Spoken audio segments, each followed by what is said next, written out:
world. Learn more at skoll.org. Local issues, national headlines, and your perspectives. Join us for Boston Public Radio with Jim Braude and Marjorie Egan. Coming up next on GBH 89.7. Funding for our programs comes from you. And Heights Crossing, an assisted living and memory support community offering residents experiences aimed at promoting independence, inspiring curiosity, and encouraging connection with others. More at heightscrossing.com. Henry Louis Gates Jr. maps the roots of basketball stars Brittany Griner and Chris Paul, revealing that they are not the first extraordinary people in their family trees. Watch Finding Your Roots tonight at 8 on GBH2. This year, we're getting to know each of the 26 gateway cities in Massachusetts. We're calling it 26 and 26. I'm Megan Smith. If you're in Malden, Quincy, Salem, Peabody, or Haverhill, I want to hear from you. What issues matter most? What concerns do you have? And what are you proud of in your neighborhood? Visit gbhnews.org/gateway cities and fill out our questionnaire. That's gbhnews.org/gateway cities. You're listening to 89.7 WGBH HD1 Boston. Online at gbhnews.org. GBH News. What matters to you? I'm Jim Braude, head on BPR and GBH and NEPM live from the BPL. We'll open phone and text lines. What's the winning formula for the Democrats this fall? Stay the course, democratic socialism, or just not beat Donald Trump? Then we'll check in with CNN's John King, and we'll discuss the diagnosis at the center of the Lindsay Clancy murder trial, postpartum psychosis, with Boston Medical Center's Dr. Katherine Gergen Barnett. I'm Marjorie Egan. In the second hour is author Elizabeth Svoboda on her new book about the importance of pacing. Plus, we'll look at a new art installation at the Boston Public Library and end the show with you. The Zac Brown Band gave out a free cruise to more than 37,000 people at Fenway Park on Sunday for a concert. So we're opening the phone and text lines. Cruising. Did you win a free cruise? Do you go on cruises at all? Sail away with us on BPR live from the Boston Public Library.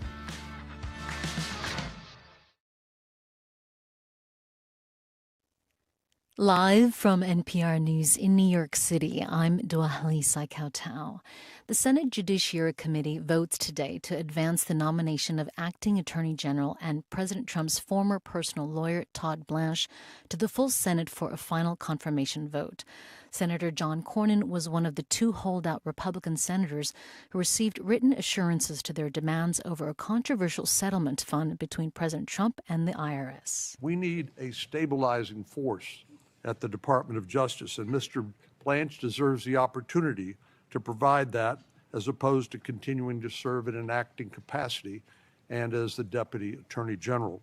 The controversial fund would have compensated Trump's political allies and possibly violent rioters who attacked police at the U.S. Capitol on January 6th. At a mass funeral in Gaza City today, Palestinian flags drape the bodies of more than 100 people killed by Israeli airstrikes nearly 3 years ago. A temporary truce allowed search crews to collect the remains from residential buildings that were flattened by warplanes in the Sabra neighborhood. Federal regulators have given the green light to Boeing's 737 MAX 7 jet.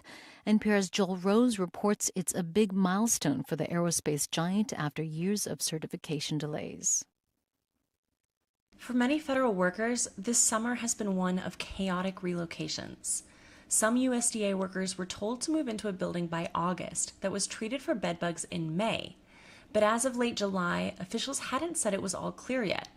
The new building for employees at the Consumer Financial Protection Bureau didn't have working Wi-Fi for weeks. Trump-appointed heads of these agencies say these moves were supposed to save money. But some employees are moving out of buildings that the government is still paying millions for. And 2 lawsuits say the moves haven't been authorized by Congress and violate federal law. Kiara Eisner, NPR News. That story was about federal workers at more than 6 agencies being ordered by the Trump administration to move into new buildings. Here's Joel Rose. The Federal Aviation Administration has approved the smallest version of Boeing's best-selling 737 MAX line after years of review. At one point, Boeing expected the 737 MAX 7 to be approved in 2022, but the company faced a more stringent certification process after 2 fatal crashes of the larger MAX 8 model. Boeing also had to fix a design flaw with the MAX's engine de-icing system. It's the latest sign that regulators have growing confidence in Boeing, which has worked to recover from a crisis of safety and quality. The plane maker is still seeking certification for the larger 737 MAX 10 model, which could come soon. Joel Rose, NPR News, Washington. Oil prices climbed and global shares were mostly higher. You're listening to NPR News. Good morning. With the latest from the GBH Newsroom, I'm Henry Santoro. Massachusetts farmers will be able to apply for $42 million in federal disaster relief money after catastrophic floods in 2023 destroyed millions of dollars of crops. The Daily Hampshire Gazette reports the funding represents Massachusetts' share of a $220 million New England disaster relief grant approved by Congress in late 2024.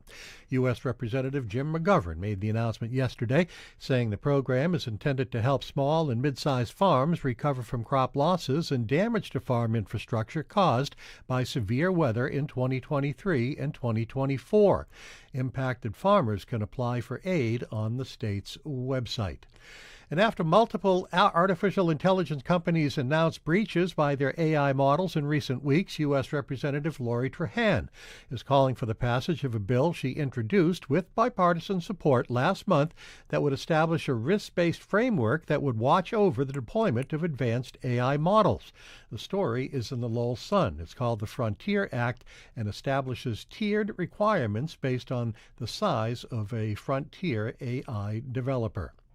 Red Sox open a series with the White Sox at Fenway tonight. The Red Sox are 31-8 since June 19th. They're 8-2 in their last 10 games, and they've won 5 in a row going into tonight's series. And that's why the Red Sox have gone from last place to third place. In the forecast, sunny mid to upper 80s today. Perfect day to be at the ball yard. 80 degrees in Boston right now. This is GBH News.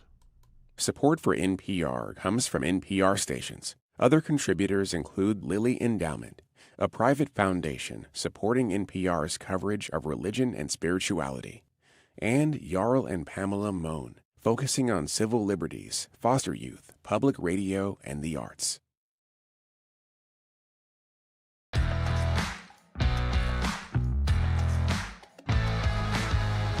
He's Jim Browdy. I am Marjorie Egan. You're listening to BPR and GBH and NEPM live from the Boston Public Library. Thank you. And streaming at youtube.com/GBH News. Tomorrow we're going to be joined by Senator Ed Markey. He's going to zoom into the show, fresh from a debate with his re-election challenger Seth Moulton, GBH and Channel 25, sponsored last night. Our colleague Alan Riley was one of the moderators. From 12 to 1, it's going to be Phil Eng, who heads the T. August 11th, we're going to be joined by the Attorney General here at the library. And August 12th, we will be joined by the mayor. Good morning, Jim. Hey there. And Phil Lang, by the way, is here tomorrow to take questions from noon to 1 from either on the phone or text or right over here. By the way, just so you know, the abominable nomination of Todd Blanche, Trump's lawyer, to be the AG, the Attorney General, is before the Judiciary Committee today. There'll probably be a vote before our show is over. We'll talk to John King about it in about 15 minutes. Last night, as Marjorie said, GBH and Boston 25 hosted a debate featuring Senator Markey and Democratic challenger Congressman Seth Moulton. The gloves really came off as they both tried to paint themselves as outside the Democratic establishment. A key issue for the party is the midterms approach. Here's a little taste of Moulton.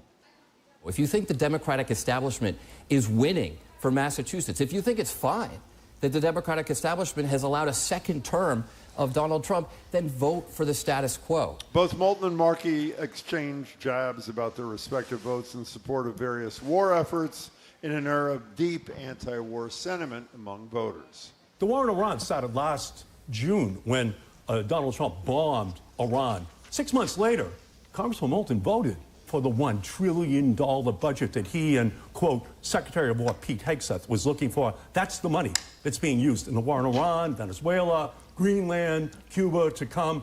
That is what's causing the economic crisis in our country as well as a national security crisis. Senator, thank you. That's time. Senator Markey, I have seen Americans lose their lives because of your vote to send us to war in Iraq. So do not question my commitment to peace in the Middle East. You should not have voted for the $1 trillion then That's online if you want to see the thing, if you missed it last night. Today, voters in Michigan will choose between a left-leaning progressive and a more moderate Democrat in the Senate primary there. It's obviously a key time for Democrats who are currently totally locked out of power in Washington. So our question for you is, what's the key to success for Democrats in the fall? And you don't have to be a Democrat to answer this. Stay the course, embrace more serious, significant change to the status quo, or just not be Donald Trump. Give us a call, 877-301-8970, 877-301-8970. What's your answer to the question? Well, I don't know if I have the answer to the question, but I do know that Democrats are extremely unpopular now, and I think that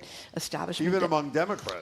Among Democrats, and I think the issue, we've been talking about it for a long time, is a sense that Democrats don't get things done, that, healthcare, Obama brought Obamacare, but it's been hurt by Trump. Biden did get stuff done, but everybody hated him. But not enough done in terms of childcare, healthcare, housing, tax system. There's a sense that people are getting screwed left and right, and the Democratic establishment has not had anything to do with it. And all you hear about people like Mondami are very popular in New York. The guy that Trump, is calling a communist, which is ridiculous, or a socialist, which is also ridiculous. But he's gotten some child care. Well, it's not ridiculous to call him a socialist. Well, socialist is. I think people misunderstand socialist. Socialist is about the government owning things like companies and means of production. And who's the person that owns more of any companies that we've ever had in office? Donald Trump and the federal government. Trump owning things. So I think there's a misunderstanding there. But you can call him.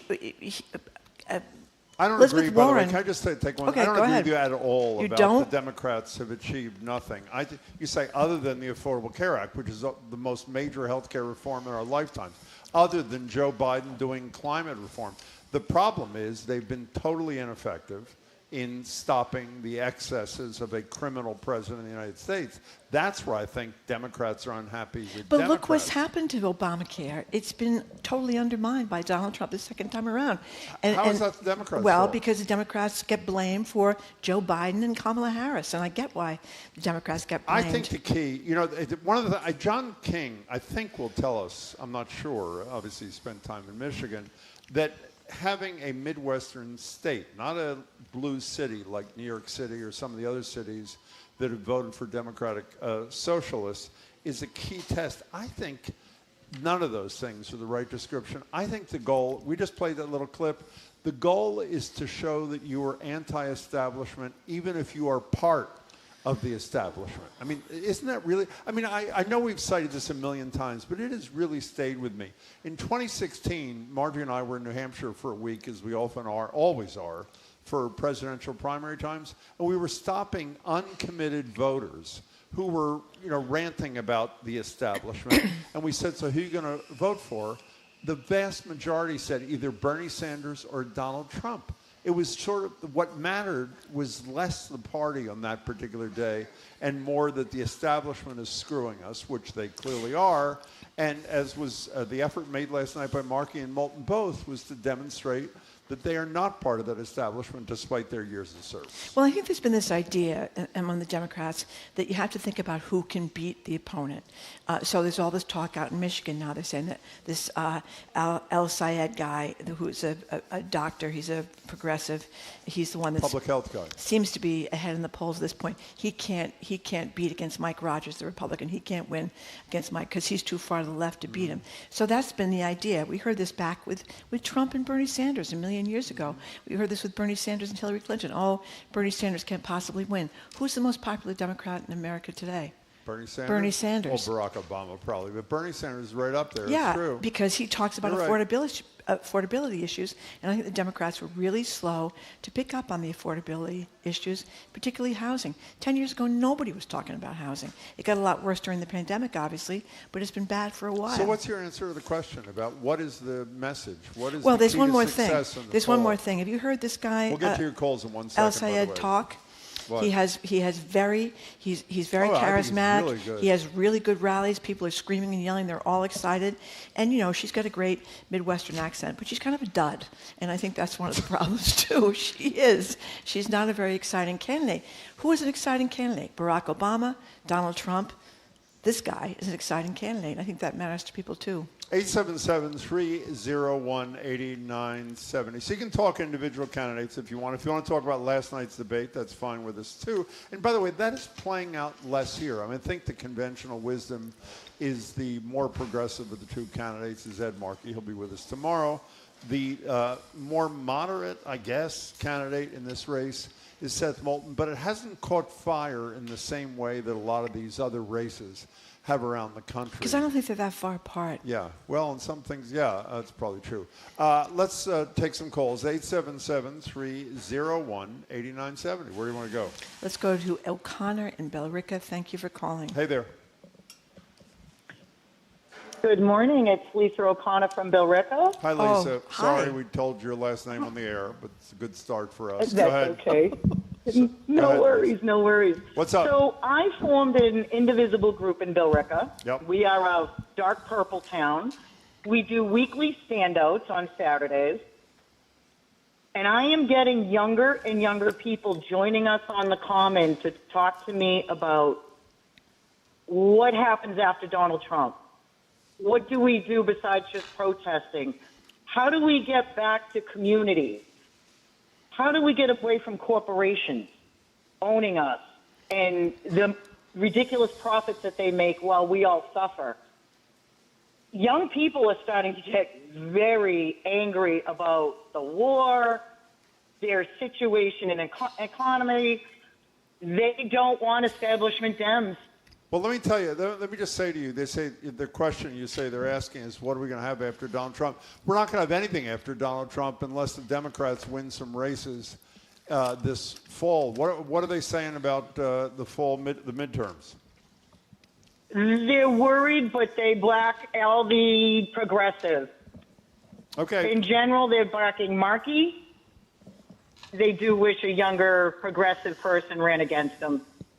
We got it. Lisa, thanks for the call, and congratulations on what you're doing Jim. out there.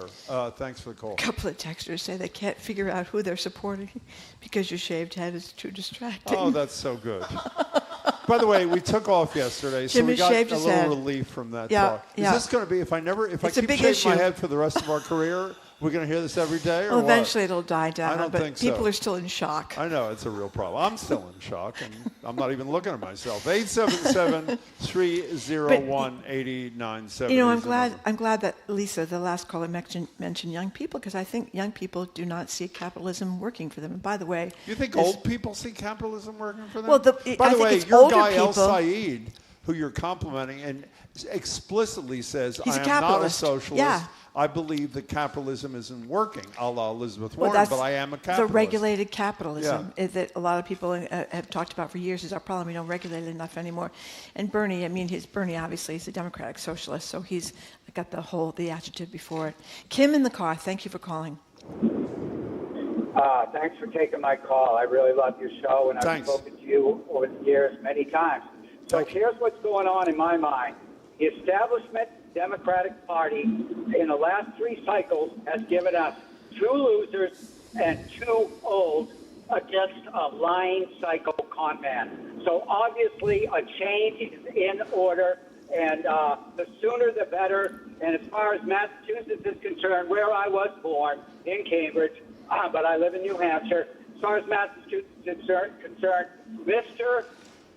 Daylight Savings Time needs to retire and be replaced by a very slightly left center of the road, Seth Moulton. By the way, it's daylight saving time, but who cares? Hey, why does Mr. Daylight Saving Time, in your estimation, otherwise known as Ed Markey, who with Marco Rubio when he was a senator, was the chief sponsor of year-round daylight saving time, why does Markey need to be retired, Kim, please? He's too old. That's the problem. That's the problem. Hey. I'm an old person, and I'm telling you that the Democratic establishment is too old, too out of touch, and too wealthy. And that is the underlying problem right there. And that's all about the unreleased chapter of the Democratic study of why they keep losing is because they're rolling in money, and they're taking money from the oligarchs, and money is the root of all evil. And at this point, we're going to have a change election, and Bernie Sanders is going to be honorary president. Have Kim, a good thanks. day, guys. Good call. Appreciate it, Kim. Call us again. 877-301-8970. Here's a text from Amina. I'm worried about the Democratic Socialists handing the Republicans the midterms, but the flip side is it's easy to believe these Democratic Socialist candidates will fight to make make life more affordable for you, and that they mean it. Can I take the energy out of this conversation, which you're not supposed to do on talk radio? Yeah. There's a former Speaker of the House from Cambridge who was right then and he's right now. All politics is local. This notion that there is this, I know people are looking at Michigan, and depending on what happens in that primary, that may be a signal that this more progressive change factor in the Democratic Party is going to spread all over the country, and maybe it is. But all politics really is local. I don't buy that, Jim. When he said that, people were able to afford their rent, and they were able to afford to go to college, and they were able to afford. No, I meant messages. I mean whatever your message is matters. I don't mean local, meaning I love that guy or woman, so I'm just going to vote for them because I recognize their face. But different messages work in different. The core message that spreads through I don't care what you're running on in a Democratic primary, is what's going on is totally unacceptable. These are unlivable circumstances. When Maura Healey is here, would you say every fourth word is affordability? Yeah. That's the message, is that America is unaffordable in 2026. Obviously, Donald Trump, who should be in jail rather than the Oval Office, has no concern about affordability. And by the way, all of you Trump listeners who could call in and say you disagree, give us one example of his concern for people's pocketbooks. There aren't any. People talk about all the time how it's too expensive to go to the grocery store. Well, one person has managed to open government-run grocery stores in New York City. He hasn't opened any yet. Well, he's about to open these government-run grocery stores. Let's see what happens. We'll see what happens. But it's something that matters to people. Why don't we have more help with child care? We've been talking about it for 40 years. I think that's what I'm talking about. If we talk about this, we're for housing, we're for child care, we're for more affordable this and that, but the action doesn't follow it. Let's go to Jane in Concord. You're next on BPR with Marjorie Egan and me, Jim Browdy. Hi. Good morning. And to you. So I also am going to probably vote for Moulton for senator. Yeah, why is I have that? voted for Markey in the past. Okay. But I really feel that Markey was wrong when he was on your show the last time and he said we need generational change, but he didn't include himself, and that just doesn't make sense. If we haven't learned anything from having both Biden and Trump who were too old to serve, if Markey wins re-election and then we get a Republican governor, probably not this time, but in 4 years, because Massachusetts frequently votes for Republican governors, that Republican governor would get to replace Markey if anything happened to his health, which I'm obviously not wishing on him. And that alone is a reason for me to lean strongly towards Moulton. Jamie's going to check on this. The law was changed in Massachusetts, not once, but I think twice. I'm not 100% sure that you're right, that the under current law in Massachusetts, the governor picks a replacement. You may be, but by the end of the segment, we'll have an answer for you. But I hear you, and that would be obviously a concern and Markey is now 80 years old. Jane, thanks for the call. We appreciate it. By the way, all the text. By the way, this is your fault. Marjorie acts like this is spontaneous. She is like, I didn't send the first text. Okay, Carla from Seattle. Excuse me. Thank you for your patience as I'm still adjusting to Jim's bald head during a time of great change in our world. Anonymous texter. Hey, Jim, if you wore a dickie, it might draw attention from your head. And they're endless.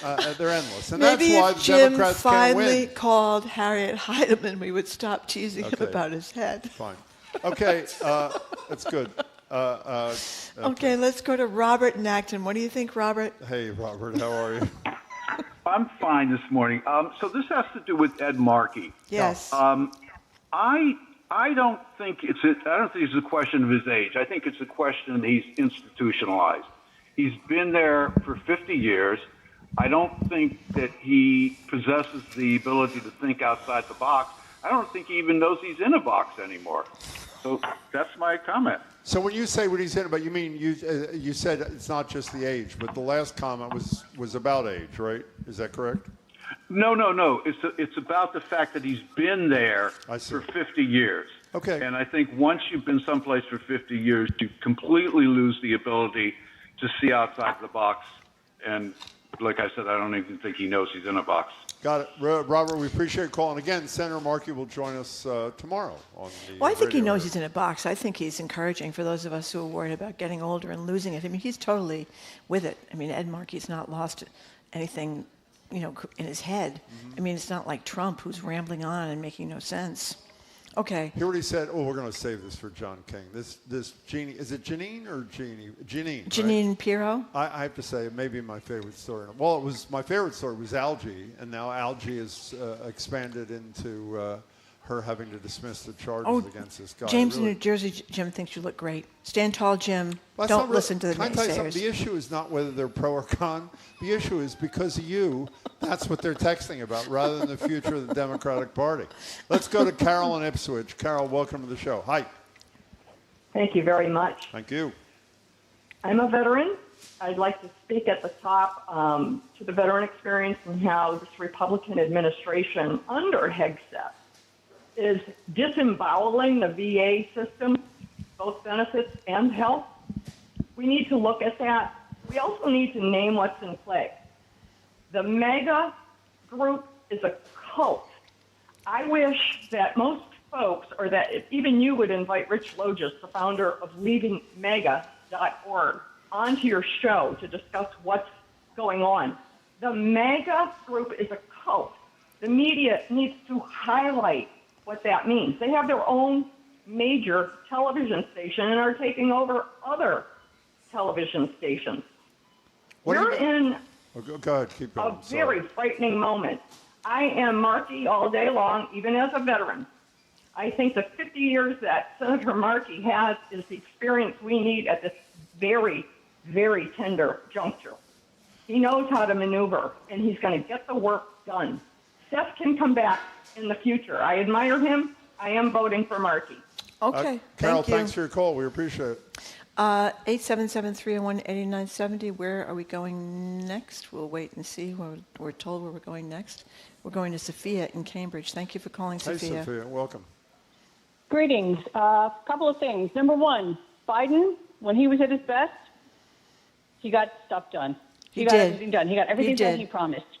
So for people to dismiss people of a certain age or people having too much time and experience in Congress, he is all the reasons that we voted for him for president. He brought calm, he brought order out of chaos, and he got everything done. Well, That's number one. Sophia, Number I agree with that with one exception. His stubborn refusal to pull out of this race is one of the major reasons, in my estimation, while Donald Trump was reelected. So I'm not taking away at all I said, from when his... he was okay. good. When he was on, he was on. I agree. Second thing, people have to stop this whole idea of putting on the brakes and running in the opposite direction every single time they don't like something. The one most important takeaway from this last couple elections with Donald Trump and every single person that he's installed is, number one, if you have not performed public service, you will never be a public servant and you will always be self-serving. He has proven that in stars and stripes. So for people to simply run at somebody who tells you they're going to do a good job, instead of demonstrating that they have done a good job in the public sector, you shouldn't vote for them. Period. The end. Number three, Markey is the same age as Bernie Sanders. You can't say one is old and one is young. So for all those people out there who were screaming and yelling that Markey has to go because of his age, but then turning around and saying that Bernie Sanders is fine, it's just a matter of taste. It's not a matter of competency. Got it. I will be voting for Markey. Yep. He's proven himself, and yes, I will vote for Seth next.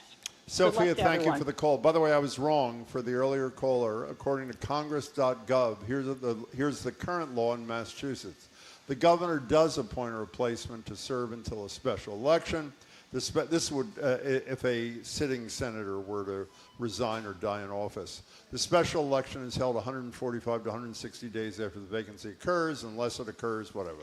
But that's basically there's an appointed fill-in until a special election. My apologies for giving you wrong information earlier. Oh, my goodness. We're already my done. goodness, what? That went really fast. Yeah. Ed Markey, again, will be with us tomorrow, and you can hear his response to some of the issues you broached. Okay, coming up, we're going to talk with CNN Chief National Correspondent John King. We're going to talk about this Michigan showdown as well, and we're going to talk to him about the reflecting pool. Whoops! It turns out the reflecting pool was not vandalized, and Janine Pirro, who realized she couldn't go to court without facts, was accused of choking by the President of the United States. I'm Marjorie Egan. He's Jim Browdy. Folded like an umbrella. Folded like an umbrella, yep. You're listening to BPR and GBH and NEPM live from the Boston Public Library and streaming at youtube.com/GBH News.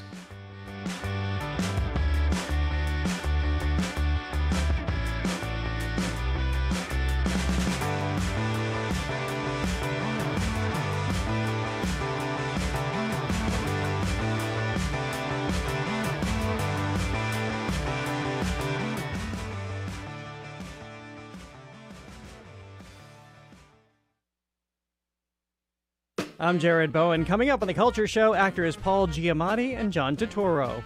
They're taking on Eugene Ionesco's Rhinoceros at the American Repertory Theater.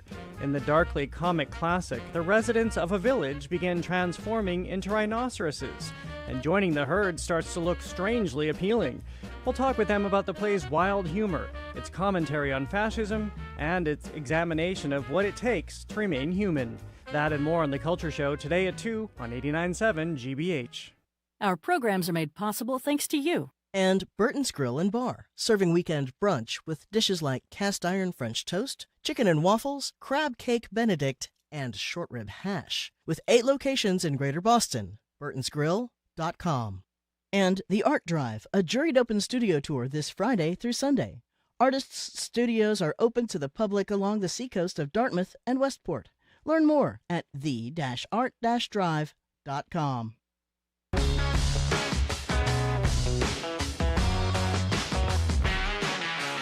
Welcome back to BPR and GBH and NEPM. Marjorie Egan and Jim Browdy streaming at youtube.com/GBH News. Tomorrow, Senator Ed Markey will zoom into our show. What day is tomorrow? Wednesday? Thursday. Congressman Ro Khanna from California will zoom into our show. And tomorrow at noon to 1, Phil Lang, the head of the T, Secretary of Transportation, will be here in person to answer your questions and ours. August 11th, this is endless. August 11th, the Attorney General will be here to take your questions, and August 12th, Mayor Wu will be here. Joined now on Zoom by John King, Chief National Correspondent, CNN, and host of the Reporting Project All Over the Map. Hey, John. Nice to see you. Sorry about last Tuesday. I had a travel nightmare day. I don't get many of those, but boy, did I have one. Oh, How I'm sorry. dare you? How long were you delayed? The day. It was the whole just day. One of those. It happens. I've been really lucky, so I just said, you know what? It's my turn. That's not what Jim would say, I don't think. No, that isn't what I would say. Well, we're different people, Marjorie. I think everybody knows that. Okay. So I still can't quite believe that Todd Blanche could be the Attorney General of the United States. But what's happening this morning? They're doing something in that committee. We couldn't figure out what exactly they're doing. The Judiciary Committee did advance the nomination, and that was after he cut a deal with Senators Tillis and Cornyn, who have been saying they wanted clear language about rescinding the anti-weaponization fund, as the president calls it. So that part's done, and now he goes to the Senate floor, and I would expect this to go through. We still need to see, Senator Murkowski hasn't said publicly, Senator Collins in your neighborhood, who has, a great race there, obviously, but it looks like it'll go through now. I get your point. You're making the point that if you look at his resume compared to past attorneys general, you might shrug a little bit and say, does that meet the test? But I would say this, it looks like the president's going to get his attorney general there. We'll see. The Senate every now and then surprises you. I would also say that we're getting to the end of appointments before the midterms, right? So Trump, it looks like he's going to get his way, but he had to make a big concession to get it. He didn't just automatically get his way. He had to make a big concession to get it. And I think this is either at the crossroads or just before we get to the crossroads about what happens next, because the midterms are going to change the tone of his own party toward this president. John, I have to say, I have to be careful saying this so I don't sound like an idiot. I am incredulous that these two senators, one of whom was defeated by a Trump person, Paxton, in the Texas Republican primary, and Tom Tillis, who decided to step down, thought after all this yelling and screaming that something signed by the Attorney General, and please correct me if I'm wrong, that has virtually no legal consequence. There isn't a law that was passed which says the so-called anti-weaponization or slush fund is gone forever. It seems to me it could be brought back. And secondly, the fact that the only change to the other half of this phony cooked-up deal is the Trump family only gets retroactive relief from all of their tax obligations, which could be $100+ million. And that was enough to get them to flip their votes and make a confirmation likely, is amazing to me. Were they just looking for an out, or am I being unfair? I think they had a lot of pressure to support the president here. I think they had a lot of pressure in this midterm climate, even though they're mad at the president, and they have reasons to be mad at the president. And there's feuds between the two of them. I do think they faced a lot of pressure.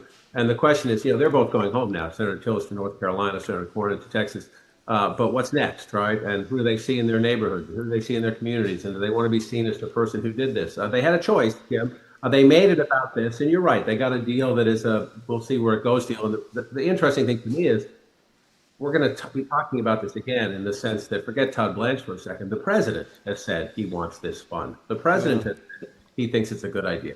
So once the president gets his attorney general, assuming that happens, does the president then, stick his tongue out, or worse, flip the bird, as he has in many cases in the past, and just do something counter to what Blanche told them was going to happen? And so we'll see how this plays out. Look, the unpredictability of Trump is a huge factor here, but it looked like they were going to stand up. They stood up for a point, and then they decided that they got enough. I get your point about is enough really a real deal.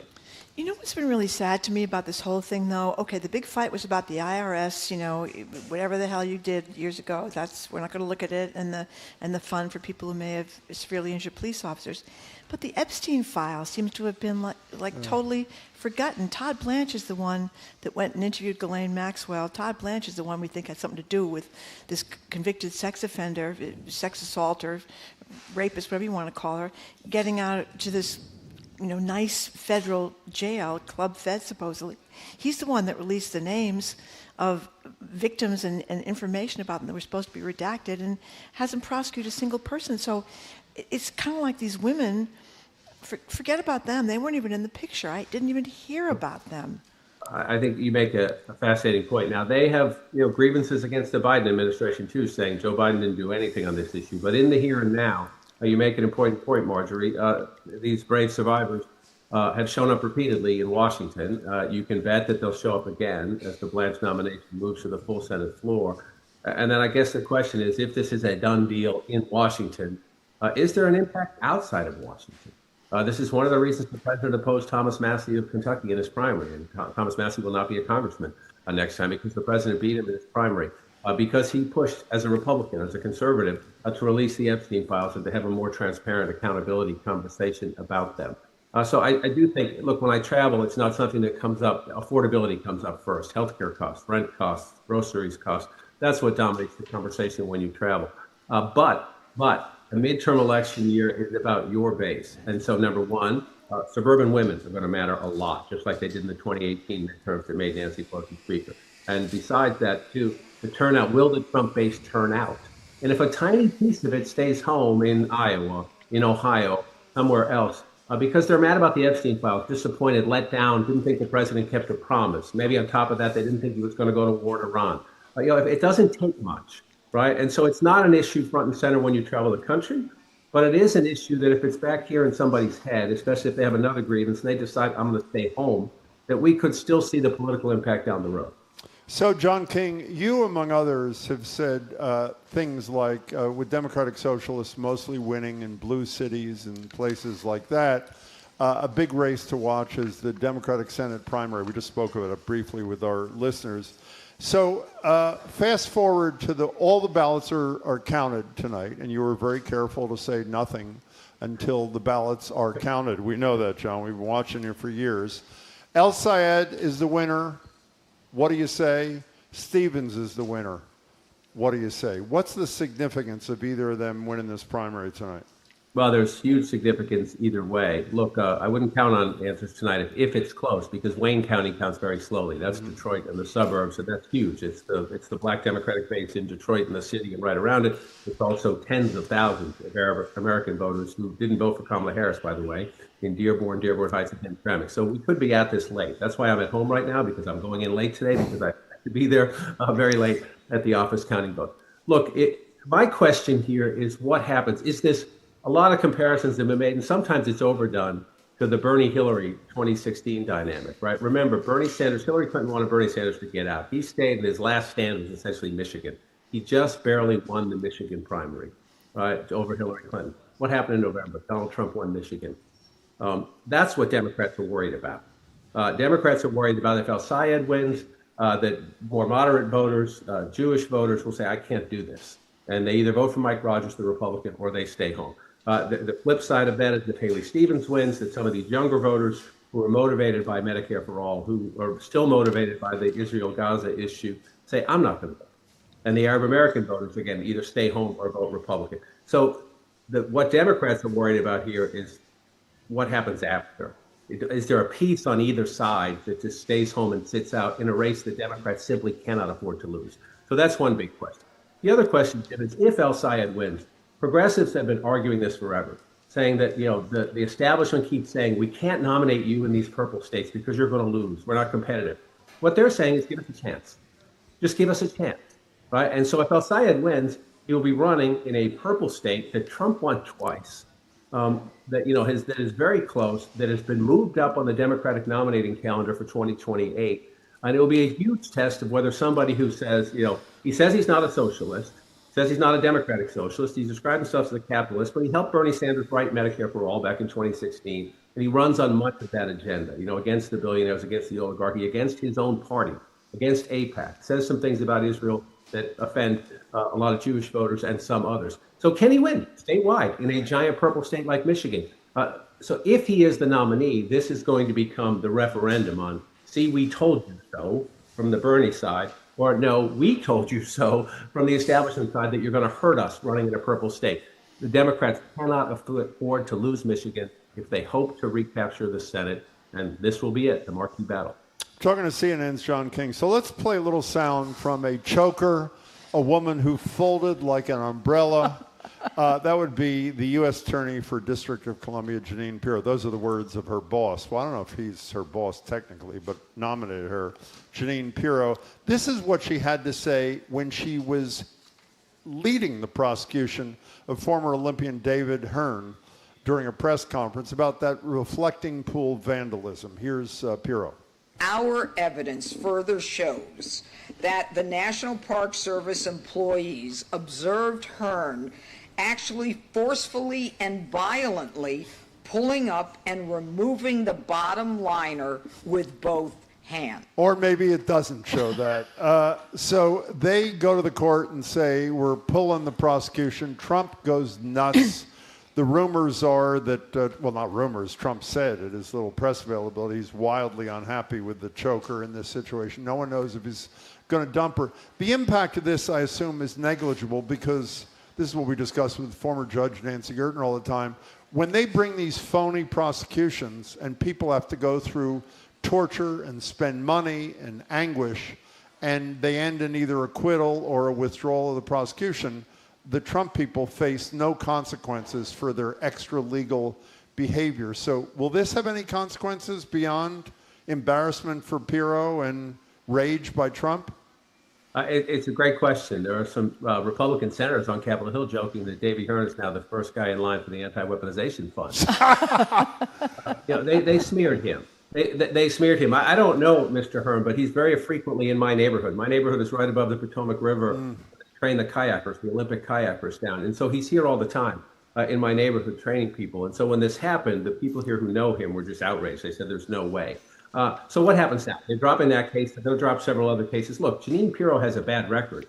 You can indict a ham sandwich. You know this better than I do, Jim. You know the law, right? And she has lost a number of cases already where she's tried to indict Trump critics on the Trump retribution tour, call it what you will. And so I think she was hesitant here when presented with the real evidence and says, I'm not doing this again. I'm not losing again because then he's going to blame me. Well, guess what? He blamed her anyway. So we'll see where that plays out. But it is another pretty glaring example of where the president of the United States, go back and look at all the tape of him. It was this long gash, then it was a this long gash, and they had all the evidence, and they had all the vandals. He just makes stuff up. And in this case, there was accountability. They're dropping the charges. Does he have any accountability? The only accountability for him is, again, I can tell you from my travels, watch out. We're going to have a big election in November. People are really frustrated with this town and where he spends his time, where he spends his focus, the issues on which he's spending all of his time is really, forgive my language, pissing a lot of people off, including Republicans who are dealing with the price of diesel, the price of fertilizer, the price of gas, the price of a war they thought he would never start. And he's talking about the reflecting pool and making shit up. Trust me, there's going to be a political effect here. You know, when you, now I'm really embarrassed because you say talking about the reflecting pool in a disparaging way, and I'm about to talk about the Arc de Trump. There is a beautiful and painful... It fits the same thing. The people are like, what? There is a beautiful but painful story in the New York Times yesterday talking about what this grotesque 250-foot arch would do to some of the sight lines that I'm guessing every single person listening to the show has looked at with just awe and amazement. What happens here? I mean, he could get this done in 2 years.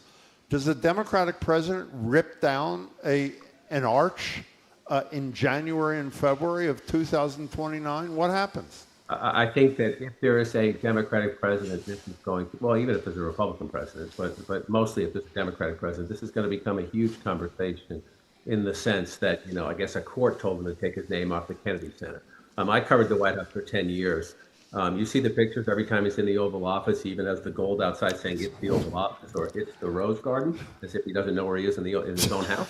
So he needs the doors marked and all the gold up on the shelves. The next president is going to have to decide what he or she does to this. And again, the optics, I cannot stress this enough from my travels, that people feel this town. They include him in it. Some people put him at the head of the list, but some people put him more in the middle of the list.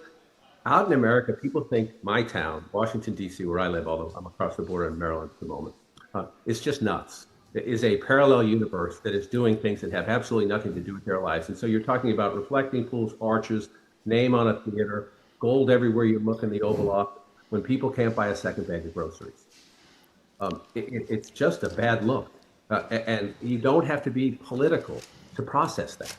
You look at your phone, you look at your TV, and you see one thing, and then you look at your life. And it's hard. It's hard. And so we'll see what happens out there, but I've been saying for a long time that I don't think even some of the people I work with, they're good people, don't get me wrong, but you have to get out. The gift of my job now, and I speak as a sinner or someone who spent too much time at an anchor desk in Washington, the gift of my job now is you go out there and you see it, and it's not just what they say. It's not just what that's my dog. It's just not something over the nose. It's not just what they say, it's their eyes and their face when they talk about this. Well, John, if anybody asks you if they need volunteers to tear down the arch in January of 29, Marjorie and I are available. So please pass our names along. John, good to see you. We'll be watching you tonight. Not too late for you, John, tonight. Hope it's reasonable. Thank you very much. We've been speaking with John Kane, CNN's chief national correspondent, host of the reporting project All Over the Map. Coming up after this quick break, Dr. Katherine Gergen Barnett brings us into the physician's world when it comes to treating postpartum psychosis, a medical condition at the center of the Lindsay Clancy trial, who's accused of killing her 3 children. I'm Marjorie Egan. He's Jim Browdy, BPR, GBH, and NEPM at the Boston Public Library.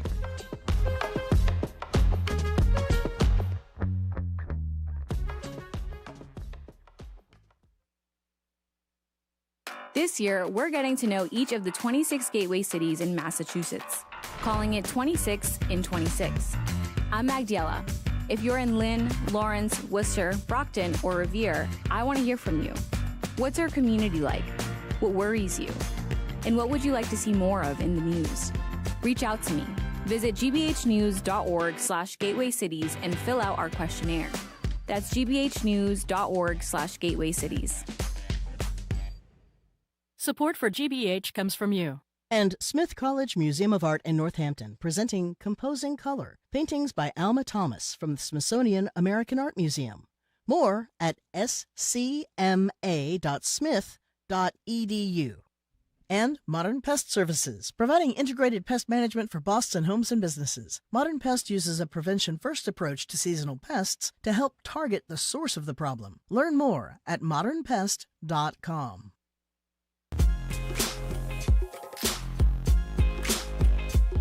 Welcome back to BPR GBH NEPM. Marjorie Egan, Jim Browdy, live at the library, streaming at youtube.com/GBH News. Tomorrow, Ed Markey zooms in. 12 to 1 tomorrow, live at the library. Phil Lang, head of the T, Secretary of Transportation, takes all your transportation questions. And Congressman Ro Khanna from California, who, by the way, along with the Republican Massey, led the charge to have the Epstein files replaced, as among other things he's working on. He'll join us on Thursday. Joined now live at the library by Dr. Katherine Gergen Barnett, Vice Chair of Primary Care Innovation and Transformation at Boston Medical Center, Associate Professor at BU Medical School, and Communications Fellow at Primary Care Collaborative. Hello, Doctor. Nice to see you. Oh, wonderful to see you all. Hello. Thank you so much for coming in. So as many people know, it's gotten a lot of coverage in the media. Lindsay Clancy is on trial right now for the murder for 3 children. No question that she killed them. The question is, was she disabled by postpartum psychosis? So what is postpartum psychosis? Yeah, I'm so glad you asked that question. Actually, as we're talking, I see in the background there's a CNN ticker tape right now on this exact question on postpartum psychosis. So, just for the listeners, I think we've all been exposed to this story quite a bit. Obviously, it's a local story and it's a national story. And the important difference between postpartum psychosis and postpartum depression. So, postpartum psychosis is an emergency. So it's a psychiatric emergency. It is, people talk about it as rare, but it's still 1 to 2 women per 1,000 who suffer. So when you think about the fact that 3.6 million babies are born in the U.S. every year, if you add that up, that's several thousand women who are at risk of developing postpartum psychosis. And it is a break with reality. So women, it's described that people can often be very different overnight, where they start to have hallucinations, delusions.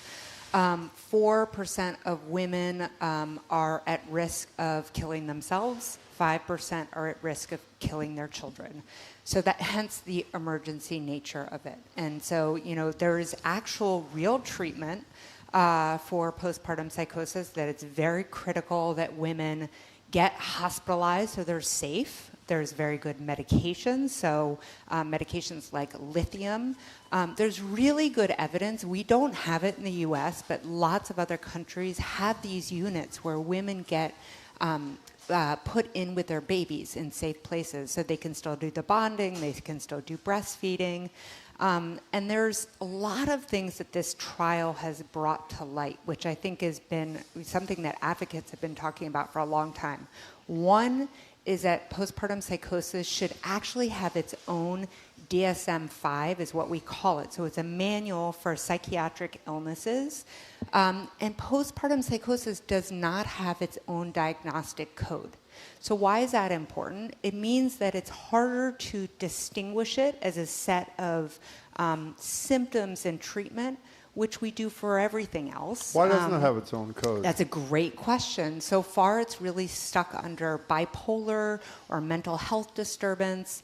I'm very hopeful that the Clancy case and the devastation that's come from this will push the psychiatric community to put this in its own code, so it's more recognizable and it's more treatable.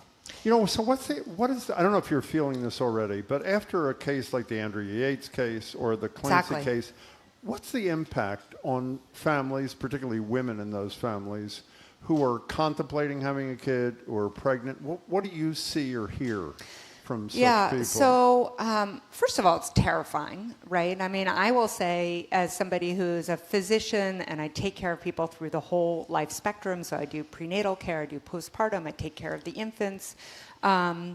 but also as a mother. I think there's been a lot of, there's so many almost trigger warnings on some of these things, and it's terrifying for women to feel like, oh my gosh, this is going to happen, I'm not going to have control. Look, and I think the fact is as a system, again, it's talking about how do we take care of our citizens. So one is the diagnostic code, so to mitigate the fear that it's going to be missed, right? The second is that a lot of women postpartum don't see, if they're getting the OBGYN care, they don't see someone until 6 weeks postpartum. Yeah. And the risk of psychosis is highest 2 weeks postpartum. So what we know from Clancy is she was actually suffering for months trying to get care. She actually hospitalized herself into McLean again and again and again, was trying to get the right medications, and she wasn't getting the right medications, and she wasn't hospitalized for long enough, and certainly again, I don't know what the ruling on the case will be, but the way our legal system works also is really different. So women here, when they have this kind of case where they have infanticide, they have to be put on trial as if they're pleading the insanity defense. I'm not a lawyer, but I do know that it's much harder to win a case in the insanity defense, whereas the UK, starting in 1938, created a whole separate defense for women who committed infanticide within 12 months of giving birth. And they have a much more lenient process for persecution, and they're hospitalized and given treatment rather than put in prison. I don't think you meant to say this, but can I just say one? Yeah. You said earlier on, I know they have to prosecute. No, they don't. I mean, to me, they do not have to. And again, I'm not in the courtroom. I'm reading every word I can read. The fact that this woman is being prosecuted rather than just being cared for based on the objective information, I would argue the husband should be the one who's prosecuted for leaving her alone. I'm not going to make the legal argument here or there, but what I am saying is that women who have this postpartum psychosis are put in court and they're held on trial as if they need to plead insanity defense. Yeah, but they don't need to be, is what I'm saying. 100%. Prosecutors can make a decision. Of course. Sorry, Margaret. Yes, but it's legal. Yeah. One of the things I wondered, lots of people, as you said, have postpartum depression or their moods are swinging, but this is a very unusual, it's very different psychosis. But when he talked about, apparently he said, this is the husband, his wife described thoughts of harming herself and the children roughly a month before their deaths. Now, I thought that if somebody was talking about suicide or talking about killing their babies, you did not want them alone with those children. 100%. And that's what I'm wondering about this case. I mean, I don't mean to blame this guy, but why was she alone with these children? I can only speak about the medical and the public health pieces of it. I don't know how the jury's going to come out on it, but I agree that we have a responsibility. We, in this case, I would say her healthcare professionals have the responsibility of recognizing when there's an emergency and when it's just postpartum depression and stay on your medicines and call me tomorrow. This is not a call me tomorrow, this is a stroke. So if someone that you know is talking about, is a new mom, talking about suicide 100%. or killing children, you call 911? Right away. Okay. Absolutely. All right. Okay. Yeah. And we as a healthcare profession need to be better at being trained in screening for it. So in family medicine, again, I see moms when they come in with their newborns at 3 days of age, 2 days of age. But in OB, you wait for 6 weeks. So we should make sure that we have a better reach out system to moms and families, and that a lot of conversations are happening in prenatal care. And one last thing about this, it would seem that it would work out so much better for everybody, including the mom, if she were at McLean Hospital with her newborn. And I'm 100%. wondering why we are so behind on that. That is a great question. I know there's actually there's legislation that's in front of Massachusetts that's been there since February of 2025 to specifically work for better access for women with postpartum depression, postpartum psychosis. It hasn't been moved upon. I'm very hopeful that this will accelerate that move. One last thing. When you read these stories about women that have gone through this, they talk about this taking many weeks, if not months. it just doesn't go away like that. Of course. It's a long process, and maybe we're not realizing that either. It's a long process, and yet it's very treatable. Right. So I think that's really important for the listeners to understand, that this is not a forever thing. You get over it. There are risk factors. So if your mom had this, or if you yourself are bipolar, the op-ed in the Globe that I know several people read, it was an author who talked about from this, exactly yeah. who What was talked her last about name? Ghent, G-H-E-N-T, Nadia Ghent, G-H-E-N-T. Very I know powerful. how Lindsay felt. I felt the same way. Go And ahead. she got over it and went on to raise her Yeah, family. I actually, Yep. when I first saw it in the newspaper, I couldn't read it. I mean, it's just so vivid, but really important, I think, for readers to hear the firsthand perspective of what it feels like to be inside of that mind. And she was lucky. She, was one of the percents that didn't go on to harm her children or herself. And her stepfather was a psychiatrist, so recognized it. So let's move from what the legislature hasn't done yet, namely deal with this situation, to what they apparently are about to do. I know. Something you've advocated for and Yes. talked to us a lot about changing the rules on primary care. Tell us what is before. And Yeah. by the way, this got far enough. We tried to explain this last week, but I did a horrible job.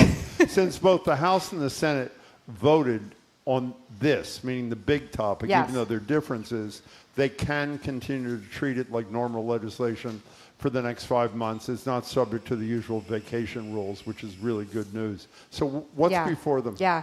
So this is, I'm so extremely grateful to the House. I've spoken with you all and at length about the Senate bill that came out around primary care reform earlier this summer.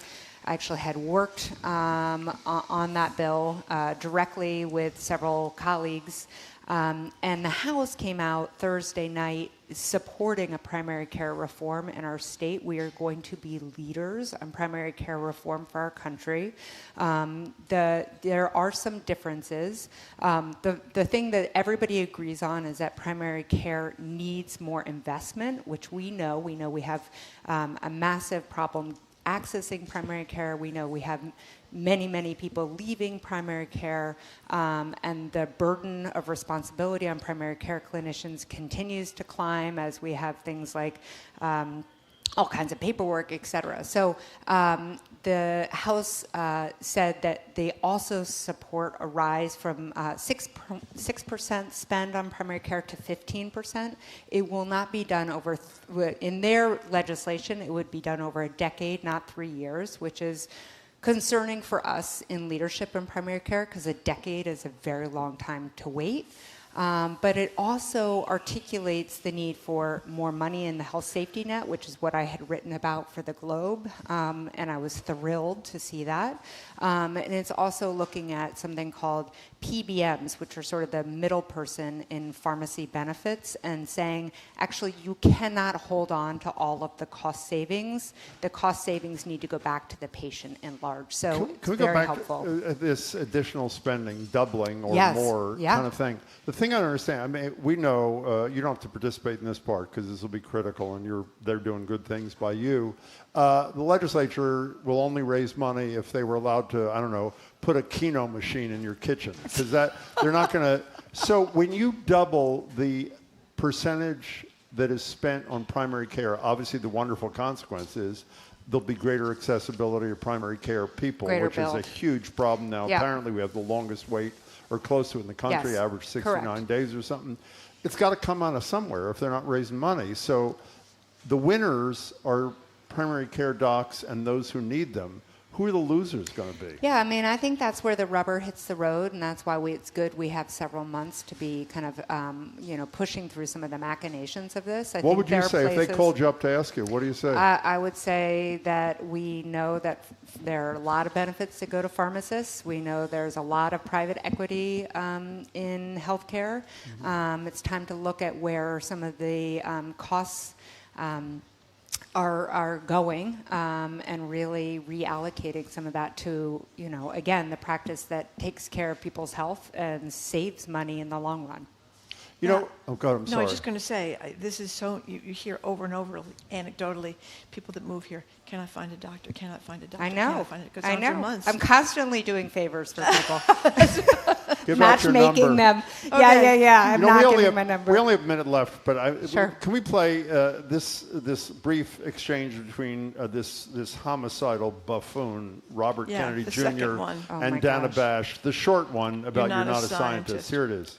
But Dana, you probably don't understand this because you're not a scientist, but genes you're not don't either. cause- That was great. I just love that little exchange. So Very calmly. This Yeah. was Pointing it out. an endless stream of Yeah. misdirection and lies. For Yes. example, there are no studies that demonstrate that autism and vaccines are not connected. When someone with the biggest bully pulpit other than the Yeah. president on these kinds of things spouts this crap nonstop for virtually his whole, last 20 years of his career, people don't get vaccinated, right? Yeah, I mean, kudos to Dana She for, was for great. holding great. her cool. Yep. She was remarkable. I really loved how she invited him to use his bully pulpit to actually give some sort of information for families that are going back to school. And he did in that moment, saying everybody should get the measles vaccine. Actually, But he has a book out maybe that says MMR. don't get the measles I understand. vaccination. So I'm just saying, I want to just highlight that bright spot. I want to hold on to that because I do hope that So everybody positive. heard that. But I will also say the amount of misinformation in that interview was shocking and very dismaying. How are you so positive, by the way? What do you do? You only have 30 seconds. I could use a little of that. Connect to amazing people and just stay really true to the mission and know why you're here and why That's you're here right. to serve. I think I got to find a mission. Don't you Yeah. think that? That's our next guest is Who going am to I? talk about Why am I By the here? way, you also need sunscreen for your head. I do, actually. Thank you for that. I have You it in look the card. great. I have You it in look the great. card. Do you hear I that? like it. Excuse She me. looks great. Yeah. Do you hear that? Yeah, She you looks look great. awesome. You look Thank great. you. I love it. Thank Lots you. of texters think you look great, Jim. Some I even don't think say you so. look hot. Whoa. We've been speaking with Dr. Katherine Gergen Barnett, Read Vice Chair those of Primary texts. Will you Care please? Innovation Thank you. Transformation at Boston Medical Center, Associate Professor at BU's Medical School and Communications Fellow, Primary Care Collaborative. Thank you very much, Doctor, for coming in as always. We say goodbye to those listening to NEPM. Sorry about that. We're going to keep going in Boston. Right after this break, we're going to talk about how you pace yourself through life's big moments, avoid exhaustion and burnout. We're at the Boston Public Library, BPR, GBH, NEPM. We'll be right back.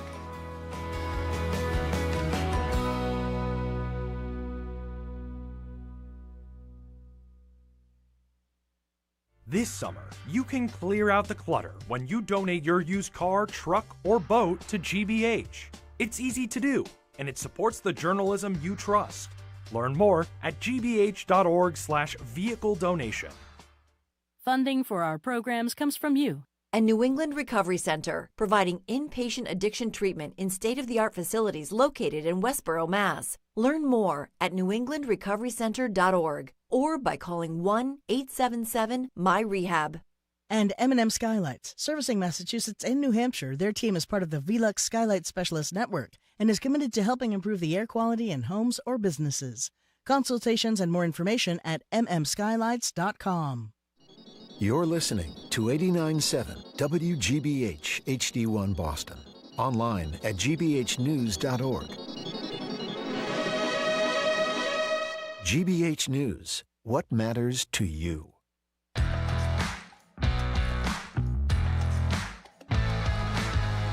Welcome to hour number 2 of Boston Public Radio, 89.7 GBH. Jim Brady and Marjorie Egan live from the Boston Public Library. Thank you. Streaming at youtube.com/GBH News. Tomorrow we're going to be joined by Senator Ed Markey. He's going to Zoom in, actually, right after his debate. He's running for re-election. He's running against Seth Moulton. Then from 12 to 1, it is Phil Eng, who is the head of the MBTA, taking our questions and yours. Hello again, Jim. Hello again, Marjorie. So our next guest focuses on the burnout crisis that so many of us are headed for. Science writer Elizabeth Svoboda noticed how Olympic athletes often take breaks and naps and then go on to deliver world-class performances on the field, and concluded that it all comes down to pacing yourself, avoiding extremes. I would say easier said than done, but she's going to speak to that. Her new book is The Art of Pacing, a guide to balancing short-term demands with long-term thriving. It's out now.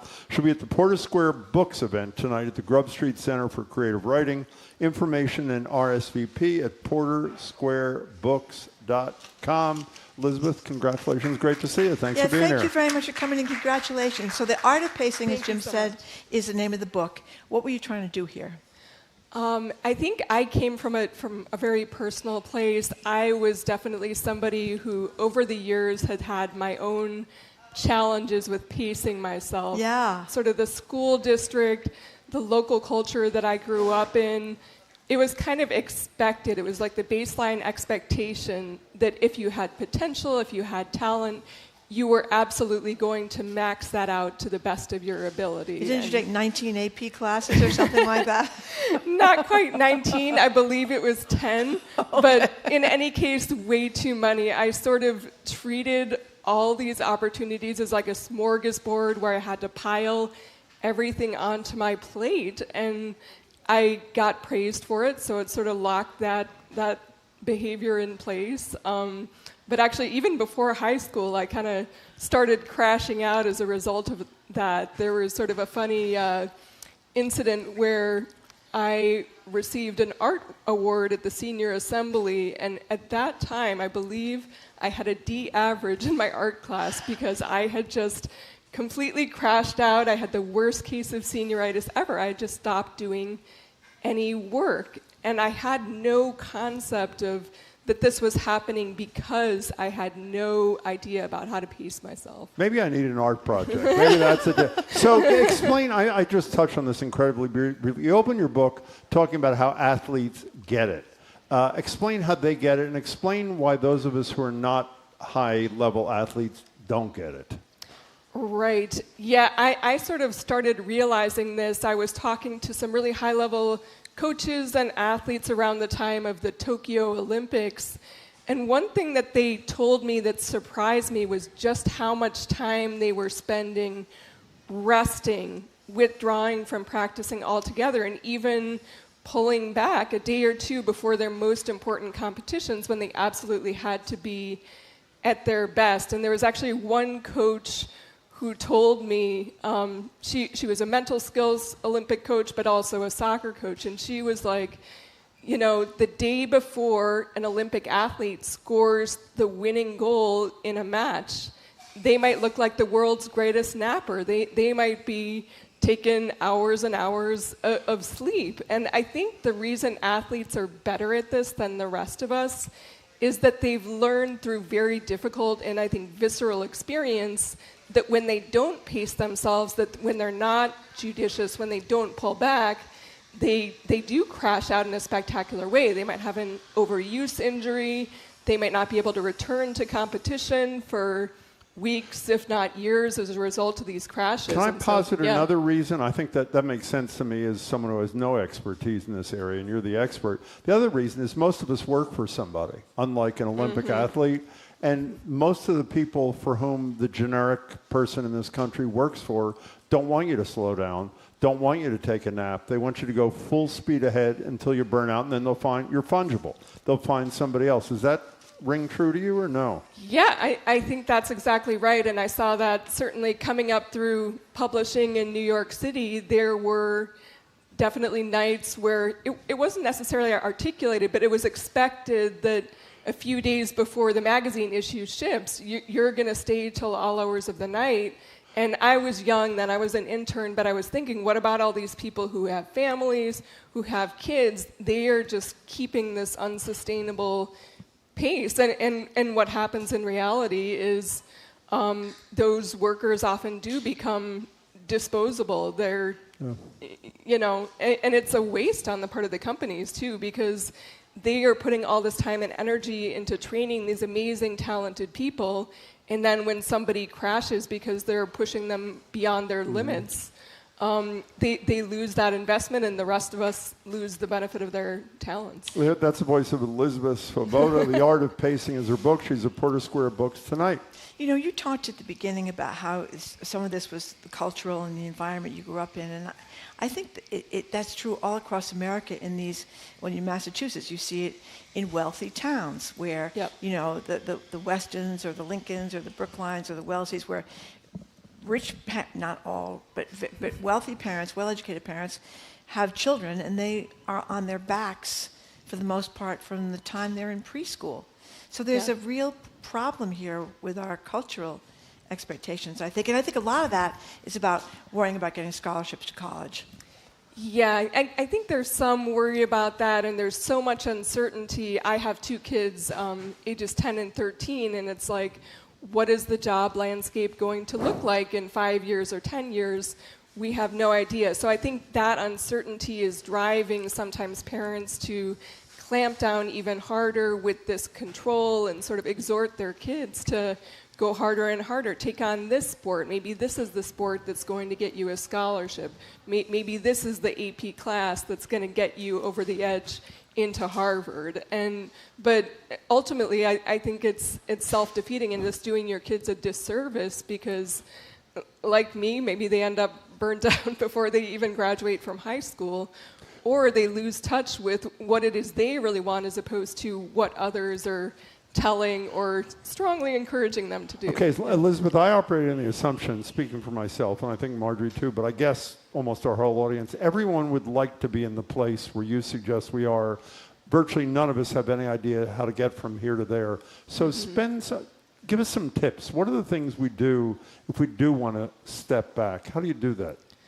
Right. Well, there are so many approaches kind of in the moment and longer term that I talk about in my book, but one that I love, that the importance of this was really brought home to me by Ajay Wilson, who's an Olympic middle distance runner, and I got to spend the day with her training. And so Ajay, she's a very motivated person. She's kind of type A personality. She has high goals for herself, and she wants to keep meeting them. So pacing is very much not about giving up those goals or not trying to improve yourself. It's about how do you make that a sustainable process. So with Ajay, she has her non-negotiables every day. Like, she has to put in it's about 2.5 hour training stint when she's preparing for a major competition in around mid-morning. But at the same time, she's not that worried about, does she start exactly at 10 o'clock, or maybe she wakes up a little bit tired that morning. She needs a little bit of extra time. Well, she starts at 10:30. She starts at 10:45 instead of 10. I think we make the mistakes of tethering ourselves so closely to the clock when it's really about, yes, we have these big goals and they are in some sense non-negotiable, but what we do is we give ourselves more padding around them than most of us usually allow ourselves to do, and she calls that rigid flexibility, and I love that approach to planning the day. You know, you talk also about, you use the term modulation a lot, and you tell the story of this surgeon who is, this guy or woman is bleeding like crazy. They can't figure out where the blood is coming from, and everybody's scrambling, and obviously they're worried the patient's going to die, and then all of a sudden the lead surgeon sort of takes a deep breath and, not literally but figuratively, withdraws for a second, and in that peaceful moment he's able to figure out where, it's a man, right? He's able to figure out where the thing is. That made total sense to me, except I don't know how to even do that. I mean, when you're in the middle of something that is incredibly intense, where intellectually you say, if I could just take a break for 15 seconds, I might do better at this. How do you allow yourself to do that? Do you know what I'm... Right. Yeah. There are very specific practices that you can use to deliberately ease your nervous system into that calmer state. So the one you mentioned is called modulation, which I learned from the psychiatrist Joe Arpaia, who teaches it to many of his clients who are overstressed, who are kind of in that frazzled state all the time. And what he does is, it's actually a breathing practice where you breathe a certain number of breaths per minute. And usually for most adults, it ends up being about between 5 and 6 breaths per minute, which is less than half of what many of us breathe. And the idea behind that number is it's essentially the pace where there's the greatest differential between the way your heart rate speeds up as you're breathing in and the way it slows down as you're breathing out. And if you can maximize that heart rate variability, if you're a device user like me, I have an Oura Ring, you might have heard of heart rate variability. So doing this modulation, you are bringing your heart rate variability up to the maximum possible, and that is going to ease your nervous system into a calmer state as quickly as possible. And the benefit to that is you are actually able to use the thinking power that is available to you when you are stressed, when you are kind of seeing red, feeling over the top. You don't actually have access to the cognitive resources that you otherwise would. And so in that case that you mentioned with the surgeon, he's bringing his nervous system back down to the extent that he can see the full situation, what's going on with the patient. Okay, we've checked here. What's the one place that we haven't checked for the bleeding? Oh, there, near the diaphragm. And so, but the point is that he needed to ease his nervous system into that lower gear in order to have that insight come to him. And I found that to be very true myself. You also talk about micro retreats. I guess Joyce Maynard, who wrote a lot about domestic life. What's a micro retreat? Well, yeah, I did get the idea from Joyce Maynard, and she has talked over the years. She had 3 kids. She was a writer. Sometimes she would escape to a hotel or a motel to really get deep into her creative work. So inspired by that for myself and in discussions with my husband, I told him, we've got our young kids. One's a toddler, one's in preschool. Sometimes it feels like I can't get 20 minutes to think. I really want to get deep into this project. So would it be okay if I get like a local hotel room, pay for it with points on my credit card, just check in the early afternoon, just kind of alternate between getting really deep into my writing and then honestly sleeping. Like what I would do is I would just alternate between writing and sleeping and eating, as needed over the course of those 24 hours. And I knew it would be a fun experience, but I was shocked at how renewed and how energetic I actually felt at the end of that. I think Joyce Maynard could have used a macro retreat when she was a teenager, if you know what I mean. Oh, we're almost out of time, but what is it at work? Are there things that people could do during the day at work that would be subtle and discreet to get back their some sense of calm?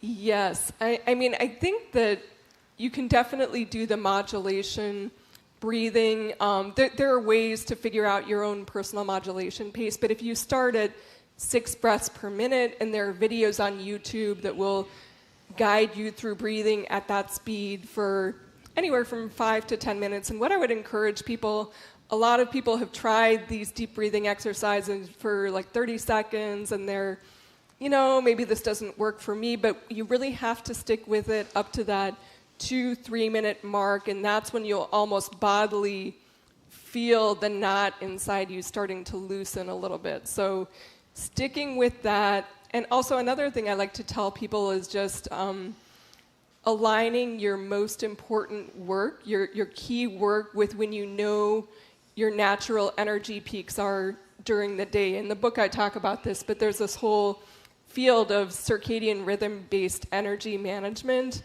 And that is something that I think anybody can try almost right away, just experimenting with the times of day that you do different types of work, and then kind of recording the results or reflecting on, do I do better when I do my writing before lunch or right after lunch? And for me, it is like night and day.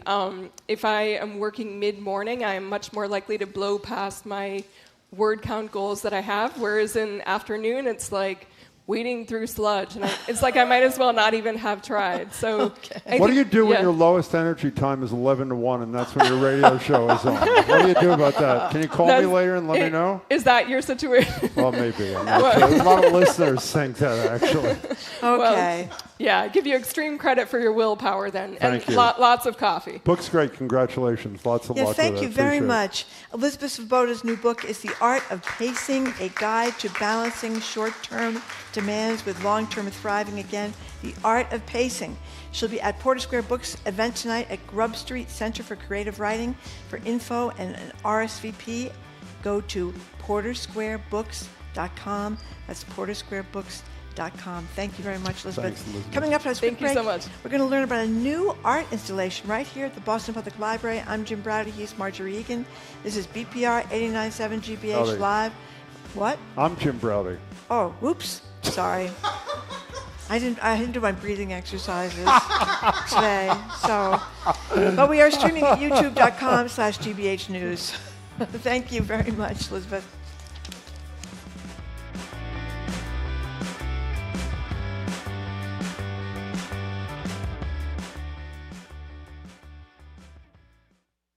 I'm Edgar B. Herwick III. Today on the Curiosity Desk, we take a moment to honor one of Massachusetts' finest contributions to the world.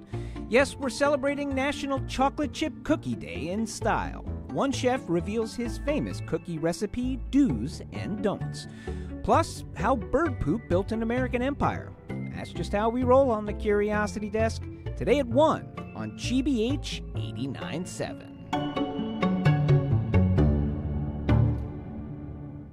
Support for our programs comes from you. And MIT Sloan Executive Education, helping professionals stay competitive with 2 to 3 day courses on AI essentials, strategic leadership, and more.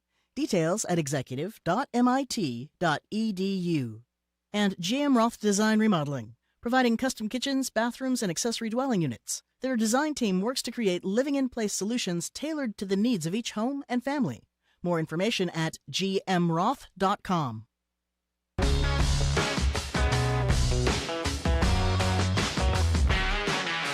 Welcome back to BPR 89.7 GBH, and continuing in the tradition of Marjorie, I am Marjorie Egan, and she is Jim Browdy, or thereabouts. We're live at the library, streaming youtube.com/GBH News. Tomorrow, Senator Ed Markey zooms in, and from noon to 1, Phil Lang, the head of the T and the Secretary of Transportation, will be here live to answer your questions and ours, all things transportation. Fab Labs. I know you don't know what they are, but you're going to learn about them in a minute.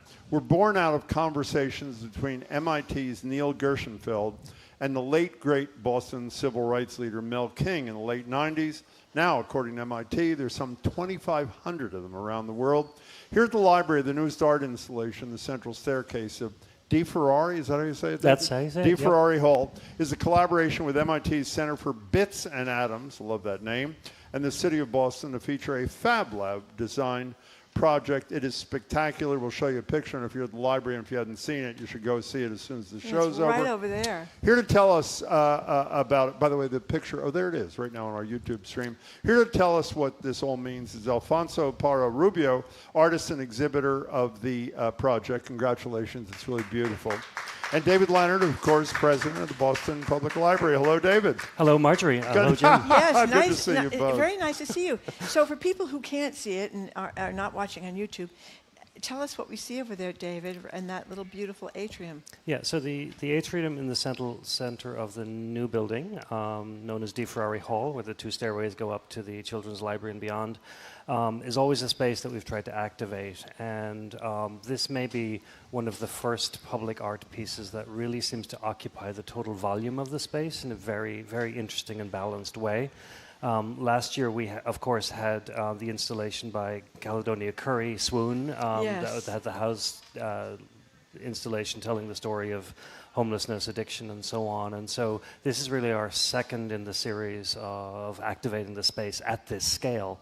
And it is suspended at about 28 feet, right at the mezzanine level. You can look up underneath, you can look at it sideways, you can look down on it, and it is a torus-shaped giant installation. When we're going to talk about what it is in just a second, so we can give people more of an image. Before you tell us what it is, tell us what the Fab Lab is. What are the Fab Labs?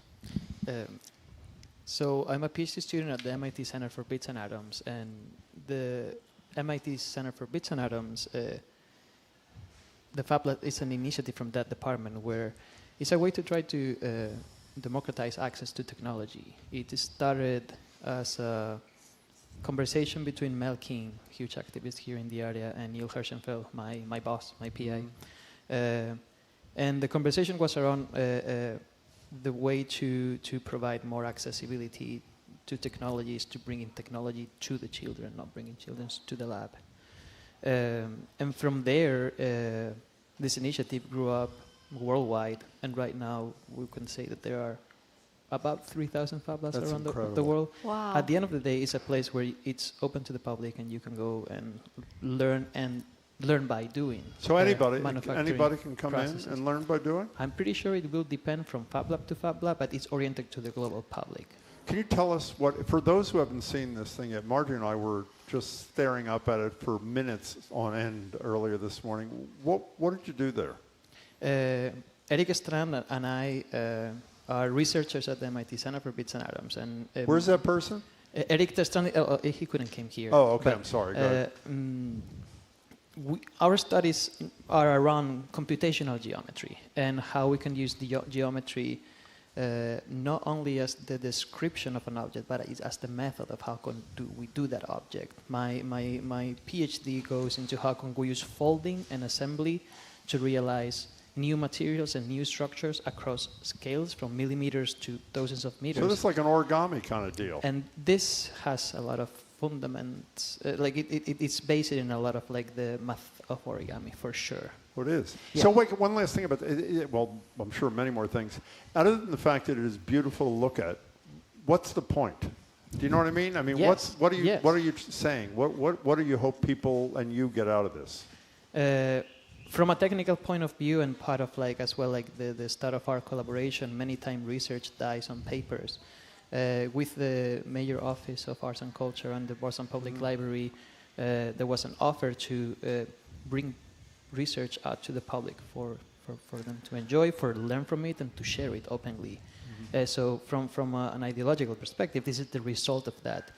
And from a technical perspective, this is a new method to construct architectural shells that are load-bearing with arbitrary form, scaleless or as big as you would like. And as a way is a tribute to the core of the construction of this library, Gustavino, from the old library, where he heavily used geometry, not only as the descriptor, but the method of building the shells of this library. But isn't it really lightweight compared to, that's one of the things I read, that yes. it looks like it should weigh enormous amounts of pounds, but it doesn't? No, it does not. The core of this construction method relies on like its lightweight, or the ratio between how much load it can handle versus like how light it is, because of the clever trick we use to assemble those individual unit cells. In the piece there are 288 unit cells. There's 1,788 screws, which require all of my friends. and some late nights as well. Isn't there a juxtaposition here to the ceiling? Yeah, I mean, I think this is both an artistic creation, which, as you say, is beautiful and can be inspirational, but is also a demonstration project along the lines of the future of making. And the fact that it is lightweight material, it is essentially an origami and screwed together project, it's not welded, it's not designed this way, demonstrates just as much of the Fab Lab work does in all of its installations is new ways of making things fast, simpler, and with new materials. And the fact that it has reference and resonance with Philip Johnson's architecture within the Johnson building, which in turn is in some ways an echo of the McKim, Weed and White's architecture with people like Guastavino in the McKim building. The root of this is making, shaping, geometry, and math. And yet it can be beautiful and inspiring as well. Why is that book right in front of you? This is the head of the Center for Bits and Atoms book on related topics called Designing Reality, and it is by Neil Allen and Joel Gershonfeld. And so we are in a library, so even though it's an art project we're talking about, I felt I should bring his book Speaking along. of I just have one quick thing, because I am totally out of my comfort zone with this whole conversation. Oh, as opposed to me, yeah. I'm really understand. So when you talk about Bits and Atoms, Center for Bits and Atoms, what does that mean? Wow, we can go deep if you. I kind of know what the atoms part, but what do you mean by bits? Yes. The origin of, at the end of the day, the Center for Bits and Atoms is a lab at MIT. But the origin of this lab in 2001, I think, was to study what's the frontier where information becomes physical. So if you think of bits as ones and zeros, and then that's the fundamental unit of information storage and technology. So we have here the intersection of technology, math, and making physical things. Okay. I was going to say that exact same thing, David, if you had. Sorry. David, you know, as I'm sitting here, I love thinking, that, though. That's when you hear it. I love it's great. when there's you may say nothing is non-traditional. I love the non-traditional stuff in this library. And I'm thinking the other day, Meredith Goldstein was here. There's a phone booth. Obviously, we've talked about that ad nauseum. There's this. Why do you make those decisions? Well, I think we always want to hold in balance, pulling forward items from our history that are the more classical and traditional expectations. I mean, the Declaration is still on display right now, right? But at the same time, what are new ways of engaging with the cultural moments of the time and opening up new possibilities, whether it's to be thought-provoking or a moment of beauty or both? And the Telebooth project, Meredith's, is really a way of reflecting on our culture and our quest for advice, loneliness, all of those things. But it's a physical manifestation. And again, I think although maybe we live in a world of bits and atoms today, we also crave physical installations and physical things that we can see and touch as an antidote to our connected lives that continue to disappoint us. I'm really glad to do it. So we're almost done. We're out of time, aren't we? Well, just one last thing. It happened last week, so it's over. But in anticipation of next year's, because this was the 22nd edition of the annual Fab Lab Conference and Symposium, what was that? The Fab Lab community organizes conferences, a yearly conference, and last year was in Prague. This year happened to be here at MIT, and it was a concentration of 1,000 people from all the Fab Labs around the world to share and celebrate, and mostly share and celebrate. They're different ideas. Yeah, the different ideas, different vision, and I feel like human-to-human interaction, it will be always way more prolific than computer-to-computer interaction. So the amount of work, ideas, new project that emerged through this convention will always. And one last thing real quick. You mentioned children this is one of Mel King's ideas, children being able to go to the technology. Where do the children go? Is this something they can go to, or is it something people have to go to them? Yeah, you can enter into the Fab Lab webpage. You can see where's the closest Fab Lab. Right now, there is a brand new opening, the Fab Hub, in Kendall Square. In Kendall Square. Yeah, and they are checking that out, how they are going to be open to the public very soon, this coming month, I would say. Alfonso, that thing is just great. I'm sorry, David. I was going to say, our small contribution to this world is the digital maker spaces that we have in a couple of spaces here at Teen Central, and also the Kirstein Business Library Innovation Center on the lower level. But a couple of the branches also have pieces of it. Nothing on the scale of a full Fab Lab or the full MIT experience, but another way of engaging not just with kids, but with adults and how to make things. Thank you both. It's great. Yeah, Come see it. Thank you very much. I'm glad you had a lot of friends come over and help you screw that thing together. That must have taken a long time. How long did it take? So that's funny. Well, I was checking. The first meeting we had was in March 18, but the project got approved on April 8th. Of this year. Of this year. So when we were in the meeting, David and the team was like, so 2027, right? And we was like, no, 2026. Like that. So they did it. I'm impressed. They did it. Well, thank you very much, and congratulations. Thanks. We've been speaking with Alfonso Parra Rubio, artist and exhibitor of the project, which is right out here in the atrium. You guys can all go check it out before you leave. And President of the BPL, David Leonard. Thank you both for coming in. Coming up after this quick break, we're going to talk to you about something we talked about before, but we're talking about today, cruises, that is, because Zach Brown gifted his entire Fenway audience this weekend with a free cruise. I think there were 37,000 people there, Jim. Question is, would you take it? I'm Marjorie Egan. He's Jim Browdy, listening to BPR 89.7 GBH, live from the Boston Public Library and streaming at youtube.com/GBH News.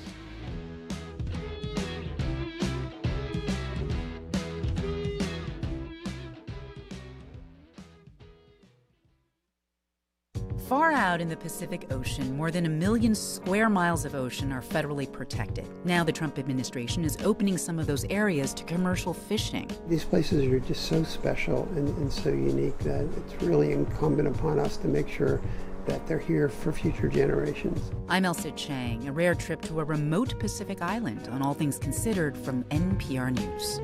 Today at 4, here on GBH News 89.7. Our programs are made possible thanks to you. And Commonwealth Shakespeare Company, presenting A Midsummer Night's Dream. This summer's free Shakespeare on the Boston Common. Shakespeare's classic comedy is transported to a neon-lit festival escape, July 22nd through August 9th. comshakes.org.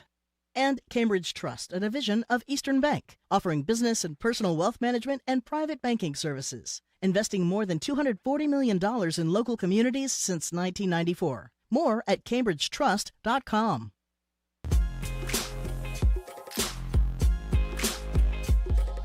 Welcome back to BPR and 89.7 GBH. Marjorie Egan, Jim Browdy, live at the library, streaming youtube.com/GBH News. Senator Ed Markey zooms into the show tomorrow. And from noon to 1, Phil Lang, head of the T, Secretary of Transportation, is with us live to take your questions and ours right here at the library. At his Sunday concert, you've all read about this, and Marjorie talked about it, at the Fenway, Zach Brown at Fenway had an announcement for the nearly 40,000 fans in attendance. I'm buying every single person here a cruise for 2 people on the boat. This is the biggest giveaway in history, ladies and gentlemen, here tonight at Fenway Park. $40 million worth of cruises. So we have a bunch of questions to ask you. By the way, would you, had you been in the crowd, be wildly excited about a cruise, particularly a free cruise? Would you even want to go on a cruise? They each got tickets for 2 aboard the Margaritaville at Sea cruise line. Is the same cruise they all have to go on together. We don't know about that. That sounds like a nightmare. I doubt it. The actual reward aside, is Zach Brown bringing something back that Oprah perfected many years ago?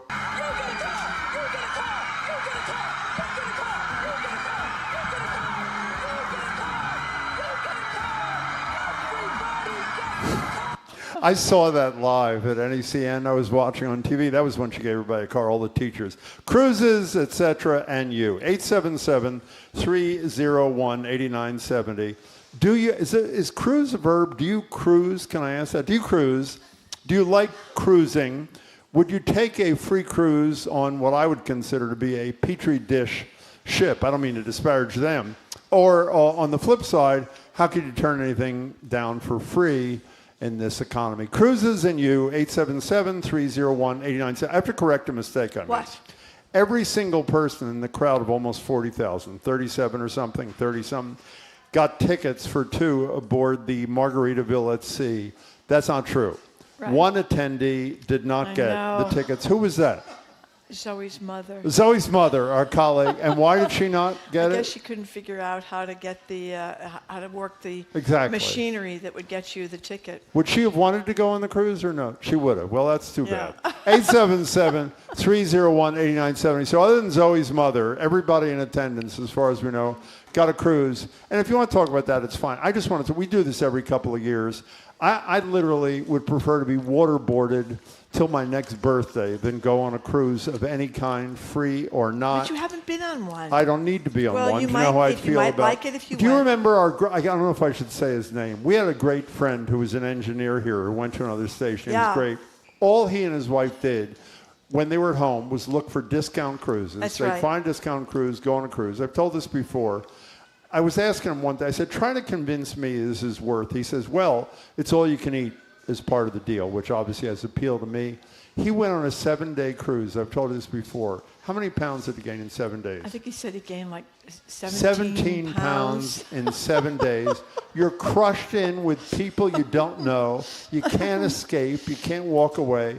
To me, it literally is hell on earth. But a lot of people are excited. And by the way, just the notion that you get a free cruise, you walk into a concert, is a pretty exciting kind of prospect, I guess. Yeah, some people are saying he's trying to win back fans because he played at the Trump Freedom Concert, so he's trying to amend his ways. Well, there are probably a lot of Trumpsters there, too. I mean, I don't think he's getting any point. I mean, it's a nice gesture regardless. I assume he's not paying for it. I assume the cruise line, or maybe a piece of it, is paying for it. But again, I don't want to talk about Zach Brown unless you're dying to talk about him. I want to know about cruises. If you've been on cruises and you love them or hate them, we'd love to hear your experience. And do you really think I need to go on even one cruise to determine that there's nothing that I would enjoy less than being crowded into a place you can't escape from with thousands of other people? Do you see that?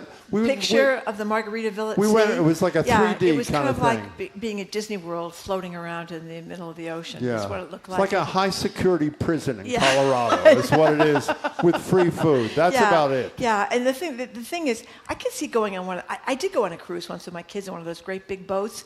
And the thing that's great is if you had kids that they can run around on the cruise ship all day long. They can go to the hamburger joint and get cheeseburgers by themselves. They can go in the pool. What are you laughing at? Nancy from Concord beat me to it with that prison line. She said, cruises, like being in prison with a chance of drowning. I think that's a fair Well, every once in a while, description. somebody does go overboard, which is pretty hard to do, I would think, because they're pretty high railings. But in any case, that's one of the things about it. If you want to go on a cruise, your mom and dad, and you want to get away from the kids for a while, even though you got to share the room with them, they can run around all day long. You don't have to entertain them. So that's one. How do you know they're going to be safe? How do you know they're not going to jump off the damn... They're not going to jump off the boat. I mean, that's ridiculous. And they're really high railings. It makes it really difficult. You know what you do if your kids are running free? You know what they're looking for? Upside-down pineapples. Well, that's Christopher Muther wrote a great piece about being on a cruise. Christopher Muther, great travel writer for the Globe. I don't know, it was a year or two ago. And he said he saw for the first time on some of the, what are they called? Suites? What are those little rooms called where you stay? Boardrooms? Whatever it is. No, not boardrooms. What are they called? I think they're just called rooms. Rooms, aren't they? Rooms? Whatever. If there was an upside-down pineapple... Cabins. Cabins. Thank you, Jamie. What did an upside-down cabin pineapple mean, Marjorie? Meant you were a swinger. You were a swinger. Swinger. Exactly. Yeah, apparently there's some swinger groups on cruises. And Christopher Muther was talking about going on a cruise as a single person. And apparently if you're going on the cruise by yourself... On the cruise? On the cruise by yourself. Marriage is what brings us together. Go ahead. If you're going on the cruise by yourself, you can... they have all these arrangements so you can get together with other singles there. Exactly. And maybe, you can get together with the other singles. And maybe have some enjoyment while you're there. You know, you haven't spoken to this. Excuse says, me. Dave in a car, cruising is a verb. But it's not what you're talking about. No, I know. That's why I realized. Okay, so I can't remember. Have you ever been on a cruise? We'll get to I your just calls. told you. I went on a cruise with my children. How was that? Well, I didn't like it, but they thought it was great because I just finished telling you. How old were they? I think they were like, maybe 9 and 12 and 15 Okay, why did you or not something. like it? Because you're a people person. No, I didn't like it because in these big, huge things, the Royal Caribbean things, they're massive boats. A lot of them are massive boats. Yeah. It takes you like 45 minutes to get on the ship and an hour and a half to get off the ship, or vice versa. That's the problem. And they take you to places, and you feel like you're getting off the ship and swarming these little cheap, Sounds great. tchotchke kind of places. But the cruise itself, I tell you what they have on cruises, and one of these stories talks about this. What's that? Unbelievable Broadway quality entertainment. They do. You go to these shows at night, and they have got people that could be on Broadway, that are on Broadway, and they show great plays, great theater, great musicals, that kind of stuff. You know what the difference is, though? What? If you go to a play on a cruise, you're stuck on the cruise with the person sitting next to you. Mm-hmm. If you go to a play like here, a couple of blocks from here, you know what you can do if you don't like the person next to you? Leave when the thing is over and go home or go to a bar. You can't escape. What happens when somebody gloms onto you on a cruise and wants to spend time talking to you and you don't want to talk to them? What do you do? I thought you were the expert at getting out of those situations. Yeah, not Jim. on a cruise ship in the middle of an ocean. Okay. That is exactly my point. Let's take some calls here. Curtis in Boston, thank you for calling. Hello, Curtis. Hey, guys. Thanks for taking the call. Sure. So I've never been on a cruise. Yeah. I would probably go on a free cruise, even though it's maybe not ideal. But the reason I was calling in is because I did not go to the show, but I actually was curious about this cruise process thing. And so I scanned the QR code, and I have the link, and I hear Zoe's mom does not have the information to go on the cruise. It says it expires tomorrow. If she wants that, I can send her the info, and she can go on the cruise. Totally. Hey, Curtis, go on it? I'll take Curtis, it. Curtis, don't go away. We're going to put you on hold, and I'm sure there is a reward that is attached to you doing this. Stay on hold. We'll get your contact info, and Zoe or her mother will be in touch. Curtis, thank you. That was a huge contribution to our show. Lucy in Salem says, yeah, I'll pass on a cruise. I'm under enough stress, and the last thing I need is to be stuck in the middle of the ocean with a bunch of people with measles and explosive diarrhea. Well, that they is talk about exactly the how norovirus. People are always getting noroviruses on cruises. They don't always get it. But then it's terrible for the environment, we've learned. The U.S. Environmental Protection Agency estimates a 3,000-person cruise ship generates 176,400 gallons of sewage per week, or 1 billion gallons of sewage a year. Where do they put it? In the ocean. They're supposed to be treating it before it goes into the ocean, but they're saying the treating process is not that good. It's also very bad for air pollution, noise pollution, for the marine life underneath it, and as I said before, the sewage from the boat. There's like thousands of people on these boats. I understand that concept. Yeah, well, that's where they put it, in the ocean. Okay. And heavy metals, nutrients, and non-biodegradable organic chemicals remain even after the secondary treatment. You're ruining all the fun. Well, I want to point this out. It's getting to be a bigger deal. People think these cruises shouldn't be going because they are bad, very bad for the environment. If you got a free cruise, would you go? I really wasn't crazy, but I'll tell you one thing. If you go on one of these cruises, you have to get a boat, a room that lets you be on the outside. We were looking before at the prices. So you can watch the ocean? So you can see the ocean. Otherwise, you feel like you're stuck in this tiny little room and you're claustrophobic.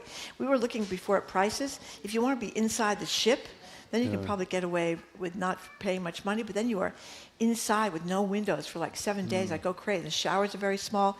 Now, you can pay a lot of money and get a room with a balcony. That would be even more open to the elements. Wow. But, you know, I'm not really big on that kind of thing. One of the smaller ones, though, you see those ads, somebody's asking about this, one of the Viking European cruises that have no kids and is geared toward older folks and very small crowds. I don't know. I've never been on one Sounds of those like either. huge fun. Okay, let's go to Johan in Las Vegas. What's up with you? Hey. Hi. I'm so glad you took my call. I've listened to you so long. I hope we don't regret it. Go ahead. Thank you. Go ahead. No. I'll decide that. Go ahead. So I've been on 2 cruises. Yeah, how were they? And both of them on small ships, 300 passengers, 300 crew. It's the only way to cruise. Okay. Yeah. The first time we went on it, you couldn't turn around in the shower to get wet. Yeah, they're very small. Tiny. The second time, we upgraded and got a butler. Oh. And believe me, I'm not in that category of income. Yeah. But I decided to do it upright. Good for you. And it was worth it. But I would never go on a cruise with 10,000 people. Johan, that was an excellent call. Thank you. Did you say bubbler? I didn't hear that part. Yes. What's that? It's when the guy comes and he unpacks Butler. your suitcase. Oh, a butler. I thought you said bubbler. a bubbler. Okay, a butler. I got This it now. cruise, you get a bubbler, but no Yeah, butler. I thought you said bubbler. I couldn't quite follow why that was. Now, here's Tracy from... Thank you, Johan. That was an excellent call, sort of. Tracy from Providence. I had to go on 3 cruises with my family and my ex's family. Horrible. Just a bunch of overweight, loud, rude people. The food is disgusting. There's not much to do besides drink, gamble, and I don't gamble. What we did was when we stopped at a pool and everyone got off the boat, we stayed on the boat, had the pool and the bar to ourselves. We also brought our own alcohol, just made cocktails for ourselves on our deck. We did enjoy going to St. Martin because we asked the folks who worked on the boat where the locals went. We went to the French nude side. You could not pay me to do that again. So there you go. There you go. That is Graham in Tracy Amesbury says, I am a speaker aboard Cunard Cruise Lines going transatlantic. I am not a cruise guy, but these are fantastic. Dress code and good entertainment keeps the level high. You know what just occurred to me? A very good friend of mine, whose name I'm not going to mention, but you know her. She was a choral director. We did a thing for her. Yes, took a cruise. She and her husband did the Queen Mary 2 about 2 months ago, and they sent pictures where they're, they're different whatever the hell it is. Said it was fantastic. They were in like black tie and these things Jim, and whatever. Haven't you seen the Titanic? I have, but that went down. That's another reason I'm not going on a cruise. It did go down, but that looked like a pretty swank operation. Yeah, it was good while it lasted, kind of thing. Yeah, I don't think most of the people on the boat felt that way, though. I know you're not supposed to say boat, but that is what it is. Okay. Cruises are a disaster waiting to happen. All I can think about are germs. Anonymous. Remember we said marriage is what brings. Yeah. Here's another anonymous texter. Sewage is what brings us together. Thank you. That's a very good one. Let's go to Norma. Regarding the cruises, salad bar will the lettuce be provided by Taylor Farms? Yeah, I have a real problem. That's I'm part of a CSA. Yes. You know that. Red Fire Farm, Yep. the people who's with us, you do not need to worry about those things there. Norma, you're in Drake. You're on Boston Public Radio. What's up? So I've been on a couple of cruises. The first few were good, and the last one, you'd like this, Jim. We went to bed. When we woke up, I got up to go to the bathroom, and I was ankle deep in water. That's great. I love that. I started to freak out. Love that I woke up feeling. my Why son, and I'm was like, that? Oh, my God, this water. Why was that? Why was that? Well, I looked in the little window that we had. There was water coming in the window. Oh. Did you have like the cheapest I opened rooms door on and the looked room in the outside, whole and boat, or what? Everything outside was wet. Yeah. Well, it's on the water. So you That's thought you how it were on the works. Titanic? We were on, yeah, and that's what that's all I could think of Yeah. because it was a cheap cruise and we were on the bottom floors and I'm like, oh sounds my like God, it. they're going to lock the gates and we're Yeah. going to drown. Yeah. Can I give you a little advice, Norma, because you sound like a nice person? Next time you hear for a cruise of $10 a day, I'd probably take a pass. Okay? Norma, thank you. That was excellent, though. It was an excellent call. Jamie just realized, I think she was on a submarine. She just didn't know it. She went outside, and then all of a sudden, all hell broke loose. Beaver from Forge Village, they're hell on earth. I can't even take a 20-minute party boat ride around the lake with family, let alone this. So, by the way, if you really want to go on a whale watch, you ever been on a whale? I have. Whale watch is a lot of fun. It's Yeah, 3 they are. hours. You go out, you see a whale, you come back, have a hot dog, and you don't have to talk to people too long, and you just get it over with. Somebody's talking about these Windstar. Oh, here's Eve from Franklin. She took a Windstar cruise, maximum is that? 200 people, no children or casino.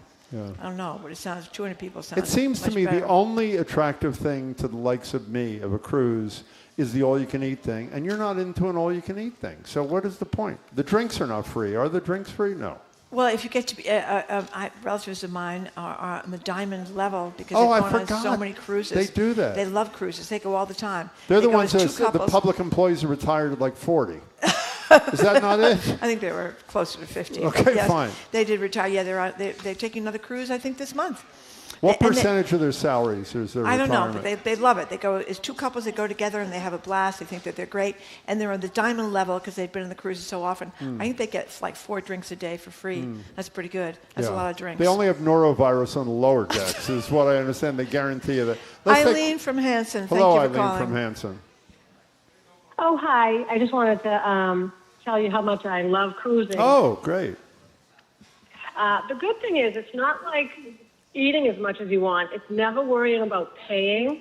That's a So big you deal. can have a whole family, you meet for dinner every night, and nobody has to worry about, just order what you want. And they have drink packages, and you just never have to worry about paying. You just order wine, whatever you want. Did the kids like it? I bet they did. Everybody can do what they want. They go to the pool. I went somewhere to read, like you can gamble or not, sleep in. And I went 2 cruises out of the country, and I signed up at every port to go on a tour. And I saw Italy, I went to the Vatican, I went around Australia. Wow. It was beautiful. You don't see the Pope going on a cruise, do you, Eileen? No. Well, there you We are. go to I mean, him. do what you want with Okay. that. Here's a text. Eileen, thank you for the call. We went on our first cruise after 54 years of marriage. We never wanted to go on a cruise. Took the grandkids to Alaska. My husband got COVID.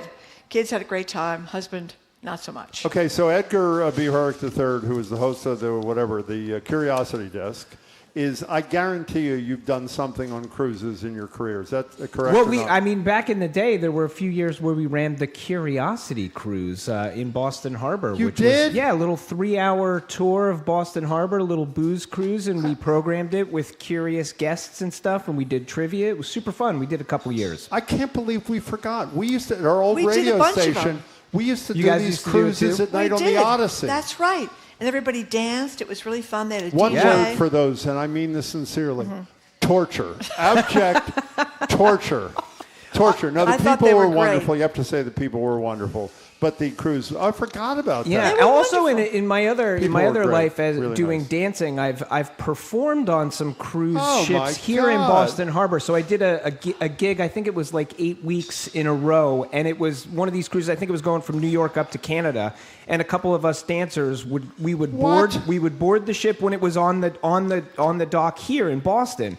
We'd get on. We'd do a show in the theater as one of these cruise ships that has a full theater in it, which is incredible.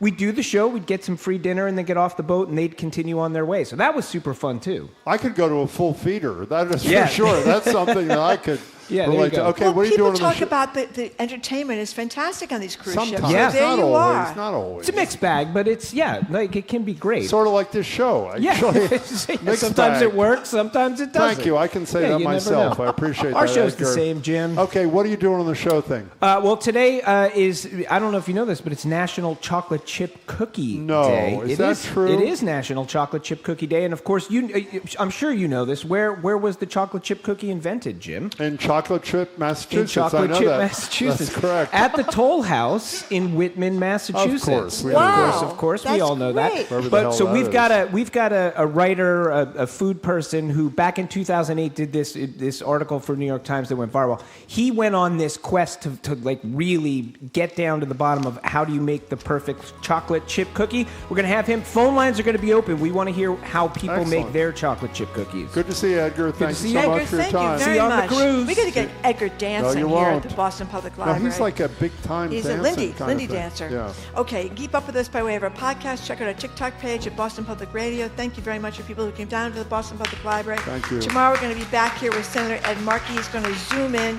We'll also hear from retired federal judge Nancy Gertner. And the whole second hour, MBTA General Manager Phil Ang will take our questions and yours. He's also, of course, interim Secretary of Transportation. But the important thing is he's going to take your questions. Our crew, Zoe Matthews, whose mom may be getting a cruise pretty soon. That work out yet? Do we know? Hannah Loss, Okay. Ariana Gonzalez, additional support from Charlie Desjardins. Our engineer is John Claude Parker. Our executive producer is Jane Bologna.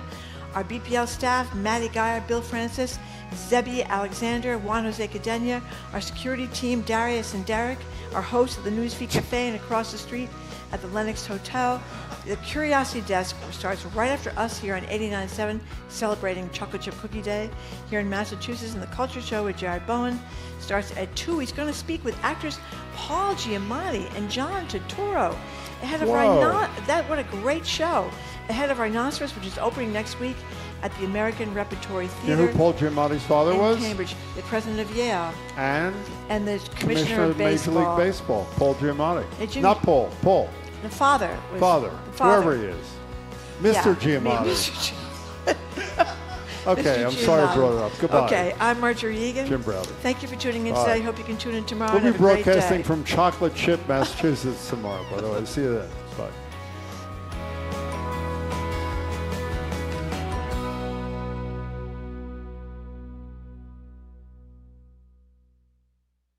From the stories of centuries past to discoveries that will define our future, how did we get here's how-tos, and more. Journey with us down the rabbit hole on the Curiosity Desk. Coming up next on GBH 89.7. Support for GBH comes from you. And the New Bedford Whaling Museum, presenting Sailing into Oblivion, 271 Days Alone at Sea, part of its Sailors Series program, open to the public, August 6th at 6. Learn more at whalingmuseum.org. And Standish Village in Dorchester's Lower Mills, providing assisted living residents with programs designed to help seniors stay sharp, social, and independent. Learn more at standishvillage.com/programs. You're listening to 89.7 WGBH HD1 Boston. Online at gbhnews.org. GBH News. What matters to you? I'm Edgar B. Herwick III. Today on the Curiosity Desk, as Iran and the U.S. wrangle over the future of the Strait of Hormuz, a reminder.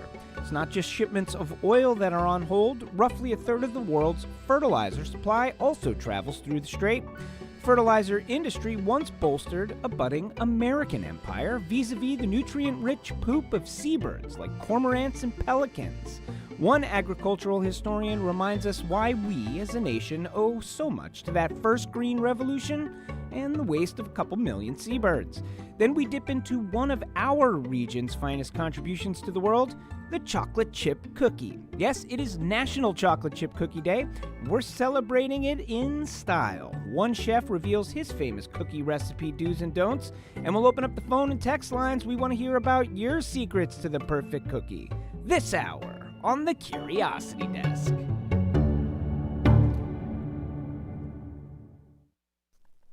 Live from NPR News in Washington, I'm Linda Kenyon. A Senate committee has advanced the nomination of Acting Attorney General Todd Blanche to be confirmed to the role. NPR's Claudia Grisales reports the 12-10 vote along party lines comes as two key Republicans lifted their objections. Republican Senators Tom Tillis of North Carolina and John Cornyn of Texas voted to advance Blanche's nomination after the acting attorney general rescinded a $1.8 billion fund dubbed the Anti-Weaponization Fund. Ahead of the vote, Tillis said he was satisfied with Blanche's rescindment that was put in writing. I called the payout pot for punks. It made no sense to me, and I thought it was an insult to the police officers and the people that defended us on January the 6th. It's done. Tillis and Cornyn, both in their final terms, held up the nomination until Blanche addressed their concerns of the fund and other provisions tied to a government settlement deal for President Trump. Blanche's nomination now heads to the full Senate floor. Claudia Grisales, NPR News. In Spokane, Washington, 3 out-of-control wildfires are threatening thousands of homes. NPR's Kirk Siegler says fighting the fire is complicated in this city built out into pine forests. Urban wildfires like we've seen lately, like these, like Los Angeles, like in California, you really just can't stop them. Once they're going from house to house, you know, the structures create the fuel for rapid spread alongside all the trees and the brush. Now, one lucky thing I would say quickly is that the elite federal firefighting crews, some of them, including the incident commander, only had to travel from Oregon, where more than 1 million acres has burned so far, and they arrived in just a few hours. The extremely dry conditions and high temperatures combined with a warm winter have made fire conditions especially treacherous. The Saudi oil company Aramco is announcing a major boost in earnings despite escalations in the Middle East and the war with Iran. NPR's Hadil Al-Shalchi reports. Saudi Arabia's oil company Aramco said it earned a profit of $33.4 billion in adjusted net income in April through June. That's up from $25.2 billion in the same quarter last year. It's one of Aramco's largest quarterly profits in almost 4 years. Many oil companies have benefited from the war with Iran as it has driven energy prices up. Aramco had to find alternative ways to route its oil shipments as the war affected the Strait of Hormuz. It used pipelines on the Red Sea and exported millions of barrels of oil a day. But now the Red Sea route is at risk as Yemen's Iran-backed Houthis declared a blockade on Saudi ships. Hadil Al-Shalchi, NPR News, Istanbul. Both the Dow Jones and the S&P have hit record highs as stocks rallied after Treasury Secretary Scott Bessent said there could be a deal regarding the Strait of Hormuz by later in the day or tomorrow. The Dow is up more than 1,000 points. You're listening to NPR. Good afternoon. With the latest from the GBH Newsroom, I'm Henry Santoro. The Trump administration is calling on colleges to publish plans to reform themselves. From our higher ed desk, GBH's Kirk Carapeza reports so far, local schools don't have much to say in response to the open letter from U.S. Education Secretary Linda McMahon. McMahon is urging all colleges to publish their commitments to, quote, rigorous teaching, path-breaking research, and national service. She also wants to see their plans to strengthen admissions transparency, free speech, affordability, and academic rigor. Local schools like MIT and Tufts confirmed they've received the letter, but haven't determined how to respond. Unlike last fall's proposed compact from the Trump administration, the letter does not tie colleges' actions to federal funding. And some higher ed leaders say McMahon is making reasonable requests. But many professors see it as federal coercion packaged as cooperation. Kirk Carapeza, GBH News. Massachusetts farmers will be able to apply for $42 million in federal disaster relief money after catastrophic floods in 2023 destroyed millions of dollars in crops. The Daily Hampshire Gazette reports the funding represents Massachusetts' share of a $220 million New England disaster relief grant approved by Congress in late 2024. U.S. Representative Jim McGovern made the announcement yesterday, saying the program is intended to help small and mid-sized farms recover from crop loss losses and damage to farm infrastructure caused by severe weather in 2023 and 2024. 83 degrees in Boston. This is GBH News. Support for NPR comes from NPR stations. Other contributors include the William and Flora Hewlett Foundation, investing in creative thinkers and problem solvers who help people, communities, and the planet flourish. More information is available at hewlett.org.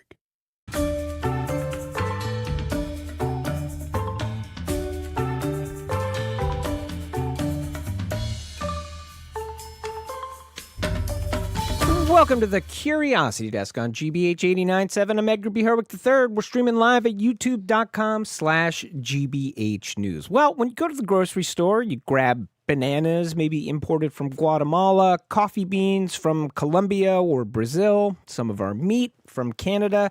Yes, our food system is a deeply international affair. And one of the first instances of this large-scale global agricultural industry where ships are loaded up and sent around the world, it wasn't bananas, it was not coffee, it was bird poop. Not to eat, but to help grow the food that we do. Today, about a third of the world's supply of the more modern, fancier fertilizer is held up at the Strait of Hormuz. That inspired our next guest to publish a deep dive into the first so-called green revolution in a piece for The Conversation. Bird droppings were a foundation of modern agriculture and American empire is its title. And with us now, via Zoom, we are joined by the man behind the piece, Amherst College Professor of History and Environmental Studies, Edward Melillo. Ted, thanks so much for joining us here on the Curiosity Desk. Thank you so much for having me. Well, as I mentioned there in that introduction, your piece opens in the Strait of Hormuz. Why do you start your piece there? Fertilizer has been in the news a lot lately because about 30% of the fertilizer traded internationally comes through the Strait of Hormuz. Natural gas and mineral resources around the Persian Gulf are kind of the feedstocks for the global fertilizer industry. And so farmers have really been feeling the pinch from this war. And I wanted to take a longer historical look at the foundations of modern agriculture and their relationship to our use of fertilizer over time. What does the modern example tell us, if anything, about the food system today? And then we'll get into the food system then. But, you know, what do we know about today from what's happening? Well, one of the big takeaways that I hope comes across in my article and will come across to your listeners today is that the loaf of bread on our dinner table or the apple in our kids' lunch boxes are not just the product of the work on farms in the U.S. and around the world, but are also the product of relationships to really distant places and to workers in far-reaching parts of the world that we might not see or think about. Essentially, there's kind of a hidden geography to our food that goes below the radar a lot of the time, and I wanted to bring that to the fore. All right, so let's step back in time now. Take us back to this sort of first green revolution, as you call it. What time period are we talking about here? So in the 19th century, there's this radical shift. I'll just back up for a sec to make sure that your listeners know why plants actually need nutrients. A plant can't live on sunshine and water alone. That's sort of the power to the construction site. But the materials at the construction site for building those plants are the nutrients it takes in. And plants need nitrogen, phosphorus, potassium, and a bunch of other more minor nutrients to grow. And in the 19th century, there's this big rupture. As the world is industrializing, traditional ways of farming that used local manures and crop recycling and even human waste as fertilizer begin to rupture. And cities are getting bigger and they're demanding more food. And all of a sudden, farmers are trying to figure out the solution to this puzzle. How do we increase outputs and keep our soil fertility going? And so farmers in the 19th century begin to turn to imported sources of nutrients. It's kind of a mobilization of these distant spaces to keep farm production going. What was the rupture about it? I mean, was it as simple as just the scale, the number of people? Like, why were the old ways of doing it falling apart at that time period? Yeah, your listeners may be familiar with Les Miserables, Victor Hugo's musical. Yes, heard of it. Yeah. Good. And in good call. 1862, he's actually bemoaning how Paris is losing all of its nutrients to the sea and how this gold should be recycled to crops instead. But people are moving into cities and they're moving in very large numbers. And the world is industrializing starting in the late 1700s. And in the 19th century, farms are simply trying to keep up with population growth and new demand for food. And so this search for new ways to acquire soil fertility is a big deal at this time. And it continues to this day. This is kind of the beginning of a story that's unfolding about modern agriculture and its relationship to fertilizer. In this case, we're talking about bird droppings, which, for most of us are a nuisance on the car windshield, but are a really big deal. But is liquid gold to others. You listen to the Curiosity Desk. We're talking with Ted Melillo about how much we owe to bird poop. So let's get into that. So the focus of your article, in this time period is the emergence on a global scale, I guess, an understanding of and availability of bird guano or bird droppings. So what was it about bird droppings? Why at this time period? Yeah, so farmers dating back to about the 13th century in the Peruvian coast had been using bird poop as a fertilizer. And it wasn't really until the beginning of the 19th century, 1804 to be quite exact, when a Prussian explorer named Alexander von Humboldt had traveled to Latin America and brought samples of this stuff back to Europe. And chemists began to analyze it and said, wow, this has a lot of nitrogen and phosphorus in it, about, to be exact, about 16% nitrogen and about 12% phosphorus in this guano. And they began to realize that, hey, this stuff could be applied to crops and could really increase soil fertility. And so there's this emergence of a new soil science in Europe. At just about the same time, there's this discovery of what really was indigenous science in the Americas that had long predated European understandings of the process. And then, I mean, is it as simple as it turns out that, not only does this work, not only does this indigenous science work really well, but there's a lot of this bird poop out there? Yeah, there's a lot of it, but it's in very particular places. In Peru's case, there's this set of islands called the Chinchas, which are 13 miles off the coast. And because there's so little rainfall annually, this stuff just accumulates. And these birds, these cormorants and pelicans and boobies are feeding on rich fields of anchovies in the waters off the coast of South America. And then they're pooping on these islands, and the stuff just accumulates. And so I can see you're showing the picture of the towering mounds. Yeah, if folks are watching on the stream, it's worth checking this out. If you're not watching on the stream, look this up later, because I think these are like you say, towering mounds. I mean, these are mountains. Imagine skyscrapers of poop, essentially. Yeah. And if you can see the image, and if you're just listening, I'll describe it for you. These tiny little black specks are Chinese workers who are carving this stuff out on the sides of these mountains. This is, millions of years of accumulated bird poop that's being extracted in short order to supply farmers throughout the world with this new infusion of nutrients. And, in the US, they're putting it on tobacco and cotton. And in Europe, they're putting it on sugar beets and wheat and all sorts of crops. And so it's this radical transformation of this landscape that's really compressing ecological time into commercial time. Yeah. This stuff that had taken millions of years to accumulate is being extracted in just a few decades to totally change the way agriculture is done. So, a farmer historically might have, put cow manure on their fields or recycled legumes into their crops, or even used human waste in China or Tokugawa, Japan. That was very common. And now all of a sudden, a burlap sack shows up and you're cutting it open and you've got a white powder that's bird poop from thousands of miles away, and you're applying it onto your fields. And that's a really radical shift in world history. You're listening to the Curiosity Desk. We're talking with Ted Melillo about how much we owe to bird poop. Well, there's a dark side to all of this. There's a dark side to the scaling up. I mean, let's take this in parts. I want to first talk about how it was extracted. I mean, presumably this was not easy work to do. I mean, what can you take us, what were the conditions like for the folks who were carving out this bird poop and bagging it up and putting it on the ships? Did it smell bad? What are we talking about here?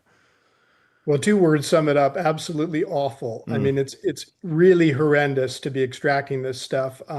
Thousands of Chinese workers are taken, sometimes against their will. They think they're going elsewhere, often to the California gold rush, for example, and they end up on these islands off the coast of Peru using crowbars and pickaxes to sort of hack this stuff off. It's calcified, it's accreted, and it's really solid, and it's sort of like hacking at concrete. And then finally they're breaking this stuff up, putting it in bags and shipping it off. But it's a really acrid smell. It's full of ammonium. You're breathing it in, and you're on these islands with basically no food, vegetables, or water. So people are dying of highly curable diseases like scurvy, and the infirmaries are always full, and people are committing suicide. The workers often are committing suicide because that's the only way out. And they're hired under contracts that are technically they're not enslaved. This is not true slavery in the fact that you can walk away somehow, but they're often operating under burdens of debt, and there's no way off the islands. I was going to say they're on a remote island in the Pacific. I mean, sure, swim away if you want to, but it doesn't exactly sound like your options are too open there. So it's free labor in name only, and otherwise, in fact, it raises the ire of abolitionists in Britain and the United States because in 1833, Britain had passed the Slavery Abolition Act, and so this form of slavery that's being abolished in the Atlantic is now sort of rising its ugly head in the Pacific as Chinese workers are taken to these new locations to perform all this unfree labor. Another point you sort of make in this piece is that the I don't want to say discovery, because as you point out, indigenous folks sort of knew how to use this bird guano to improve their crops. But the discovery by Americans, Europeans that this works, and the industrialization of this, you make the point that this, to a certain extent, underpins the rise of the American empire. How does that happen? Yeah, so there's this quirky act, the Guano Islands Act, passed in 1856 by Congress under President Millard Fillmore, where U.S. politicians and policymakers are beginning to fret because Peru's got a monopoly on exporting all this guano, and farmers are really agitating to get their hands on cheap, a constant supply of fertilizer. And so Congress acts, and it passes the Guano Islands Act and says anybody out there can basically claim an island with guano on it in the name of the United States, and that'll become a territorial possession of the United States. That's it. You just got to be like, I claim this island for the United States. You just show up, and this is true of many Nantucket sea captains who were whaling in the Pacific. They would see a guano island and simply claim it.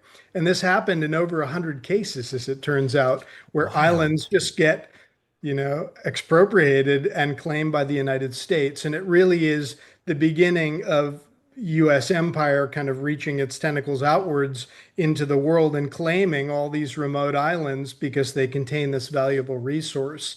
And the remarkable thing about it is the act gets tested in the Supreme Court in 1890, and it's upheld in a really important case, Jones v. United States, that maybe we can get into and talk about. Yeah, let's talk a little bit further about it. What were the details of the case? I mean, who was pushing back? I mean, presumably somebody was pushing back against the idea that we should be doing this. Who was the person who was pushing back, and why did the Supreme Court end up deciding the way they did? So the case actually emerges not from the Pacific, but from the Caribbean. There's another island there called Navassa, which is between Jamaica and Haiti. And it had been taken under the Guano Islands Act of 1856 because this limestone outcropping had a lot of guano on it. And companies extracting that guano had recruited predominantly black workers in Baltimore and then had shipped them out to this island. And the conditions were similarly horrifying to the ones on the Chinchas, where there are no fresh vegetables, there's no fresh water on the island. The workers there are eating salted herring, maggot-infested biscuits, and dried beef. And they're also getting scurvy. There's no fresh vegetables. You get that when you don't have any vitamin C. And the suffering is really horrific. And on September 14th, 1899, 137 workers on the island rose up against their 11 white overseers. And they actually killed 5 of the overseers. It was just the situation was horrendous and had been building. Conditions had been mounting for a long time. And the U.S. Navy sent in a steam-powered warship and took 18 of those miners back to Baltimore to face trial for murder. And the case the next year made it to the Supreme Court. And that court case was fascinating because it was not only a ruling on the purported crimes that these men had committed, but also on sort of the state of U.S. imperialism at the time. And the court decided to uphold the Guano Islands Act and its constitutionality. And the men were charged with murder, but eventually, because of black civic organizations mobilizing on their behalf, especially this fascinating one that I've been looking into called the Grand United Order of the Galilean Fishermen. Whoa, they mobilized. That's a great name. It's a mouthful, but they mobilized this civic activist network.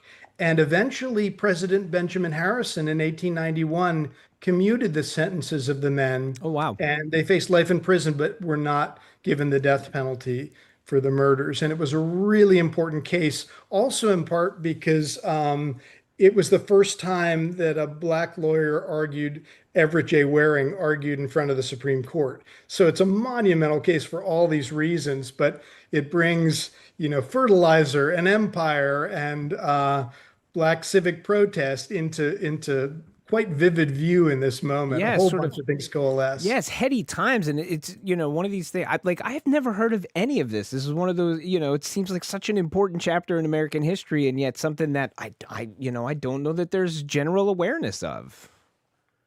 I don't think so either. So I'm working on a book down the road that will come out, which will put all this together in one big story, and I think it'll be quite a raucous tale because it's truly global in scope, and yet it contains all these elements of these things that are happening in the 19th century: abolition and black civic life emerging, and farm life changing in radical ways as farmers move away from local sources of fertility to these vast distant landscapes, providing them with commodity fertilizer, and you name it. It's all kind of packed into one big story there.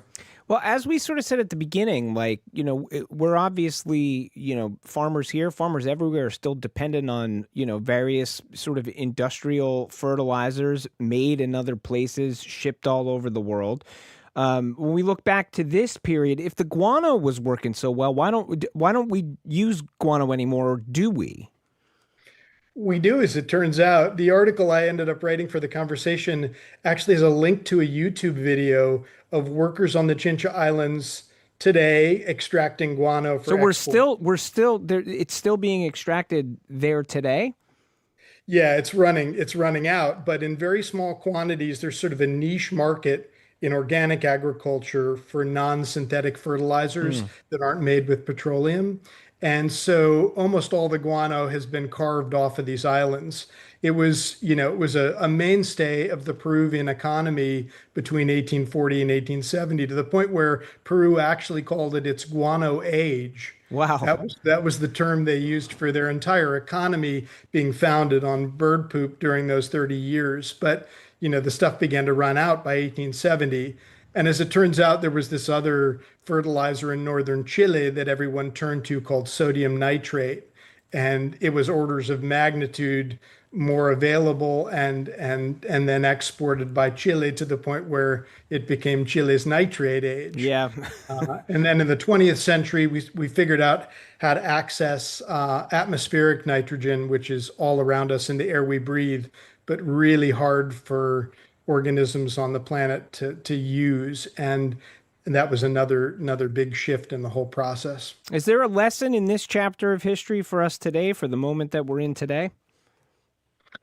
Yeah, well, one of the big stories that I hope to bring out for readers and for your listeners today is to get us to start thinking about the hidden geography of the food on our dinner table, and just how contingent our everyday items are on these really distant landscapes and workers in faraway parts of the world who experience all of this in very unequal ways.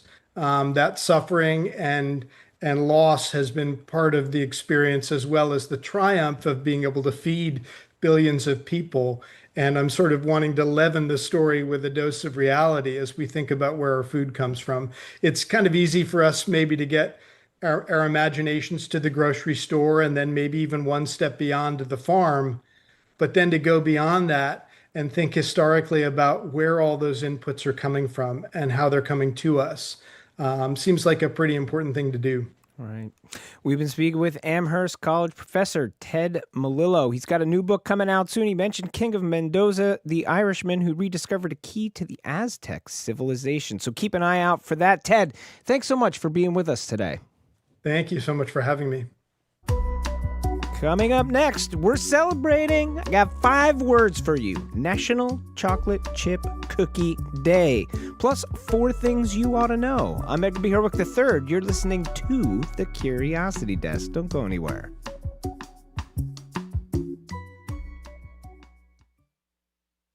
I'm Jared Bowen. Coming up on The Culture Show, actors Paul Giamatti and John Turturro. They're taking on Eugene Ionesco's Rhinoceros at the American Repertory Theater. In the darkly comic classic, the residents of a village begin transforming into rhinoceroses, and joining the herd starts to look strangely appealing. We'll talk with them about the play's wild humor, its commentary on fascism, and its examination of what it takes to remain human. That and more on The Culture Show today at 2 on 89.7 GBH. Support for our programs comes from you. And M&M Skylights, installing and servicing the full range of commercial and residential Velux skylight products. More information about their installation process and consultations can be scheduled at mmskylights.com.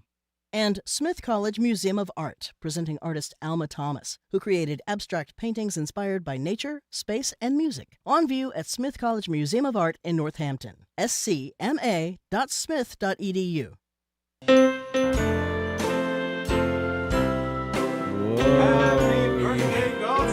Lotan. You're listening to The Curiosity Desk on GBH 89.7. I'm Edgar B. Herwick III. We're streaming live at youtube.com/GBH News. You might have just heard him there. Senior producer Aidan Connolly is in studio with me right now. Hey, Edgar. Aidan. Nice to see you. Aidan, did you know that today was a very big day for Congress back in 1790? Stop the presses. I know, you didn't see this coming. I never would have 4th, thought there was a weird anniversary. Yes, on August 4th, 1790, Congress established the Revenue Cutter Service. The Revenue Cutters, this is a very big deal because Yes, I'm it's a intimately huge deal. familiar with the Revenue Cutter What Service. do you think the Revenue Cutter Service did? I'm going to try to think about this. The only thing that's popping to mind is, I mean, you're familiar with reverse psychology. I am. I use it with you a lot to sort of get things done on this show. This Yeah, could be like a reverse economics kind of idea where So you we're really trying to want to cut the cut the revenue? revenue No. and theoretically boost your boost your Incorrect. country. That is incorrect. Let's think of cutter not like cut. Cutter. Yeah, I know what cut means. Cutter Cut to slice. as a noun, cut not as a verb. Like Cutter. as a person who Cutter. cuts. A cutter in a No, line, cutter. perhaps. Aidan, we live by the ocean here in Yeah, I know, Boston. I know we live and by the a ocean. cutter is a small or medium-sized boat or sailing ship built for Oh. speed and with a shallow draft. Do they still cutter. They still have them today, or is it just like an old timey No, boat? it's like they're still cutters. Like I a think- like yeah, a I think schooner so. or a sloop. So the cutters were boats. Okay, yeah. And the cutter revenue service. And then, so what's the revenue piece of the cutter the revenue revenue? piece was, so the cutter revenue service was a fleet, 10 cutters at the start, right? Yeah. And the idea came from Secretary of the Treasury and future subject of Smash Broadway show, you might have heard of him, Alexander Hamilton. Wow. The U.S. actually needed revenue, and their main source of revenue was tariffs. I see, but you got to worry about the pirates and the smugglers. Exactly. And you So can't get the Revenue Cutter Service, which was actually originally called the Revenue Marines, was established to enforce the tariff. So it was a fleet, 10 boats. They were armed, and they could seize ships, board them, inspect the goods, make sure they're paying what they got to pay. They're like pirate cops. Yeah. So over the years, their role shifted and it morphed. After the Slave Trade Act of 1794 that finally made it illegal to import humans, they would sometimes intercept slave ships.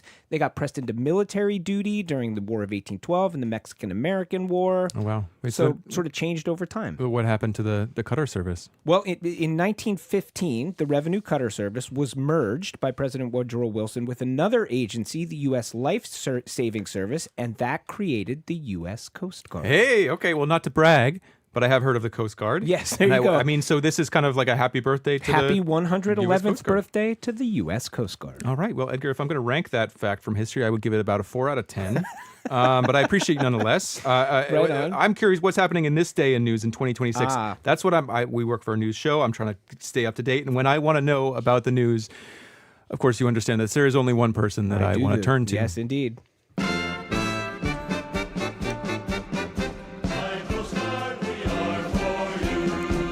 That would be Gal Tziperman Lotan. She writes the GBH Daily email newsletter, and she is sitting to my left right now. Gal, hello, happy Tuesday. Hello, Gal. Thanks for being Tuesday. here. Oh, Great happy to be birthday! Here. Oh my Thank gosh. you. Me and Edgar had birthdays this weekend. It's Very true. exciting. Big weekend. Big weekend for Leos. So get speaking into of, this. It's August. It is August, in fact. Other than our birthday, it means one thing. It's hot. Tomatoes, It's hot. fireflies, all these camping. things. I need you to think less exciting. Okay, less exciting. I know what you're The International Cutter Service. International, the Cutter Yeah, Revenue okay. Service. You're talking about the fact that this is the one time of year where there's usually one thing that comes out of the legislature because the session's ended. Yes, There we go. exactly. The There we go. legislative session There in we go. Massachusetts has ended on July 31st. So let's start with two stories about what happened and what didn't happen. Got So it. let's start with something that happened. The legislature passed a bill allowing state officials to take over Norwood Hospital by eminent domain. So this is a hospital that got flooded in June of 2020 and has been closed ever since. Oh, yeah. Its owner was Steward Healthcare. You might remember them. Sure. They went Yep. bankrupt and they started making repairs. But then because of the bankruptcy, that got derailed. So who actually owns it now? It's a real estate company called Medical Properties Trust. They're based in Alabama. And they still haven't fixed it up to the point where it can be reopened. And so now the state is going to try to take it over, right? Yeah, Okay. exactly. So Representative John Rogers of Norwood had some fighting words for this company on the House floor. Let's take a listen. And to Medical Properties Trust, we say to you, get out. Get out of Massachusetts. We don't want you here anymore. Not sure we ever did. Wow, dramatic. Yeah, the company has 90 days to either sell to a nonprofit that the state approves of, and if they don't do that, the state can take over the hospital site. Okay, 90 days. I'm sure that in 90 days we'll have you back on here and you'll have an update for Absolutely. us. So you have a story about something you said that did not happen as well. Yes. Okay. So wheelchair users were hoping that the legislature would pass a bill dealing with wheelchair repairs. All right, we talked with Megan Smith about this last week. Exactly, yeah. So as Megan has reported very extensively, a lot of the industry's been bought up by private equity. That means that repairs can take a very long time, sometimes months. Yeah, sure. And in the meantime, I mean, wheelchair users are just kind of stuck, right? They're out of options. Right, exactly. They either don't have a way to get around or they have to use chairs that aren't suited to their needs. And that can cause a whole host of other medical, social problems. So this bill would have mandated repairs within 10 days, and it did not pass. Here's what Destiny Maxim told our colleague Megan Smith. Destiny works for the Disability Policy Consortium in Boston. As a wheelchair user, that is heartbreaking. You know, I'm so done waiting and the struggle, like to know that there's a solution within arm's reach, but I can't grab it myself is so frustrating.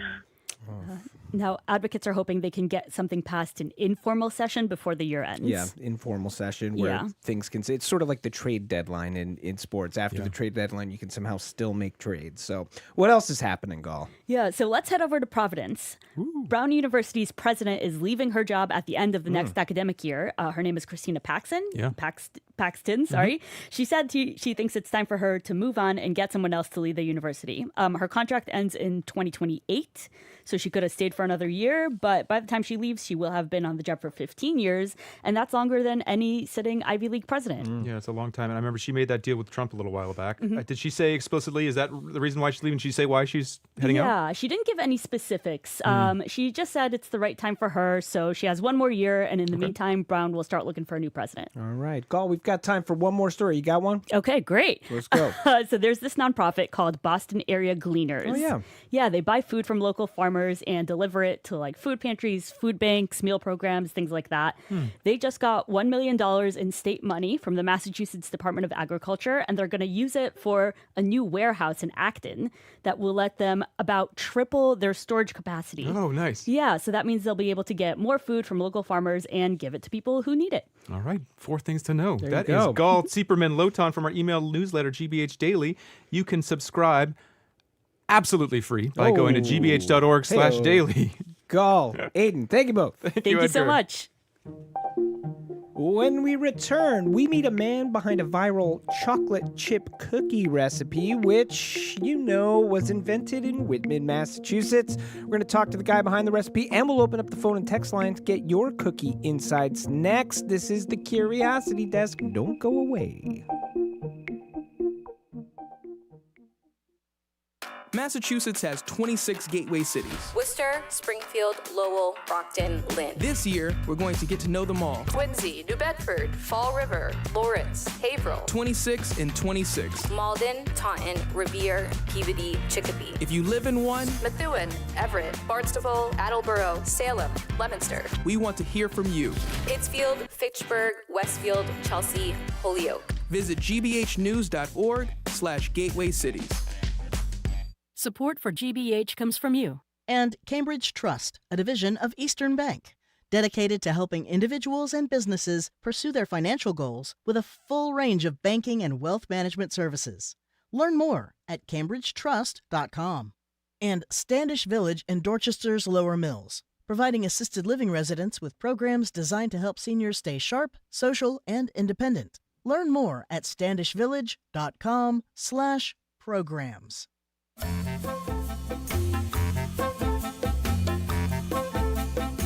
You are listening to the Curiosity Desk on GBH 89.7. I'm Edgar B. Herwick III. We're streaming live at youtube.com/GBH News. Well, we've been mentioning it. It is a very special day today. It is, in fact, National Chocolate Chip Cookie Day. All across the nation, we are celebrating the beloved dessert, and we're celebrating here on the Curiosity Desk with one chef who believes he has found the single best chocolate chip cookie recipe.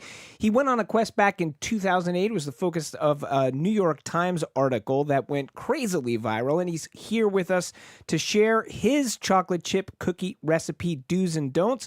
Also, we're going to open up the phone lines and text lines here. I know some of you out there probably have some pretty serious thoughts about how to make the perfect chocolate chip cookie. So give us a call or a text, 877-301-8970. That's 877-301-8970. And now we turn our attention to David Leite, the founder of Leite's Culinaria, here to tell us about his journey to find the best chocolate chip cookie and how you can up your cookie game. David, welcome to the Curiosity Desk. So glad to have you with us. Thank you very much. It's good to be here. Okay, so I want you to tell us about why you went on this insane quest for the perfect chocolate chip cookie almost 10 years ago now.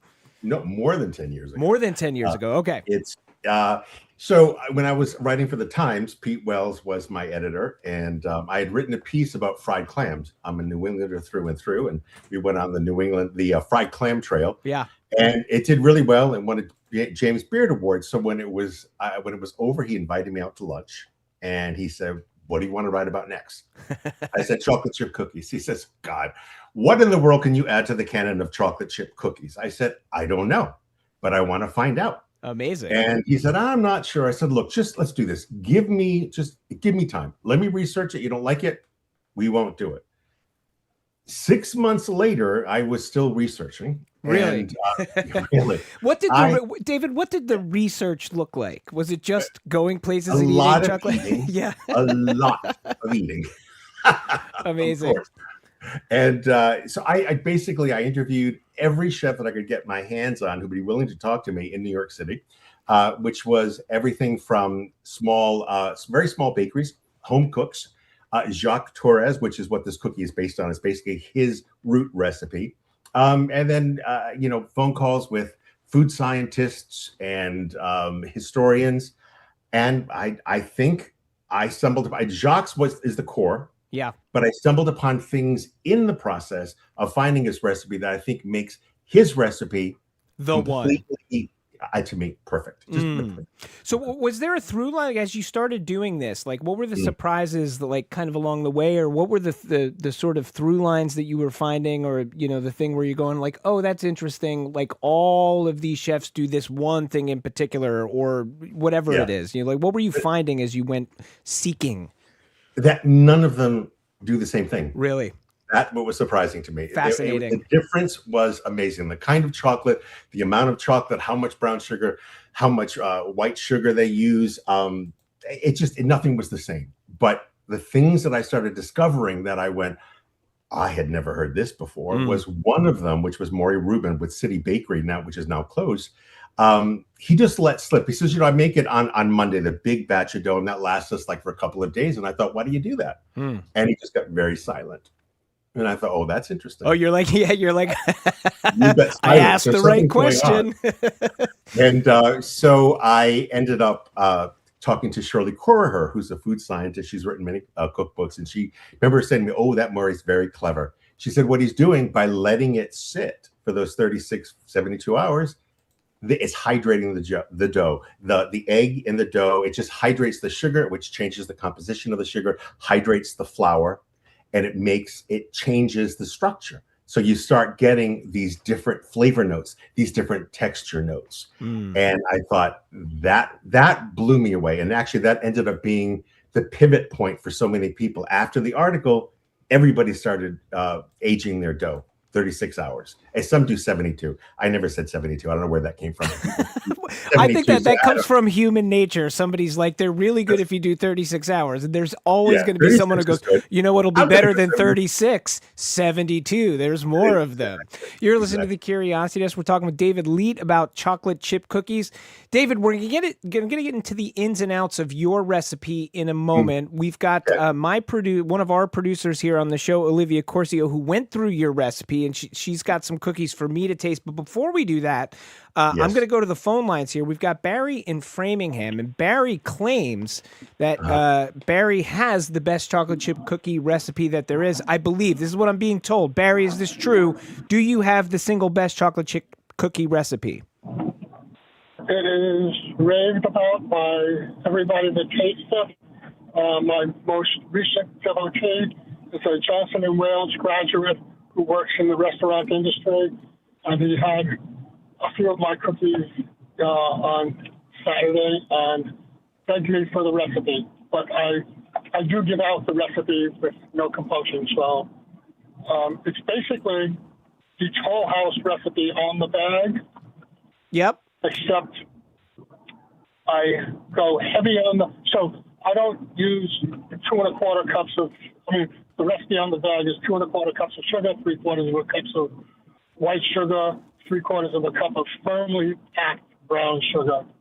And I used to say that my trick was I firmly packed more sugar into 3/4 cup than any other person around. But I've since changed over to weights. So it's 335 grams of flour, 176 grams of white sugar, and 204 grams of brown sugar. All right, so that's all right. So Barry, we're gonna test. That's Barry in Framingham who says there's a few things he said there that I want to get your take on, David. So the first thing he says is I start with the Toll House recipe. Maybe you can tell us a little bit about the history of the chocolate chip cookie and what the Toll House recipe has to do with that. Sure. So it was invented by Ruth Wakefield, and everyone thinks like, oh my gosh, she created this recipe for chocolate chip cookies. She didn't. She was making this butterscotch nut cookie. She had these little, very small kind of petit four cookies. And one day she went, I really want to I think I'll add chocolate to this. And so she reached for, it was the Toll House bar. Yep. And just chopped it up into tiny little pea pieces, mixed it in, and it became very popular. This whole notion of, and I had talked about the different legends that the chocolate jutted off the shelf and like fell into yeah, it's sort of, yeah. She was out of something else, and she's like, "Oh, I'll make this." This woman knew what she was doing. I mean, she had a home ec background. She went to college for this. She ran a very successful restaurant, like 1,000 dinners, like 1,000 customers, like over so many days.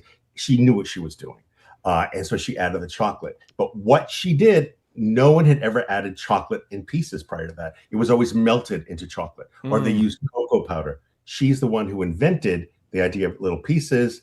And then Toll House came along, Nestle, and then they said, okay, this is really cool. So the year later, they invented the chocolate chip cookie because of what Ruth did. But it went wildly viral back then without internet. Yeah. You're listening to The Curiosity Desk. We're talking with David Leite about chocolate chip cookies. All right, so let's get to the ins and outs of your cookie, David. Sure. And I'm going to bring in my producer here, Olivia Corcio, who has... I think tried her hand at your recipe. Yes. So, Olivia, tell us what you did. David, hold tight here. Go, Olivia. Okay. Well, first I want to shout out Ruth because she went to Framingham State, a local college. But what I did is basically I made the cookies. I did one aged, part of David's special recipe, and then I did one that wasn't aged. I did one that only was that was aged for 36 hours, and it sat in the fridge. And then the other one I made this morning. And on my journey to do that, there were a few mishaps. We had some cookies burnt, some cookies lost. But I did my best. I put up the best fight, as I would call myself not the best baker, but I think I followed David's recipe, and I'll let you try it to see. All right, so I'll try it in a second. But David, let's talk about the ins and outs in your recipe and what's important in it. So you've mentioned the fact that the resting the dough thing is a critical factor here. Absolutely. We just heard our caller, and we've also got a text here from Caroline in Natick who says that Caroline says she halves the white sugar and then adds that amount in brown, also refrigerates the dough for at least a day. So there aren't that many ingredients in this thing. So let's talk about the sugar. White, brown, some kind of mix. What's the best? What's your recipe call for? Both. It calls for a white sugar and brown sugar, which is exactly what Ruth did. I started out, the original recipe on the New York Times is light brown. I use dark brown now, which is why the caller from Framingham, I think it was, it has more molasses in it, so it gives it a little bit of a deeper flavor, more complex flavor. So I do that. But the thing that none of these recipes do, Toll House has never done it, is that we use both bread flour and cake flour. That's what Jacques did. Oh. Bread flour and cake flour, two separate flours, do two separate things, and do not allow anybody to tell you when you mix them, it becomes all-purpose. No, it does not. Oh, wait, break this down for us. Break it down for us a little bit more, David. Like what is it that they do differently? So when you mix them together, each flour has protein content. So cake flour has less protein. That's why you have cakes that are more tender, more delicate. Bread flour, chewy.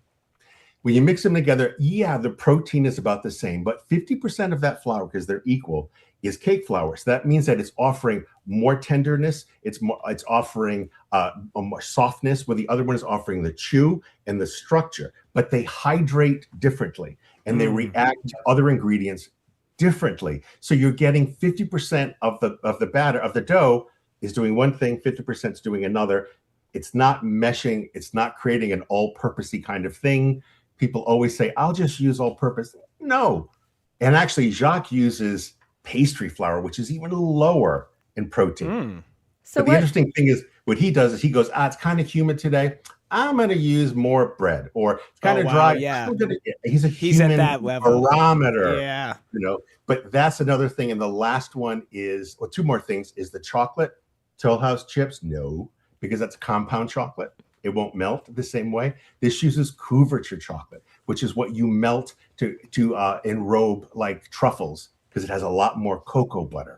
So it melts into these lakes, these big lakes inside the chocolate chip cookie. And it's a different kind of chocolate entirely. And lastly is sprinkling with sea salt on top. Everybody does it now. was unheard of in 2008. Yeah. And that's just at the end. You just finish with a little bit of sea salt. It's not necessarily like in the batter. I mean, or is there salt in the batter? It's not in the dough itself. You sprinkle it on top. Yeah. All right, you're listening to The Curiosity Desk. We're talking with David Leite about chocolate chip cookies. It's It's National Chocolate Chip Cookie Day. Also, we're taking your calls and texts if you got thoughts or questions about chocolate chip cookies. 877-301-8970. That's 877-301-8970. All right, Olivia, what? So you have done David's recipe straight up. You did the flour, is that right? Yes, I did the flour. I think I did the chocolate chips. I was a little bit confused. I was running through. So my dad very kindly brought me to the grocery store and offered to help with this experiment endeavor I went on. And we spent about I would say 25 minutes in the aisles looking for this chocolate. I think it's the correct one.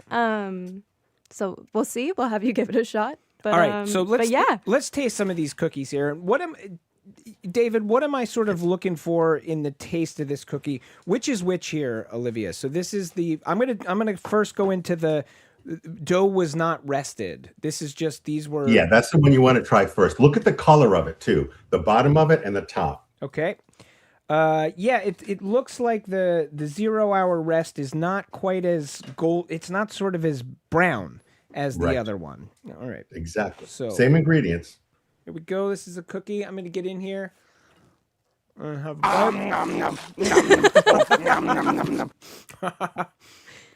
mean, that's still pretty good. I mean, this is the thing, David. I mean, you can't go wrong. Is this one of the things about why the chocolate chip cookie is so popular? Is even if you do not know how to bake and you do it all wrong, it's still going to be pretty darn good. Still a damn good cookie. Yeah. Yep. Okay. How much does the size of the cookie matter, David? Does it matter at all? Thank you for asking very much. Oh, you want the big one. And the reason why it's 3.25 ounces or 3.5 ounces, I can't remember exactly, and I even go a little larger, is that because you have that large cookie and that large size, how it bakes, the edges get extra crispy. The middle stays really, really soft and very chewy. And then there's that middle, sort of like I think a bullseye, but it's the second circle out.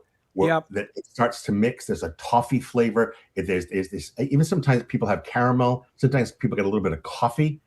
Part of that's the aging, and part of that is the size of the cookie, and part of that's also the chocolate.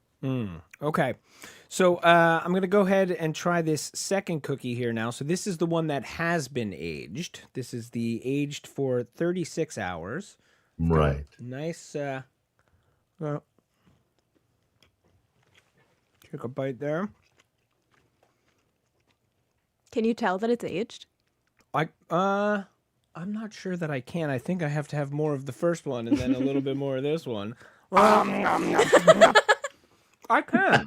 No, I mean there is definitely sort of more. I don't know if it's a more complex flavor. It just feels like a more amplified flavor on the one that has rested. Yep, that's the hydration of the dough. That is the sugar dissolving, and it just aging makes everything better, except us. But aging makes everything better.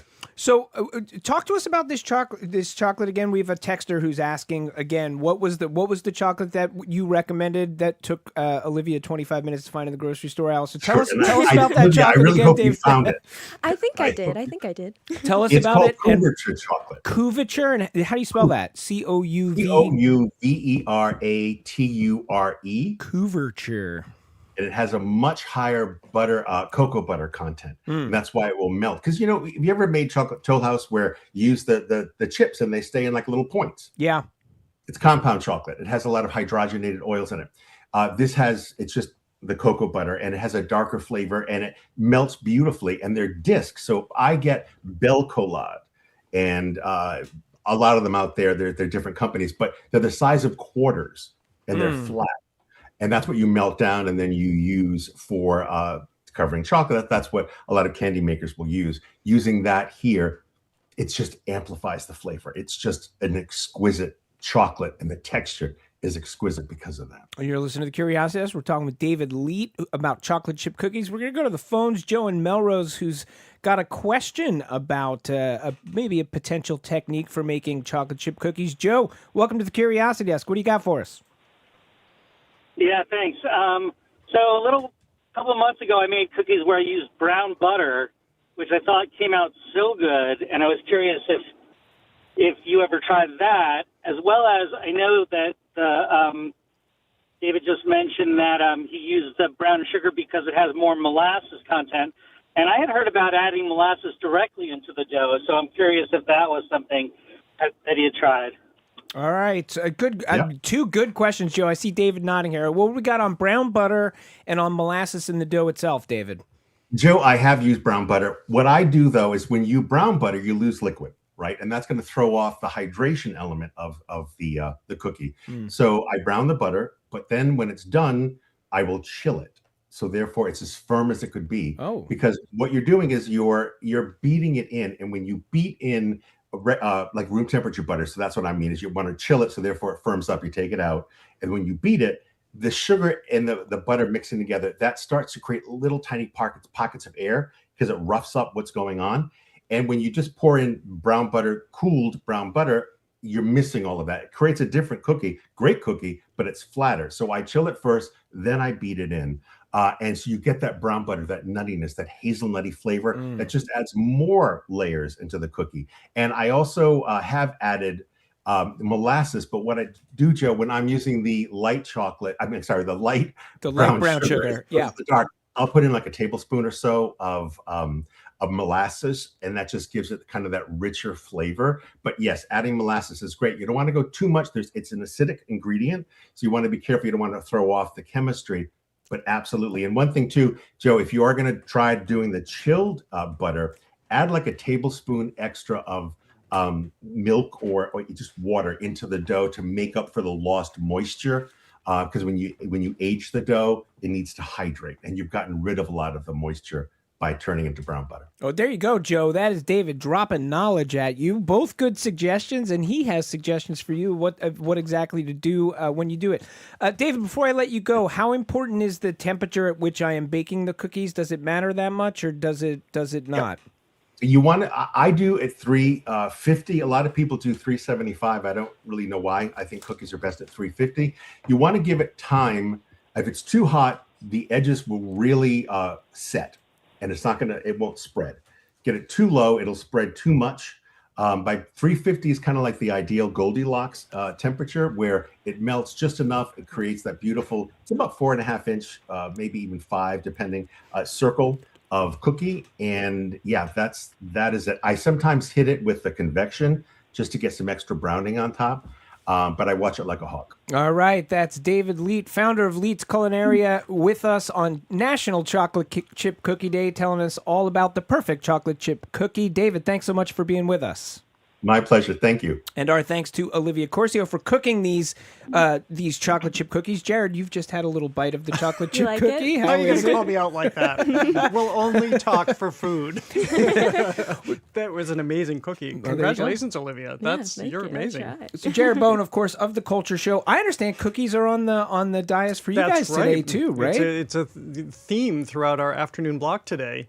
But before we get to cookies, which I'll tell you about, we have a big beginning. We have Paul Giamatti and John Turturro. Is huge. I am so looking forward to this. Two absolute greats. Titans of American acting are going to be coming to town to star in the American Repertory Theater's Rhinoceros, which is an absurdist play about a whole town where the villagers slowly give in to turning into rhinoceroses. I keep wanting to say rhinoceri. Yeah. And it's a commentary on fascism at the end of the day and capitulation, as Eugene Ionesco wrote it. So we'll get their takes on what they're going to be doing with this piece, which opens very soon. And then on the cookie front, we get to Cookie Queens, which is the new documentary coming out in theaters on Friday, a hit at Sundance about Girl Scout cookie culture, by way of four Girl Scouts, ranging in age from about 5 to 12. And you see their industrial skills. And then Bill Banfield, another huge legend in music, right here in Boston, will take us to the Jazz Urbane Cafe, a new space he's opening in Nubian Square to bring local musicians together with national figures. That's Jared Bowen of the Culture Show coming your way next. Cookie. He's taking cookies for the road. Happy National Cookie Day. That does it for us. Thanks to the team for making the show happen today and all the folks here at GBH who make it happen. We'll be back here in 23 short hours. If you can't wait that long, check out the podcast version of the show. Until next time, I'm Edgar B. Herwick III. I hope you will stay curious out there. What's trending? What's interesting? What's going on around town? We're talking all things arts and culture on The Culture Show, next on GBH 89.7. Funding for our programs comes from you. And Brookmeadow at Cobb Center, an assisted living community offering wellness, care, and support services, including an on-site fitness specialist to help seniors stay physically active. More at brookmeadowslr.com. Henry Louis Gates Jr. maps the roots of basketball stars Brittany Griner and Chris Paul, revealing that they are not the first extraordinary people in their family trees. Watch Finding Your Roots tonight at 8 on GBH2. You're listening to 89.7 WGBH HD1 Boston. Online at gbhnews.org. GBH News. What matters to you? I'm Jared Bowen. Coming up on The Culture Show, actors Paul Giamatti and John Turturro. They co-star in the American Repertory Theater's new production of Eugene Ionesco's play Rhinoceros. In the darkly comic classic, townspeople begin becoming rhinoceroses, sprouting horns, joining the herd, and abandoning their humanity. The actors join me about why this absurdist warning about conformity, capitulation, and alienation feels so unnervingly resonant today. From there, the adage, "That's the way the cookie crumbles," takes on new meaning for ambitious Girl Scouts chasing big sales goals. The new film Cookie Queens follows young entrepreneurs navigating the sweet and sometimes cutthroat world of cookie capitalism. The documentary's director shares her recipe for making the Sundance hit. And Boston jazz is getting a new home in Nubian Square. Composer and cultural force Bill Banfield takes us inside Jazz Urbane Cafe, where Boston musicians share the stage with national headliners. That's all right now on The Culture Show. The Culture Show is made possible in part by a generous contribution from the Fiducia Fund, proud to support this station's arts and culture programming.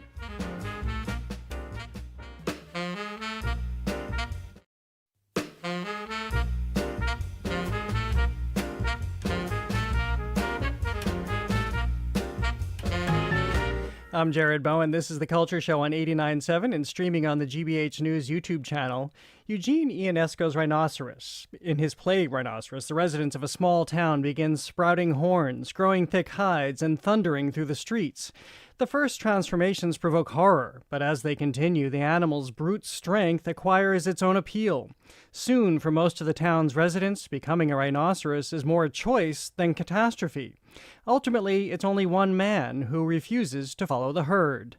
Written in 1959, Rhinoceros grew out of the political climate of the 1930s Romania, when Ionesco witnessed friends and fellow intellectuals rally to support the fascist Iron Guard. Beneath the play's absurdity lies the shock of that herd mentality, what the playwright absorbed watching people he knew surrender judgment, conscience, and even friendship as they conformed to a totalitarian regime.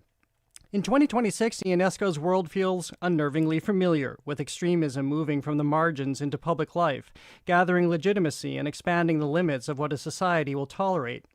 Now a new production of that play opens at the American Repertory Theater this month. The starry casting features actors John Turturro and Paul Giamatti.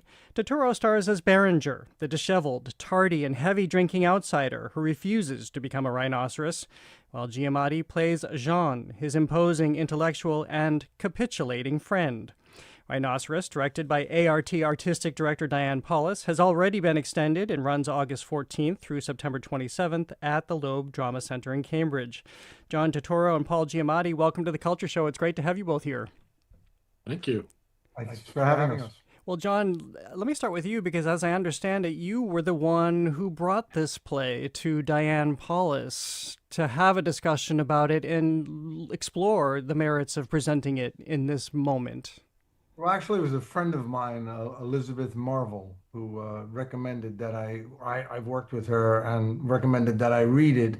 And I like Ionesco. And when I did, I was like, wow, this is so resonant, what's happening in the world. And then I showed it to Karen Brooks Hopkins. And then she suggested to show it to Diane and began this long process. And we did a reading, I don't know what it was maybe fall, and it just was so long. And so after that, we kept kind of seeing if we could edit the film and sort of retranslate all the translations that we had. And it was a long process. And then other people came in, and uh, Paul joined us, and here we are. And Paul, what do you think is the importance, the significance of bringing this to the fore, putting it on stage in this moment, have the arts respond to this moment in this way? It's funny when I hear you say the place written in 1959. I feel like you could place it anywhere in time. Because I feel like you could place it anywhere in time on a continuum, starting in kind of like the early 20th century till now. It could have been written at any point. And I always go, oh, that's right. It was written in the 50s. I always think it was written earlier. And it's just so, it's applicable in all ways. I mean, I suppose there's the obvious kind of political metaphors about sort of fascism and communism. It cut both ways, I mean, it worked in both ways. But it's funny when you read it now too. I mean, there's just the personal idea of all human beings wanting to sort of belong to a mob. It's preferable to be part of the group rather than an individual. It's scary to be an individual. There's interesting resonances even now, aside from political stuff, about even technology and stuff. Sort of AI and all the kind of internet and interweb and the sort of abilities to kind of channel your animal instincts through the internet and stuff. I mean, it's funny how much resonance it seems to have that way too. Yeah, John, you're sitting there shaking your head, and Paul, as you're talking, I'm thinking the same thing, that you realize how fundamental we are as humans, how fundamental human nature is in all of this, that it continues in all these different regards right now. Yeah, I mean, I think, technology, I agree with Paul. It's sort of in the forefront of your mind sometimes when you think about how people are just so addicted, to their phones, say, for example, and now they're gambling through their phones on every single topic, in these projected prediction markets. And just look at them sometimes when you're on a subway and you realize, like, no one's even looking. Yeah. And to not participate in that is to be like Berenger, is to feel really alienated. Right. To feel really like, man, I don't belong anywhere. I don't know what I am or who I am. I am so lost not being part of this sort of system. Well, I think, so let's talk about these characters, because I think a lot of people want to wake up and want to be the Berenger in this situation as society is transforming around them. John, how have you looked at who this man is and why he is this man? I don't know. I think people, sometimes the most unlikely person doesn't join the crowd because of various reasons. There's something in them that maybe they're afraid to do that. Maybe they just don't have. It's like people who are really ambitious, right? I mean, some people are so ambitious. You just know when you meet them, you're like, oh my God, I'm in their way. You know what I mean? That is just a step out of the way. And some people just don't have the capacity for that. And I think that sometimes the person who's the strongest is the person who goes, who joins, who you would think is the strongest. Yeah. And then, Paul, you have to examine Jean and what we have seen throughout history, where people capitulate and they conform, which is what Ionesco wrote about conforming, was that it was the death and annihilation of all that is the human spirit. Yeah. And yet we see it happen again, and you wonder about the fortitude that people are able to muster. Yeah, no, the character definitely, he's got all the right sort of codes to live by. He's taken on all the correct modes of behavior. He's got everything down. He's got, he's got all of his ducks in a row and thinks he knows exactly how to live, which gives him strength, that he's living according to all these sort of accepted ways. I mean, it's interesting John says the strongest guy. I mean, in a way, I think Berenger is the stronger one because, he's more truly an individual. It's funny that what makes him human is his anxiety and being a rat and being unable to decide and being like a person with multiple points of view and able to think differently, and that Jean is basically, kind of a conservative mind, not necessarily politically, even just culturally kind of conservative. Like there's one way to do things. That's it. And I don't want to hear about all the other ways to do things because that will just upset things. And I'll end up like you and you're a wreck. And I don't want to be like you. So everything is suppressed too in the guy, and then it all comes out. And in a way, he finds it joyful to become a rhinoceros because he can let all this sort of rage out and he can let all this stuff out. How many of these conversations are you having, right? We're talking to you as you're in rehearsal. Are you having these conversations about society and headlines and why people are doing what they do? I mean, I was just thinking, yeah, I think a lot of people are tuning out the news right now because it's just easier, to your point of people wanting more comfort. How are you thinking about this play and to what extent are world affairs coming into it? I mean, some of that comes up. Yeah, we're having some conversations.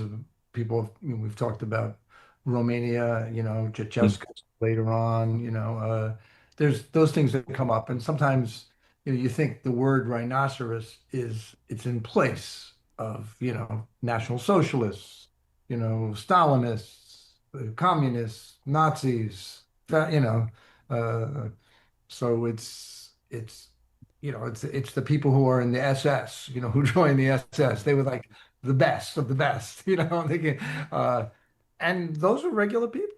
And I think it's a mistake, to think, well, all those people were really bad people. They joined and they followed and they got used to it. And once you get used to it and you discuss it and you look up upon you saying, well, they have their reasons. And that's what Ionesco talks about, people saying you have to think about why they're doing it. And once you open that up, it's to me, I just look at like the gambling that's going on in everywhere, and I just go like, the gambling's insane. Yeah, what is going on here? It's insane. You're predicting, they're doing like science. They're testing for new diseases, and they're predicting. And they're saying, well, that's. The science community is rebelling against that, but it's beyond my imagination. Well, and to understand that if they're betting on politics, that it in this strange way begins to affect politics and is driving motivations for a different reason, and then we hear that people within the White House are controlling this too, even if it's a teleprompter operator. Yeah, not great times right now. Yeah, it's all intertwined. Yeah. I'm speaking with John Turturro and Paul Giamatti, who are starring in Eugene Ionesco's Rhinoceros at the American Repertory Theater starting August 14th. Well, this is the other interesting thing about Ionesco is that, of course, he's associated with, like Samuel Beckett, theater of the absurd. There is so much humor in his work on top of everything. So how do you describe the tone that we'll find? I mean, we're talking about a lot of dark subject matter right now, but he gets at it through a different prism. Yeah, it's a kind of black comedy, it's that kind of like, it's got this kind of, it does a thing I really like, which is scary and funny at the same time, which is those two things are awful close together anyway. Humor and terror are kind of close together. So I feel like there's a lot of that in it. There's a lot of, I'm finding, I think John would, I'm finding that just sitting and there's a tremendous amount of like energy in it, in the language. For some reason it's magical in that way. Like it just energizes you. It's very explosive for some reason, and there's a kind of childlike energy in it too, in a good way, not in a sort of, it's not childish, but there's this kind of very like, they're all kind of like children in it. They all behave a bit like children, and there's that kind of immediate kind of blah, blah, everybody just kind of spitting their shit out at each other. Excuse me.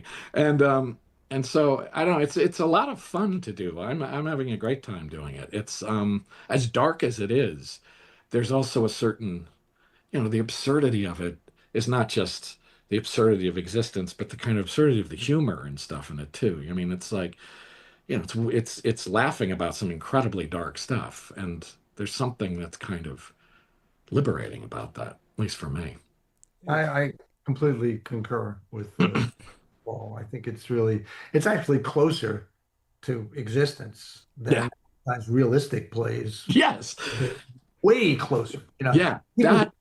their points of view, like every minute, they're like, well, no, okay, yeah, I agree with you. Yeah. You know what I mean? But that's And funny. That's an interesting thing about these guys, John, actually, is it's like Ionesco and Beckett, and I was thinking of Kafka and all these guys. As I've gotten older, that stuff that seemed weird and surreal to me now seems like documentary realism. I completely agree. I completely Like, agree. this is actually more what life is like than Arthur Miller or something. Way Like, more. You know what I Way mean? more. It's Yeah, like, yeah.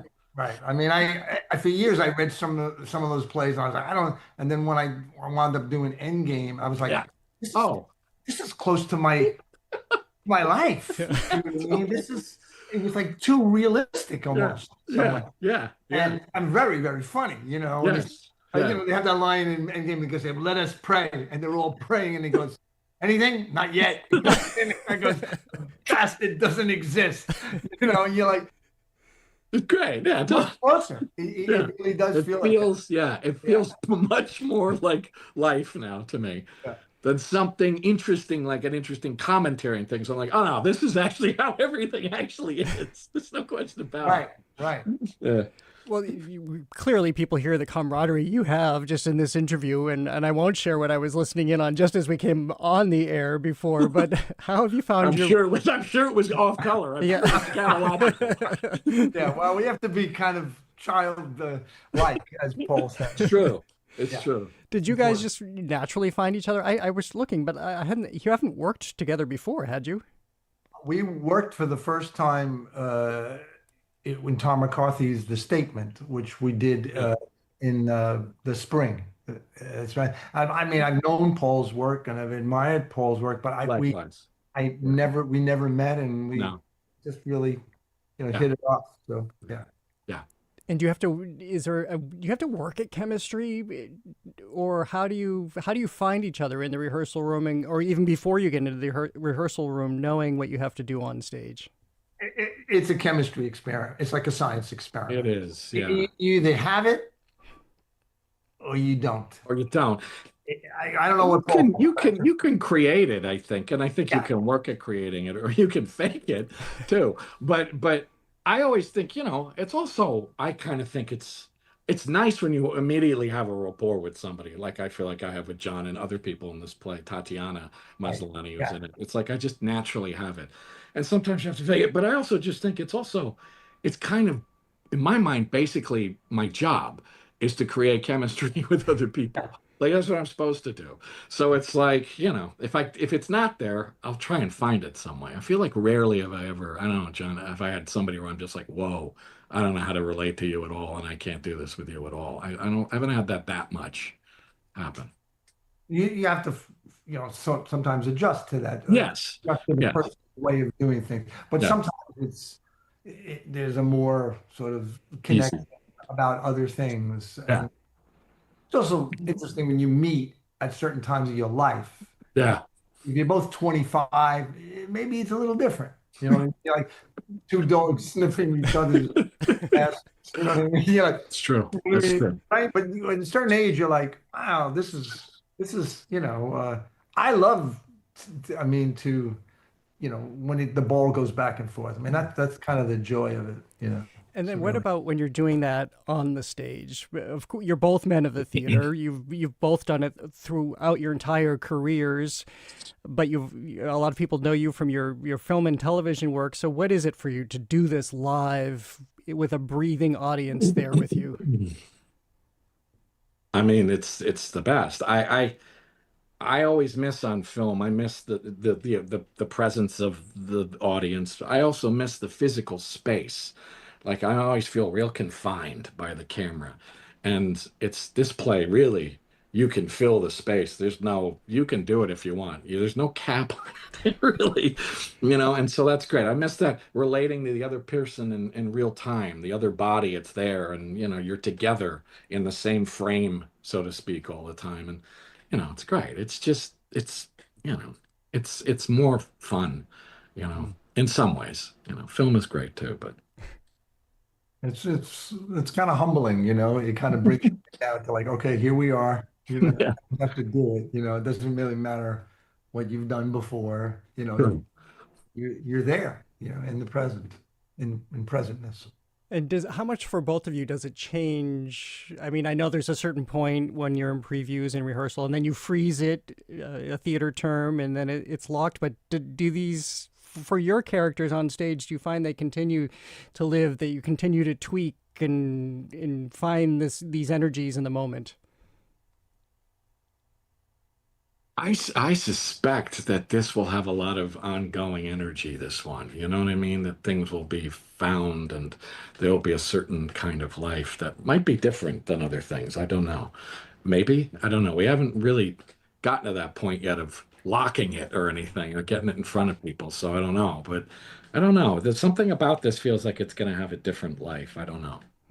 I agree. I think to keep it alive, you have to kind of juggle three different balls, you know, and see what happens. Yeah, and it was a little more like of a circus type of performance. Yeah, speaking of which, what can you tell us about how the I know you don't want to give too much away, and maybe it's not so literal, but how do we see the manifestation of is it rhinoceri?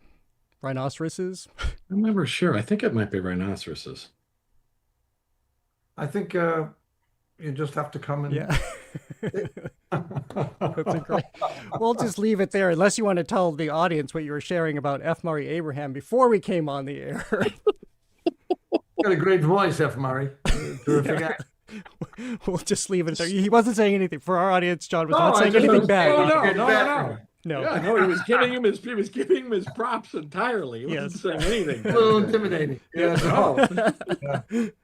All right. It's hard, you know. I go on the air. Sometimes it's hard to actually do your duty, whatever. Do your business when someone's talking to you, especially at urinals. Yeah. I think about that. As I get older, I think, like, why did they have it next to each other? What do you think, Paul? I agree. It's really uncomfortable. It's strange. The whole thing is weird. No, the whole thing is weird. It's okay if there's a barrier sometimes. There's a barrier. But yeah, a little not. It's weird. It's worse when it's just that trough on the ground. Oh, that's the worst. And then, of course, like if someone's peeing next to Paul, they say, "Oh, I loved you." And that happens. And that's really I loved it. I loved you then. Yeah, that's really weird. Right, well, that can make somebody be pee shy. Yeah, I can understand. Well, it has been so much fun talking to you both. Congratulations on getting the show launched and already extending. This town is so excited for Rhinoceros. Thank you both for being here. Thank you. All right. John Turturro and Paul Giamatti stars Berenger and John and Eugene Ionesco's Rhinoceros, directed by Dan Paulus at American Repertory Theater. The production runs August 14th through September 27th at the Loeb Drama Center in Cambridge. Tickets and information are available through the ART. Next on The Culture Show, stay with us. The Culture Show is made possible in part by a generous contribution from the Fiducia Fund, proud to support this station's arts and culture programming.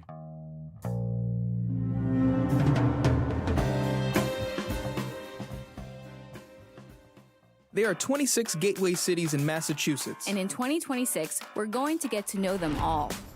But we need your help.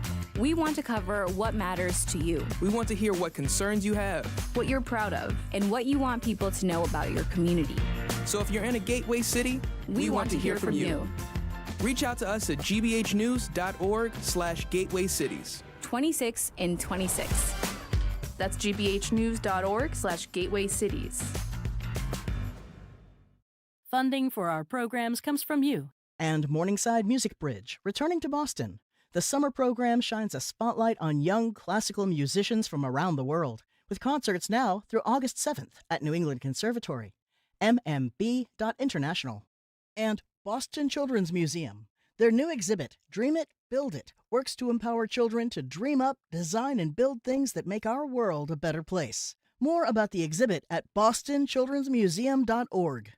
And New England Recovery Center, providing inpatient addiction treatment in state-of-the-art facilities located in Westborough, Mass. Learn more at newenglandrecoverycenter.org or by calling 1-877-MY-REHAB. GBH Radio is here for you every day with the news you depend on. Sustaining members make this possible. Their small monthly contributions, joined with fellow listeners, add up to huge community support. Learn more at gbh.org/sustainer.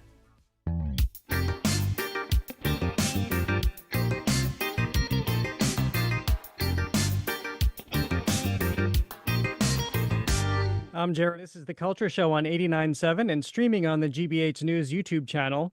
Every winter, a cookie business with no brick-and-mortar stores and no year-round shelf space suddenly satisfies America. Thin Mints, Samoas, and Toffee-tastics move out of garages and family cars and onto folding tables outside supermarkets, firehouses, and libraries.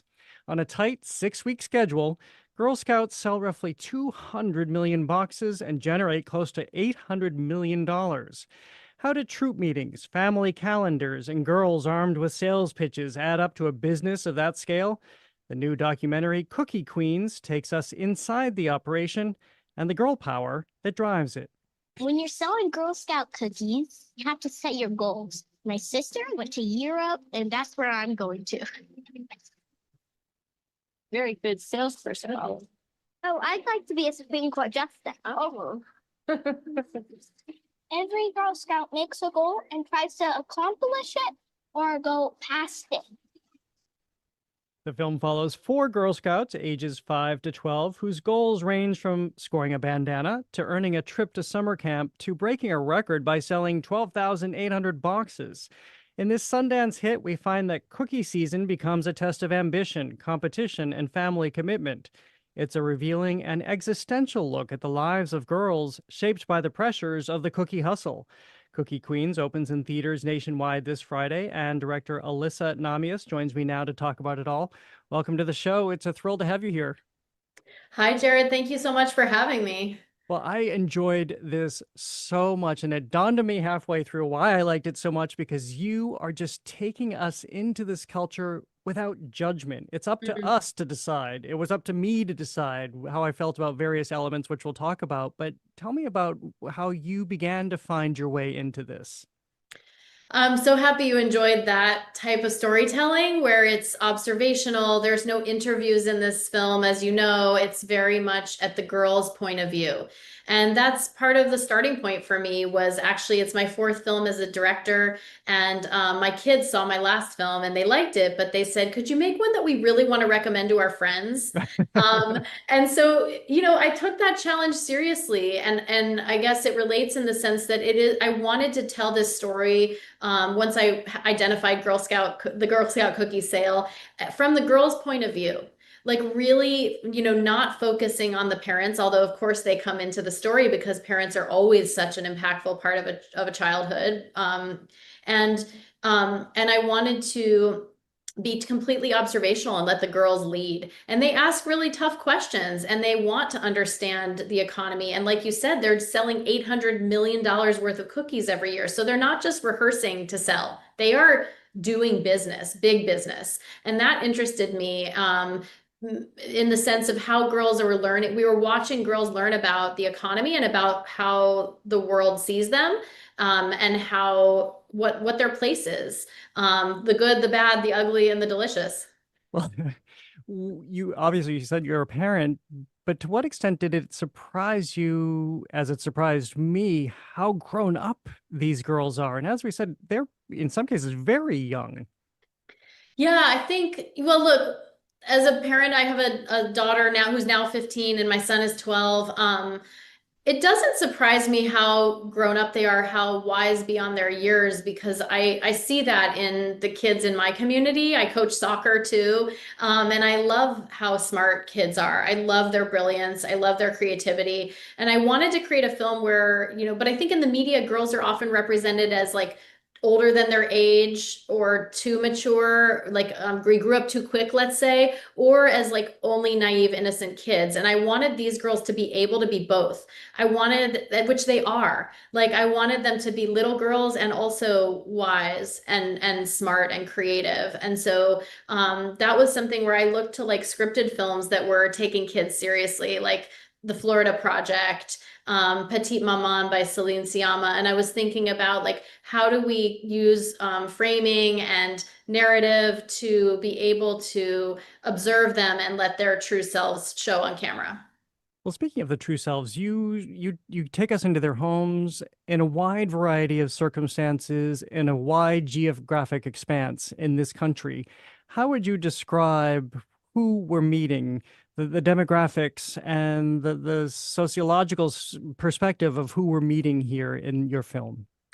So that was important to me from the start. Was I knew I would have an ensemble cast and I wanted to create a cross section, not something definitive because there's not anything definitive about America today, but I think something that allowed us to see across class, across age, across backgrounds, and different kinds of love, like different styles of love that families have. I wasn't interested in families that like did everything for the kids or forced them to do this. It was really that tension. And so yeah, I think we go into a community in El Paso that's more working class, middle class families. We go in, and a multi-age troupe where Shannon Elizabeth also does karate in addition to Girl Scouts.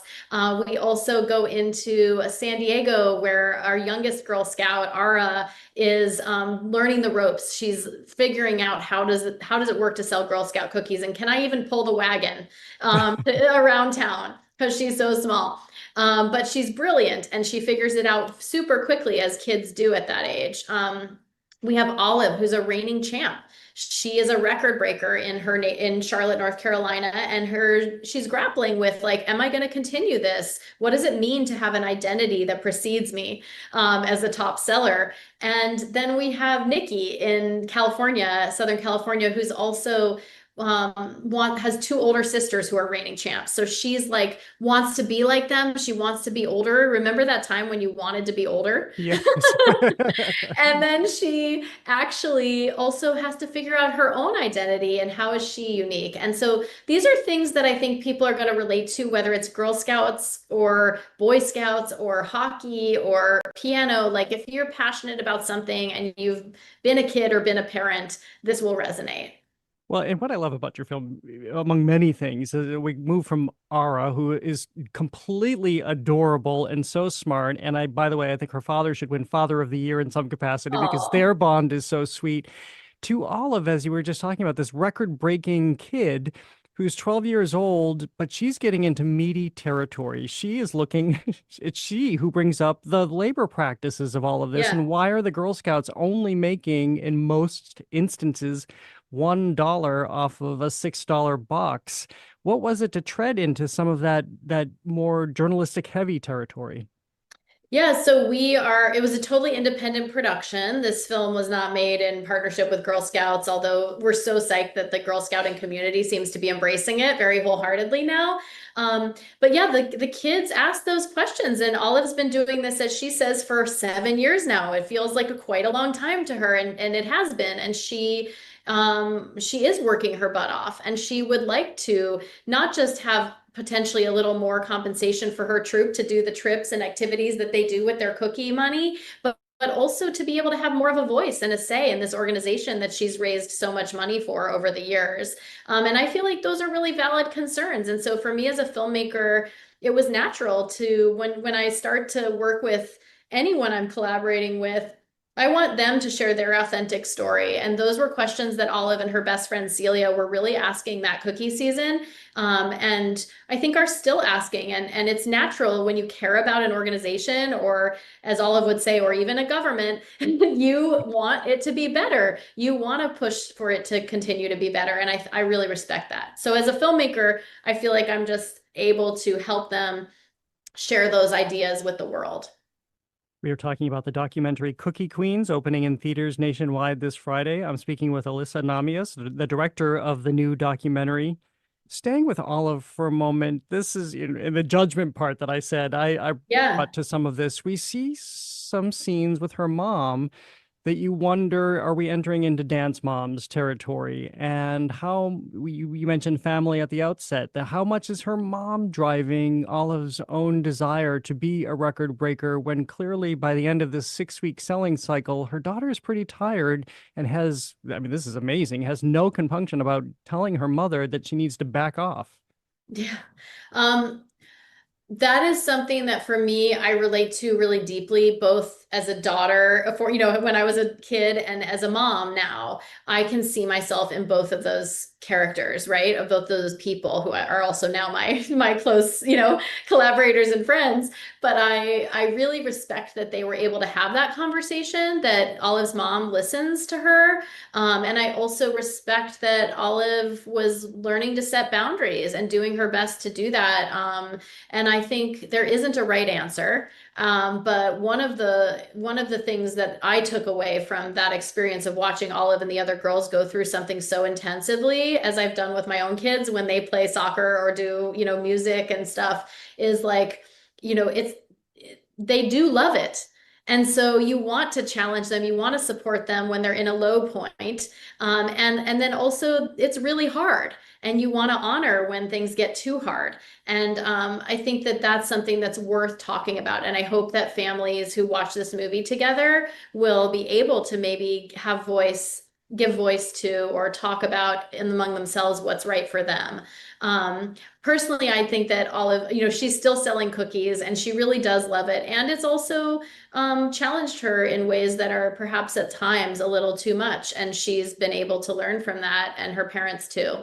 I think the parents I really admire their courage, because if you put any of my low points as a parent on camera, there would be a lot of them, to be honest, I think, for so many of us. And so to see that we're not alone in that, to see that other parents grapple with these challenges and pressures and make mistakes sometimes, is really validating. And we don't see that enough in cinema. I think it's so easy to judge parents, and especially moms. And so I appreciate that these parents were willing to let themselves show. As you've now had the ability to really digest this for all of the time that you've spent on this film, what has stuck out to you about the Girl Scout culture and what it does to the girls in terms of creating this entrepreneurship, in terms of driving this creativity, but also at the same time driving competition and leaving them a little bit tired in some circumstances, or a little bit stressed in other circumstances if they can't sell all the boxes?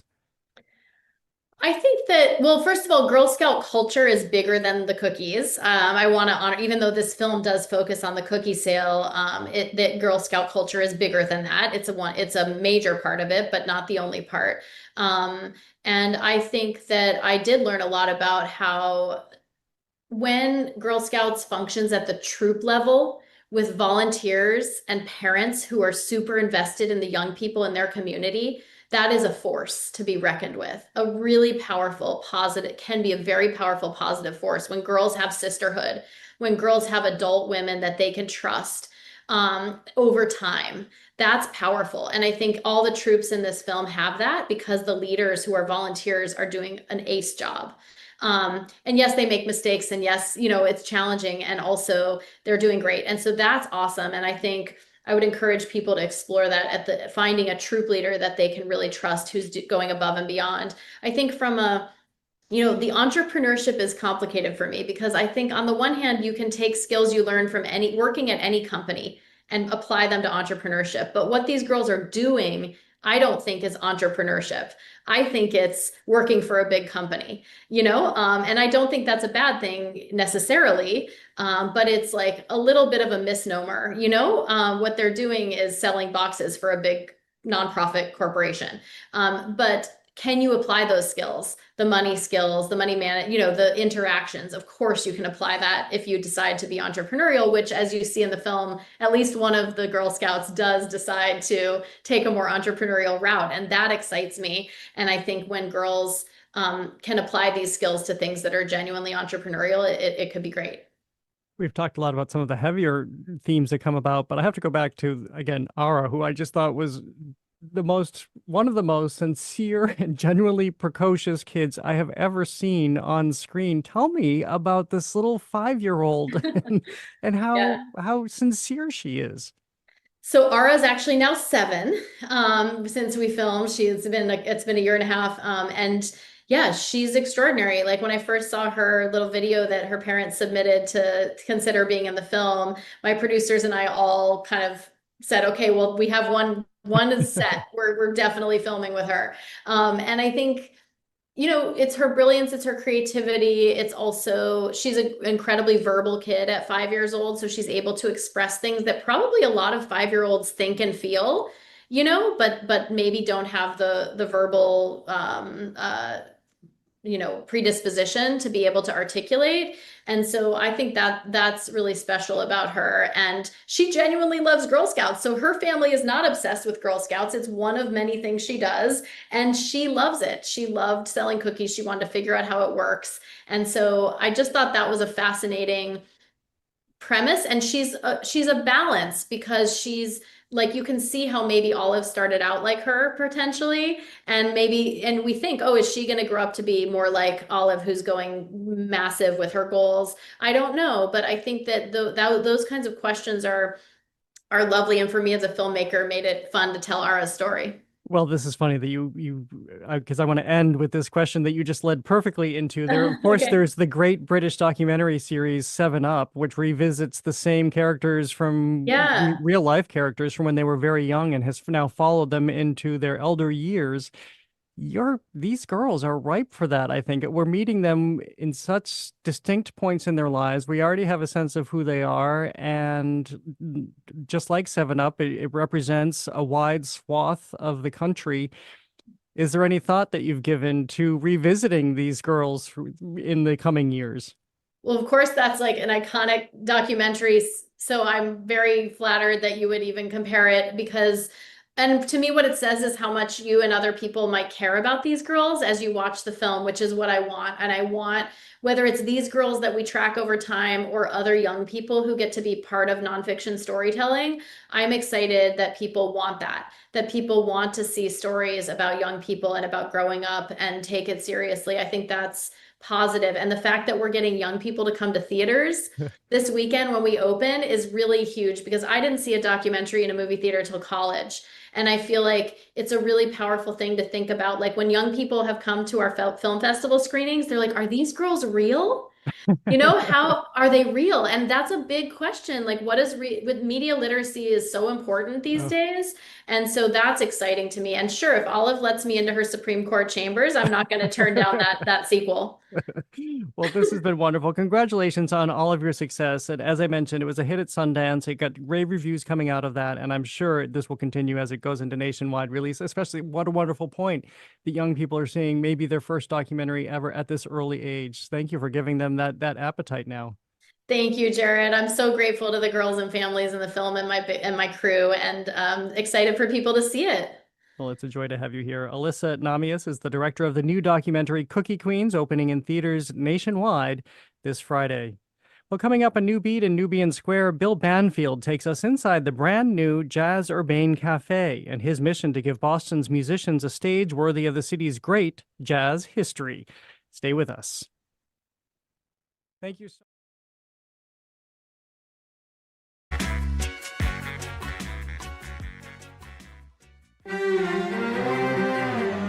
A recent report by France's Food Safety Agency found that there are shockingly high levels of the heavy metal cadmium in produce. Shocking because cadmium, which has been linked to cancer, is found in fertilizer used by French farmers.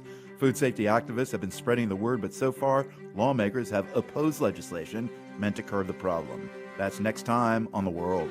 This afternoon at 3, here on GBH News 89.7. Our programs are made possible thanks to you. And Burton's Grill and Bar, offering catering for family gatherings and corporate events with gluten-free and food allergy-friendly options. Orders available for takeout and delivery in Greater Boston. burtonsgrill.com. Support for GBH comes from you and from Cambridge School of Culinary Arts. Through our sponsorship, we're able to participate in such events as the GBH Food and Wine Festival. Sean Leonard, Executive Director. A great event that puts Cambridge Culinary in front of the listeners and is really great affirmation that we're hitting the right notes and reaching our community through GBH. To learn more, visit gbh.org/sponsorship. Listen to GBH 89.7, read GBH Daily, and watch the Boston Public Radio live stream. However you get your news, find it on the GBH News app. Download it today on the App Store or Google Play.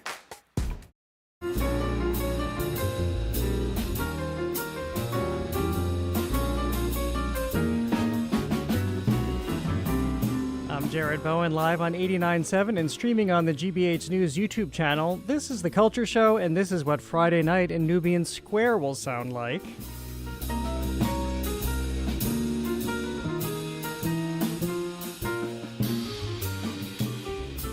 This is pianist Benito Gonzalez with drummer Lenny White and bassist Buster Williams. They'll perform at Jazz Urbane Cafe as part of its pre-opening summer series.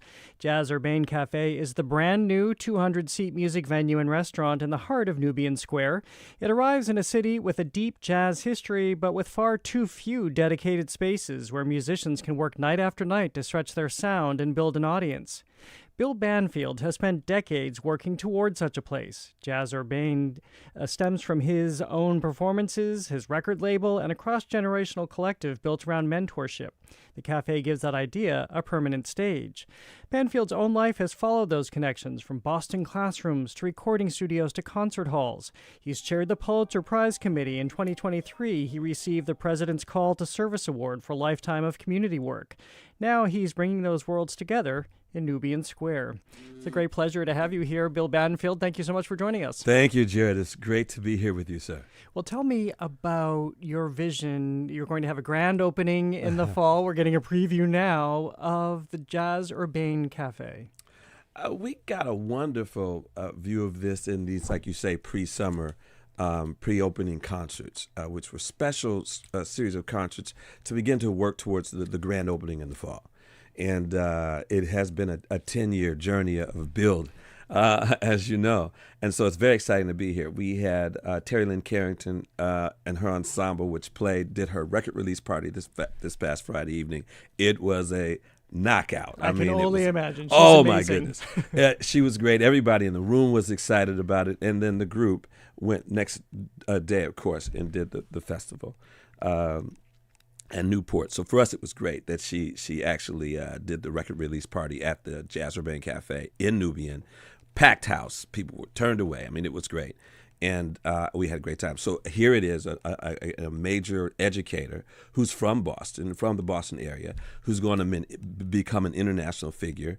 And she does her record release there in the heart of Boston. And that mentoring the young musicians that were with her on that performance. So the Jazz Urbane became that kind of a, we call it, the Jazz Urbane Cafe is a place that actually models mentorship. It models the notion of arts and community. And it was a wonderful kickoff for all the things that are coming in the coming months. Well, clearly philosophy is so much a part of this. And as you've looked at Boston and its history, where it's going, clearly I love the mentorship angle and who's coming there already. How did your own view of music and the arts feed what people will experience? Yeah, I think that's an important question. I think one of the things that I remember asking one of my graduate professors is, what should theology and arts and culture do many years ago? And his response to me was, what this should do is illuminate the way and move the people beyond. And I think that has become a pedagogical issue for me, a spiritual issue, a creative thing, that arts and culture kind of illuminates the way and moves us on. And when you're dealing with young people and younger people, then you know that's a very important piece. So that's a part of, I think, the kind of goal of an educator. And so we are in the bowling building in Boston, and it is the home of the Boston Public Schools and the Boston School Board and the music music departments there. And so we are right in that old building that served the community. I mean, the bowling building was Fernand's, the front of it, which was in the 1890s. That's the front of the building we're in. Well, that's actually the Fernand's furniture store, which welcomed everybody into the country, into the city. And so it becomes a symbolic place that represents embrace.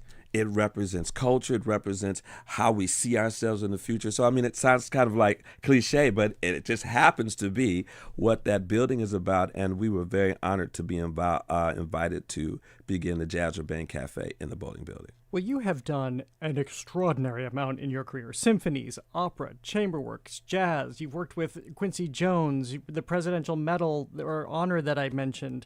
You're a radio host. You are a writer, a teacher.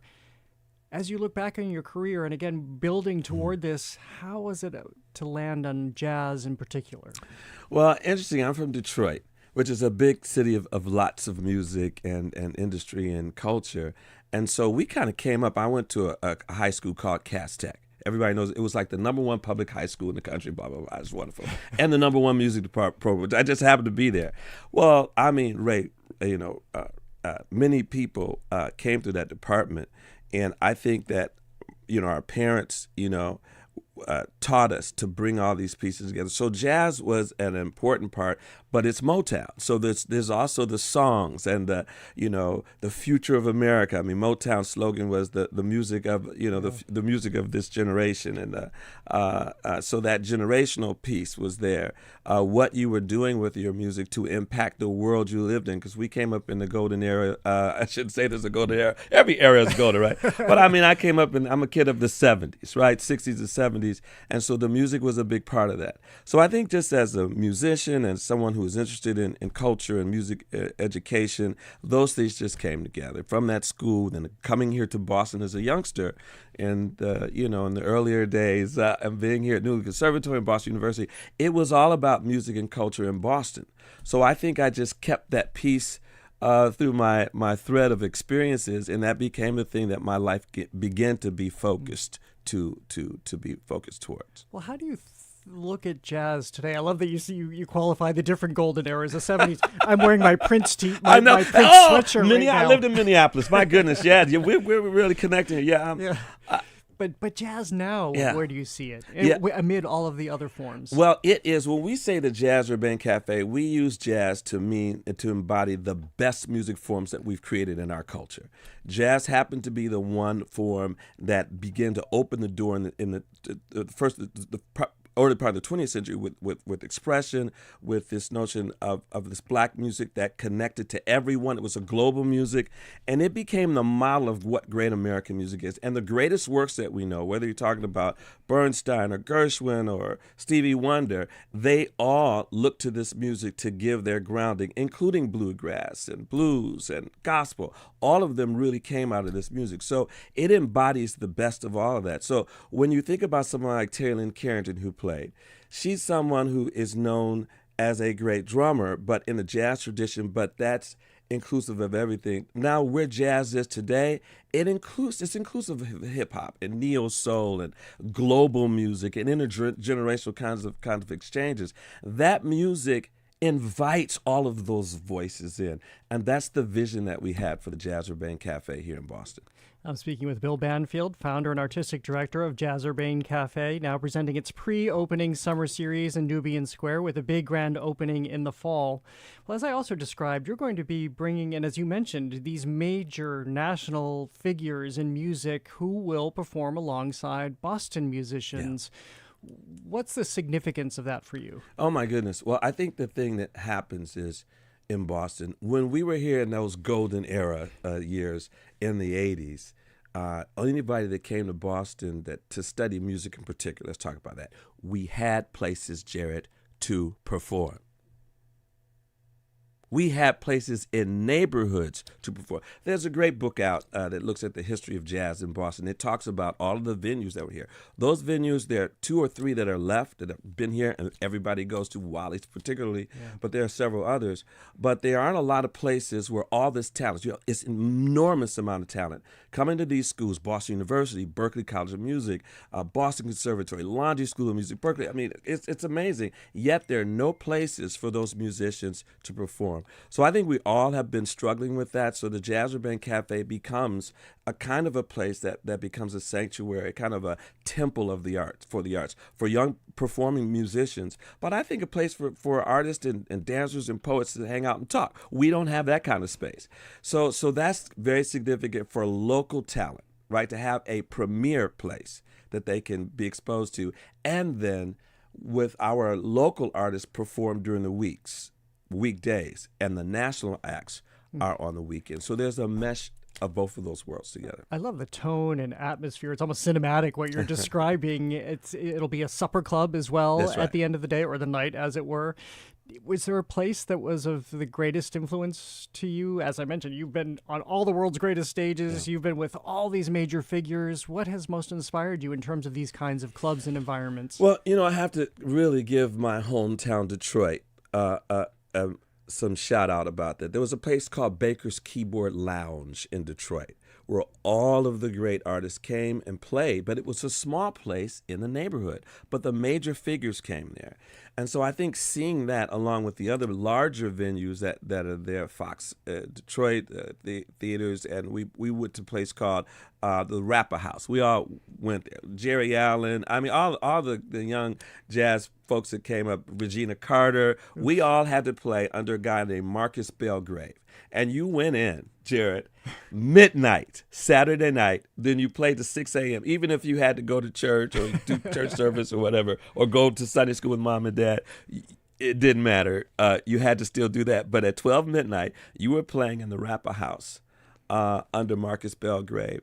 And just the notion of the community, that you were getting training from people who were committed to your life, but they were professionals themselves. We needed a place. We always need a place like we've had those in Boston. We certainly need them now. So I think the notion of mentorship and training and wrestling with the what it means to go out in the world and do something, that kind of thing is what makes music and culture exciting. And it gives you that kind of next generational kind of push. And we need that. We need it here. And I think people will begin to appreciate that. And just to come to the Jazz Urbane Cafe and witness that there's a space where that's happening. I mean, for better and for worse, you've been working on this for about 10 years. This was first formally announced by then Mayor Marty Walsh. Yes. So, but it's also good to have that amount of time, especially because it gives you time to really refine, to make this club what you want it to be. What are you most excited about as this opens and people get to come and have these experiences and people get to perform there? Yeah, I'm very excited about the major acts that have become friends.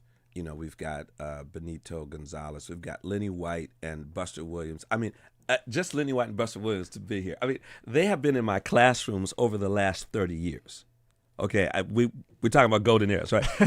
Patrice Rusher would come to town, and she's a very dear friend, and she would bring Buster. Well, there was Minneapolis. You're talking about Minneapolis. I was there, TG. So I think that's very exciting to me.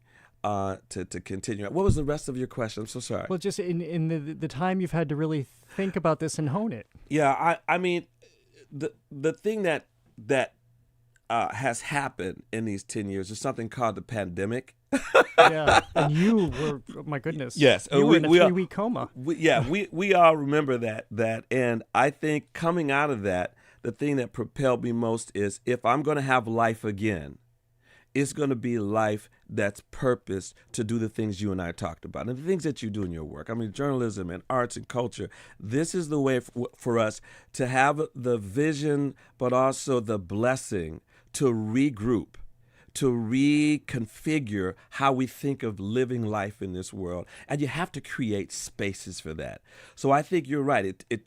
It's taken 10 years because of that, but also I think the city has spent a lot of time cultivating this. The people that have been involved in this understood the importance of the longevity of this. It's not just a momentary thing. We expect the Jazz Urbane to be in place for the next 100 years to continue to do this stuff. And I don't mean to be too idealistic. I mean, every city has places where people can gather to embrace each other, to promote young artists, to have a vision for what that could be. And so we want that to be what we do, and we want people to come and see that and experience it. That's the Jazz Urbane experience. It has music, food, art and culture, and community. Paul Goodnight and Daniel Callahan, I know, are two visual artists Yes. that you have. I mean, this is so extraordinary. Congratulations on all you've done, and Thank good you. luck for the opening leading Thank up you. to the fall. We will let you know about it. Thank you so very much for having us. Of course. Bill Banfield is the founder and artistic director of Jazz Urbane Cafe, now presenting its pre-opening summer series in Nubian Square. You can find the full schedule and ticket information at Jazz Urbane Cafe's website. Thank you for listening to another edition of The Culture Show. Tune in tomorrow or join us live at our studio at the Boston Public Library for a conversation with historian Dylan Gottlieb, whose new book is getting a lot of buzz for linking the rise of the yuppies in the 1980s to today's tech bros.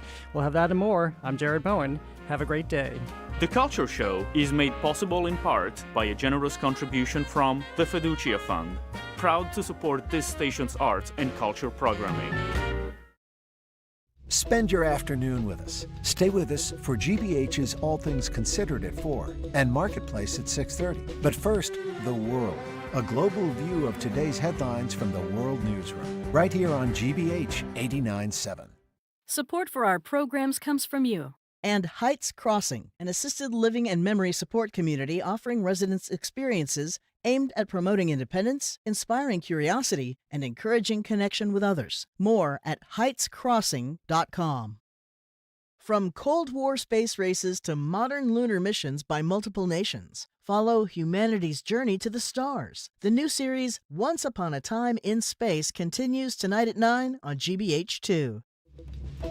I'm Arun Rolf. Today on GBH's All Things Considered, 2 months after scrapping a controversial technology that detects the sound of gunfire, the city of Cambridge is